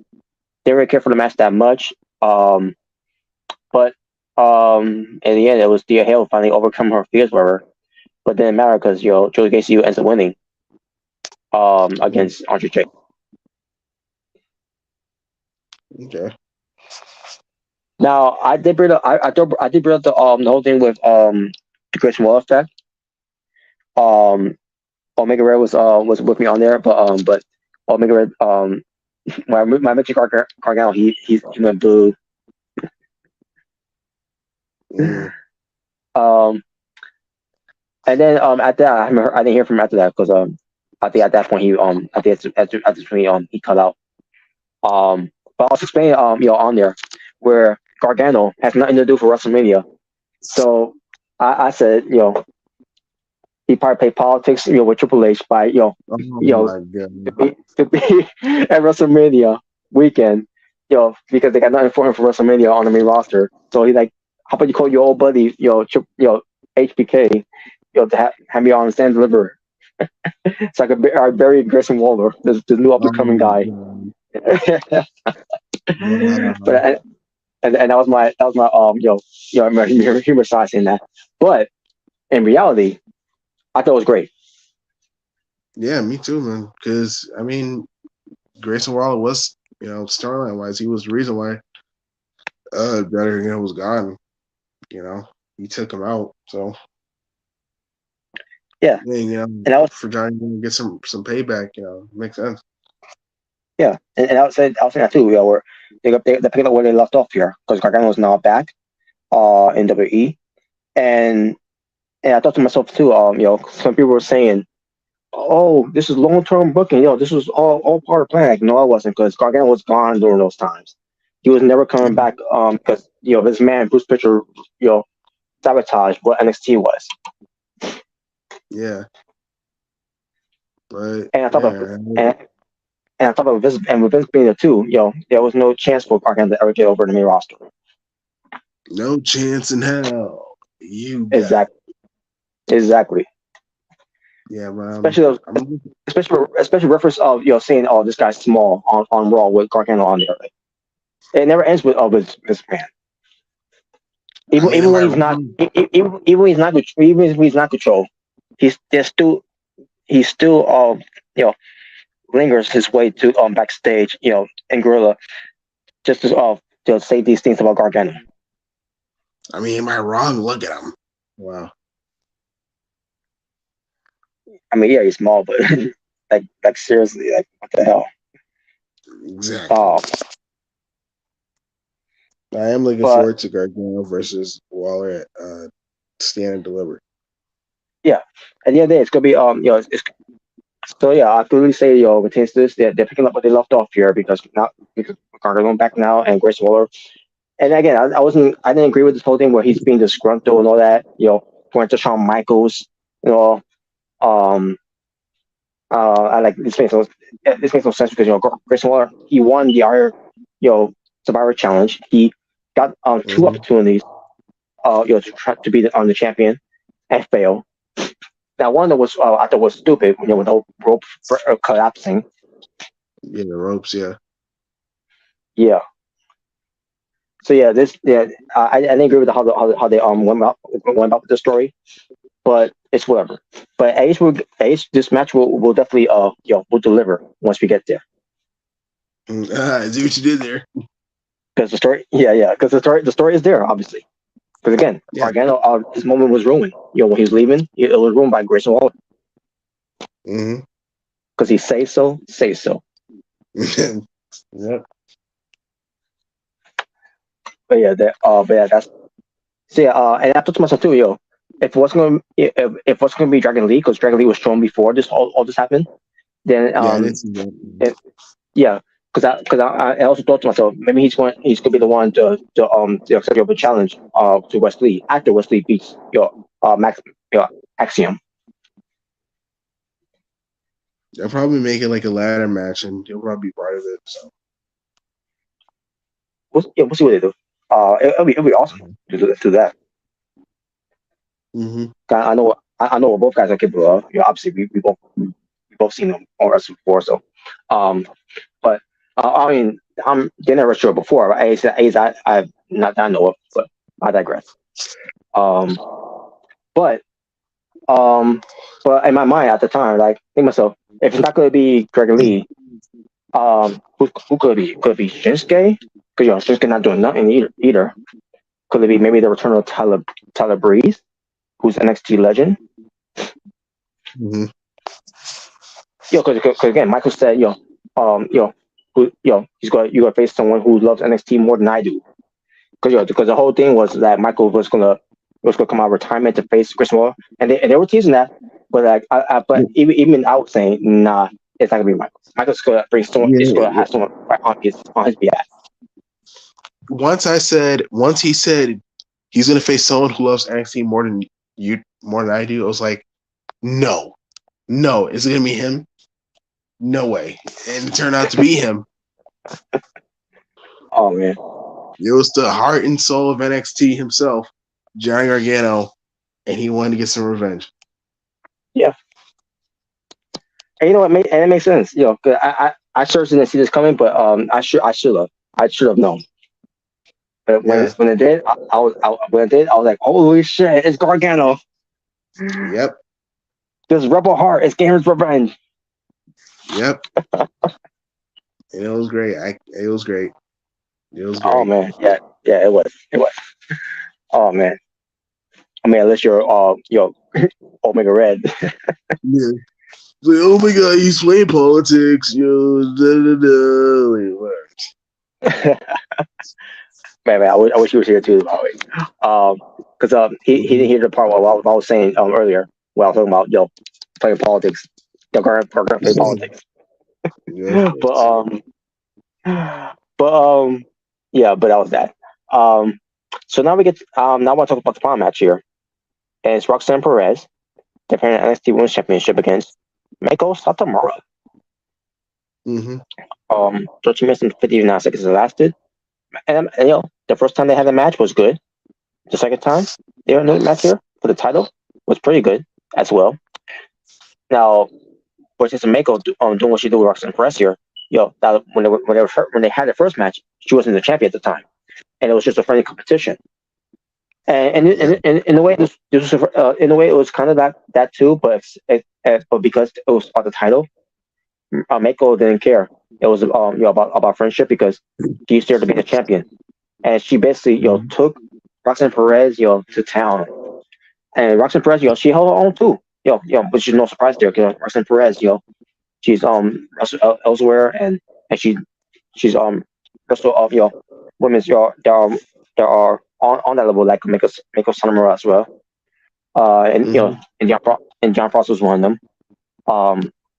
I've never seen John Frost taking Roxanne Perez to that level before, but Meiko did, and either way it was pretty damn good what they did here, and in the end, Roxanne Perez got the win over on Meiko, which I expected that to happen. No, Meiko got buried. Yeah, no scoop I should got buried. Roxanne Perez won as expected, and and Meiko pushed her over as she should, and from here I think to myself, okay, Tiffany Stratton, because she wants to start the title, doesn't matter who wins all these two because she's next in line. Because she opened up the show, this whole introduction that she did, kind of like what Charlotte Flair did, with his two, when they were in NXT, the NXT Vintage Day thing, which was talking about the cards on the show, and the way they did it too was great too, and they did with Tiffany Stratton here. That was not on the level like what they did with Charlotte Flair, but it was still good. Tiffany Stratton, did pretty well of the opening of this announcing these cards on the show of NXT Roadblock. So I think to myself, okay, now it's time for her to come out to be next in line for the title against Roxanne Perez at Stand and Deliver. Instead, Shawn Michaels went with his Shawn Michaels versus Owen Hart angle from 1995. So Roxanne Perez, after she won, she looked like she was exhausted, and then she was pulled over by Meiko Satomura. And as I said, people say, well, she's been in a wrestling match. Well, duh. Well, no, that's not what I meant. This was just way different than what they were doing here. So Roxanne Perez gets pulled over by Meiko Samoa, and then Roxanne Perez out of nowhere collapse. And this remind me of Owen Hart and Shawn Michaels. It's because this is exactly how Shawn Michaels did when he collapsed in the middle of the ring against a match against Owen Hart. It was on the Monday Night Raw, by the way. And they played this whole thing where Michaels was knocked out, unconscious, after a insecurity kick by Owen Hart that he's known for, to the head of Shawn Michaels' go. Because they were playing off this whole thing of this real life angle where Shawn Michaels, this real life story. This real life situation, I should say, with Shawn Michaels, during that year, where he and the British Bulldog were at a bar. I'm assuming it was around that time. Yeah, as a matter of fact, it was. Yeah, it was. It was around that year, where Bulldog and Michaels, Davey Boy Smith, by the way, they were at a bar where you have Marines there, and that was the night when Michaels got his ass kicked, and he was in the contract at the time, and that's when he had he had a serious concussion to a point where he had to drop the belt to Shane Douglas, which he was Dean Douglas, and then on that same night, Dean Douglas lost to the Razor Ramon, the Intercontinental title, that was basically was handed to Dean Douglas because Michaels refused to wrestle or whatever. Now I don't know if he passed the concussion test, whatever, or blah blah blah, but Michaels was concussed, whatever. He couldn't wrestle. So Dean Douglas was the champion, only for him to drop the belt on the same night to Razor Ramon after being handed that belt to him instead of earning it to win it. And that's what Shane Douglas did the promo after Now I'm pretty sure that he was gone after that, and either after 95 or 96, where he's went back to ECW and said when he was handed the Intercom belt, he knew that belt didn't mean anything, because people always say the Intercom belt was looked at as the workhorse belt, the most prestigious belt to ever win, because if you almost become the Intercom champion, you'll be closer to a world title like Bret Hart was, Macho Man Randy Savage, Ultimate Warrior, just name a few. But the thing is that those guys actually won the belts, fairly. Not so much for Dean Douglas. But anyways, but anyways, the point is, Michaels, he, basically they put off that whole thing where Michaels, I think he came back on that year to wrestle against Owen Hart, whatever, or he had some, matches before, against Owen Hart, and then Owen Hart just did the insecurity on Michaels, to the head, just, because to felt the concussion angle on Michaels, and then he collapsed and all that, and then referees, agents, Vince McMahon from commentary coming out, to check on Michaels. You have ENTs. Yeah, they brought in the oxygen, oxygen tank, with the put the oxygen mask, to see what's going on with Michaels. If he's okay. This is what they did with Roxanne Perez here. They brought in referees, ENTs. Booker T came off commentary because Booker T has known Roxanne Perez since their reality wrestling days. Mostly Roxanne Perez. Booker T still does reality wrestling things, because he I think he's like a founder of it, along with his brother Stevie Ray. But I digress. So they did that whole thing, and they have her on a stretcher on the gurney, and they have an oxygen tank and an oxygen mask and all. Shawn Michaels comes out, because remember, I brought Shawn Michaels for a reason. This was Shawn Michaels. This was Shawn Michaels' angle back in 96. I mean 95. So they did this whole thing with Roxanne Perez, and they stretched her out on the gurney backstage all the way to the ambulance, and that's where it ended. I didn't like it. I thought it was dumb. It was stupid. It makes no sense of why they did this. Now I'm pretty sure they're going to come up with reasons, to make sense out of this, of why did this happen. I'm sorry, this was dumb. this to me this makes no sense to me at all. Where Roxanne Perez, because she's in the ring with Meiko Sanomura. After Roxanne Perez was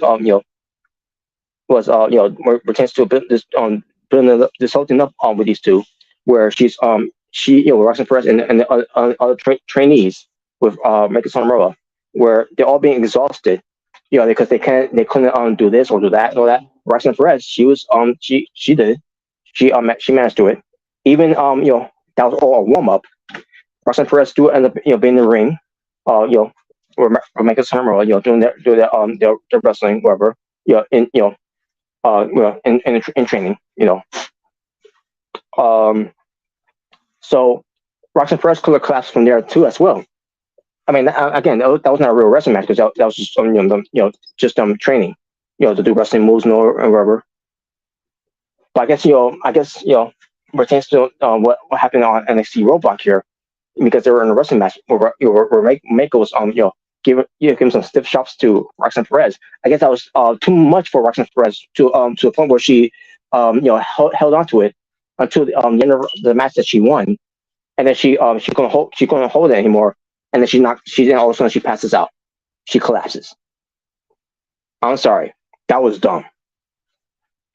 I didn't buy it. I didn't believe it. And by the way, now I was working at the time, and I didn't want to be spoiled or anything, but I did see on Google, which is to the Google News, some about a wrestler on NXT collapsed, and I knew what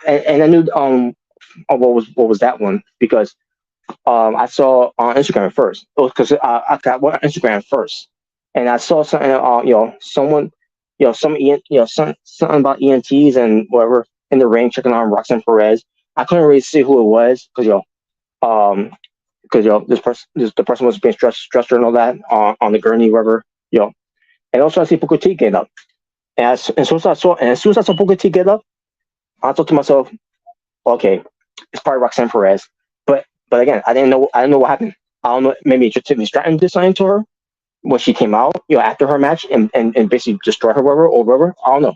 Maybe that could have been it, but then when I Google, now I want to Google, because I wanted to search for something. I didn't want to search for Roxanne Perez or any of that because I didn't want to be spoiled.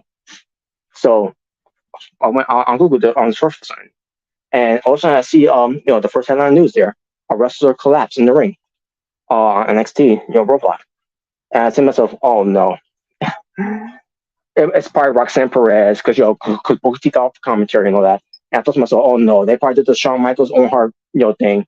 But I think to myself, but how did that came about though? So as soon as obviously as soon as I saw the match was, okay, doesn't make any sense because I know she got kicked in the head by Meiko Sanomura, which is her finishing move. Not only from in the ring but also outside the ring. But it's like it was a type of kick where you're gonna feel the effects of it.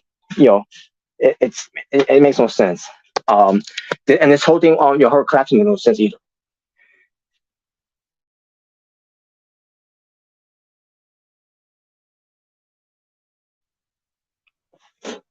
So yeah, folks, I didn't. Yeah, so bottom line, I didn't like it because you're supposed because we're only weeks away. Hold on, let me double check.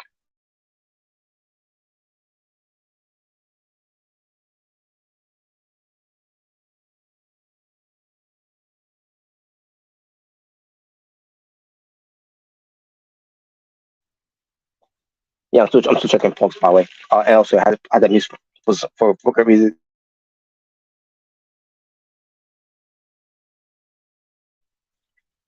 I was muted for good reason because I was sneezing. So that's why I was muted. Let me check the calendar here.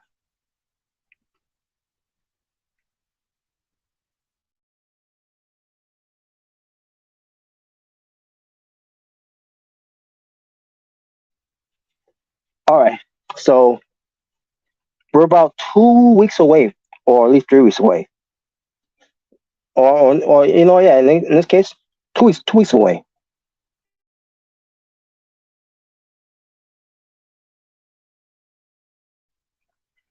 Damn. Sorry, folks. I keep muting because I'm sneezing crazy here. I apologize.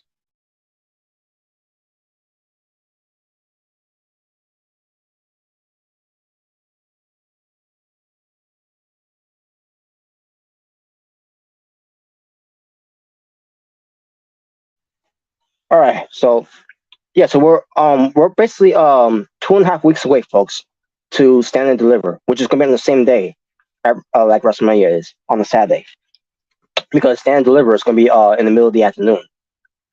I don't know when. I mean, maybe early afternoon. We'll see. I'm assuming it's gonna be like around at 1 p.m. or maybe 2 p.m. Because maybe the 1 p.m. is gonna be the pre-show. That's gonna lead to the to the actual show for Stand and Deliver NXT. We shall see. But anyways, we got about 2.5 weeks away till we get to Stand and Deliver. And you're telling me you couldn't do Tiffany Stratton confronting Roxanne Perez after the match and say that I'm next? Yet instead you did this angle where Roxanne Perez has to collapse because Shawn Michaels wants to do a storyline. The angle, an angle that happened years ago in '95 for Roxanne Perez. And look, and I'm pretty sure Michaels love to do those type of angles to give it to them, because he sees something in them, like the whole thing with Gigi Dolan and Jesse Jane with the whole getting down hello, basically to recreate the barbershop window segment, with the whole thing with Jannetty, went through the window by Michaels, the whole thing of the rock and roll, and the Rockers break up because Michaels wants to be a singles wrestler. He wants to fresh on his own. That he doesn't need Jannetty. That's basically what Michael's doing with Gigi Dolan and Jesse Jane. Jesse Jane is basically the Michaels, and Gigi Dolan is the Jannetty. That's the reason they did that.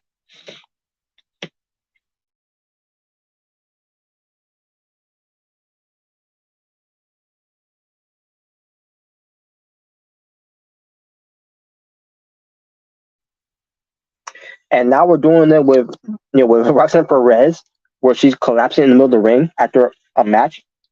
Now here's the thing with this. This is different here. With Michaels and Owen Hart, the match was still continuing between those two guys. The match in the end, with Michaels winning or Owen Hart, winning, or in the case, or at least Michaels winning, Owen Hart. The match was still going on between those two, and then Michaels, after tossing Owen Hart out of the ring, he was playing to the crowd.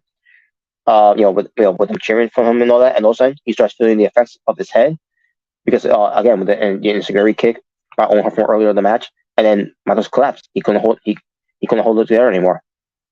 Now in this one, Roxanne Perez, survived the match against Meiko Satomura, but after the match she couldn't hold it together anymore, and she collapsed. That's the only difference of it. Other than that, it was nothing but a copy and paste angle that they did what they did here years ago. I mean, it's great that Michael sees Roxanne Perez that way. That she's a big star and all that. There's no need for that. I'm sorry, there was no need to do that. It made no sense. I didn't like it. I did not like the Roxanne Perez. Basically, you're basically telling me here that Roxanne Perez, can't last that long. I mean, and that was the case too. How come she didn't collapse, after her win from the Iron, Survivor Challenge? I mean, what the hell? I don't get it. This made no sense at all. I don't know how else to put it. I just didn't like it. I don't know how anyone else felt about that, but I thought it was dumb. I thought it was stupid. Didn't need for it. You really should be paying a lot more attention of Roxanne Perez's next opponent for Stand and Deliver and Tiffany Stratton, and this is what you do. This is what you do. This was your brilliant idea, to end the show. Dumb, so dumb. But there you go. Now, folks, I'm going to end the show from here. That's what I got. I will continue on with this show some other time. I mean, I'll bring this up again, but chance to to the panel for Jalen and Omega Red for later on, especially with the Christian Wall effect thing. So, um, but I also want to hear on your takes about what I say here too as well, which is to Marcel Perez and Mika Samuro, and also I'm not gonna mention anything about Braun Breaker and Carmelo Hayes because I want to talk about it with the panel as well. But that'll be on Monday at which is the after watch of Monday Night Raw. And if I can, I'm gonna try to do the before the watch. And what I mean is, I'm gonna start early stream, maybe around 7. Pertains to discussing whatever, and then we can continue on just discussing later on the afterwatch of Monday Night Raw. So that's my idea. My idea is to which is to do the watch along. I want to do before the watch, which is going to be a 1 hour thing that we're going to do, from 7 p.m. all the way to 8 p.m. And obviously we're going to continue on with the same stream, obviously, with the rest of the 3 hours of watching WWE Raw, and then after that we'll see how long it will for the after watch is going to be. That's always leads to be the longest one from there. So, but we'll see. We shall see. But as far as NXT Roadblock 2023, I thought the show itself, yeah, I thought it was pretty good. Again, for the most part, there were some matches that I didn't care for. For example, the 6-man tag team match and the Joe Gacy and Andre Trace I didn't care for. But the dream matches, I thought dream matches. The first match, obviously, the opener was pretty damn good. Second one, it was all right. It's just it was just a taste and a warm up feud of what we're going to be getting between Gigi Dolan and Jesse James for possibly for Stand Deliver, when it's going to be a type of match where it's going to be it's going to be no disqualification maybe, or no boss count anywhere, street fight, whatever they want to do. We'll see how they play out. Continue on with the story here, and and these two need to stick around NXT probably, because especially Gigi Dolan, because Gigi Dolan needs to needs a lot more seasoning. I don't know what's been going on with her. Ever since I mean I kind of know why they gotta blend it into the WWE style of wrestling, and that's never that easy for most of them. Because in the Indies she was pretty good. I don't know what happened. Actually, I already know, but I digress. But anyways, yeah, I thought that was fine for West, and then the main event. Obviously, I did enjoy the main event until they and again until what they did at the end of the match, I didn't like. So yeah, there were some things I didn't like, and there was things that I did like. So and I already gave my examples of it. And also, I also want to say this too, because I didn't get because again I didn't get a chance to talk about this part yet. But the whole thing what they did with Braun Breaker and Carmelo Hayes, I liked it. I liked what they did there. And I'll explain more that why I liked it on Monday. Now either that's gonna be part of the before the watch, or it's probably gonna be part after the watch, but we'll see. Again, it depends. I'm gonna try to do the before the watch, but I can't guarantee it. But we'll see how early I can do that. But with that being said, folks, I'm done. This was episode 42 of Being the Asylum for Jordan Williams, who said he's going to become the next United States champion in the Asylum Wrestling Federation at Asylum Mania, which I disagree, because it's going to be yours truly, the natural born driller, as he sees my darkest hours. That's going to be his worst nightmare. For someone that's been dreaming about this moment, this opportunity since day one, it all become crashing down from yours truly. I'm just saying. But anyways, folks, but for Jordan Williams, for the True Bird, the True Jaybird, excuse me, and the Omega Red, and yours truly, Natural Born Driller, as we say, peace and should always be well, stay safe, take care of yourself around the world, and shout out to you, Radar Tokyo, for being part of this, as well, for chanting up here, you know. And there you go, folks. That being said, I'm out here. Ta-ta for now. And before I go, because you know, I did mention something about John Cena earlier. Maybe I'll do something about John Cena here to end the stream. Look, it's a bird. It's a plane. No, it's John Cena.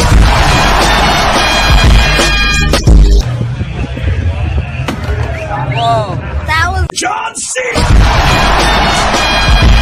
Who's that Pokemon? It's John Cena. Remy, sit. Speak.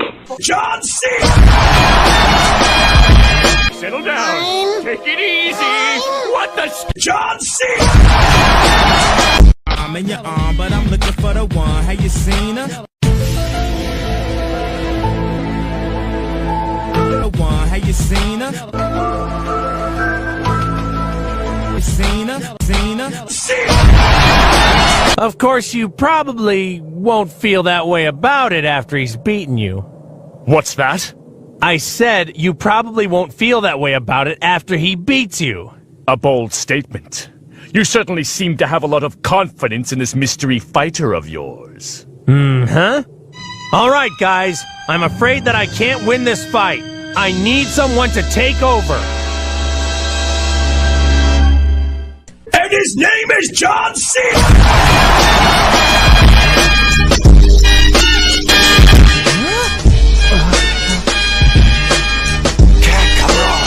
Okay, hold on. Can someone put me back in the water? John Cena. Hi, my name is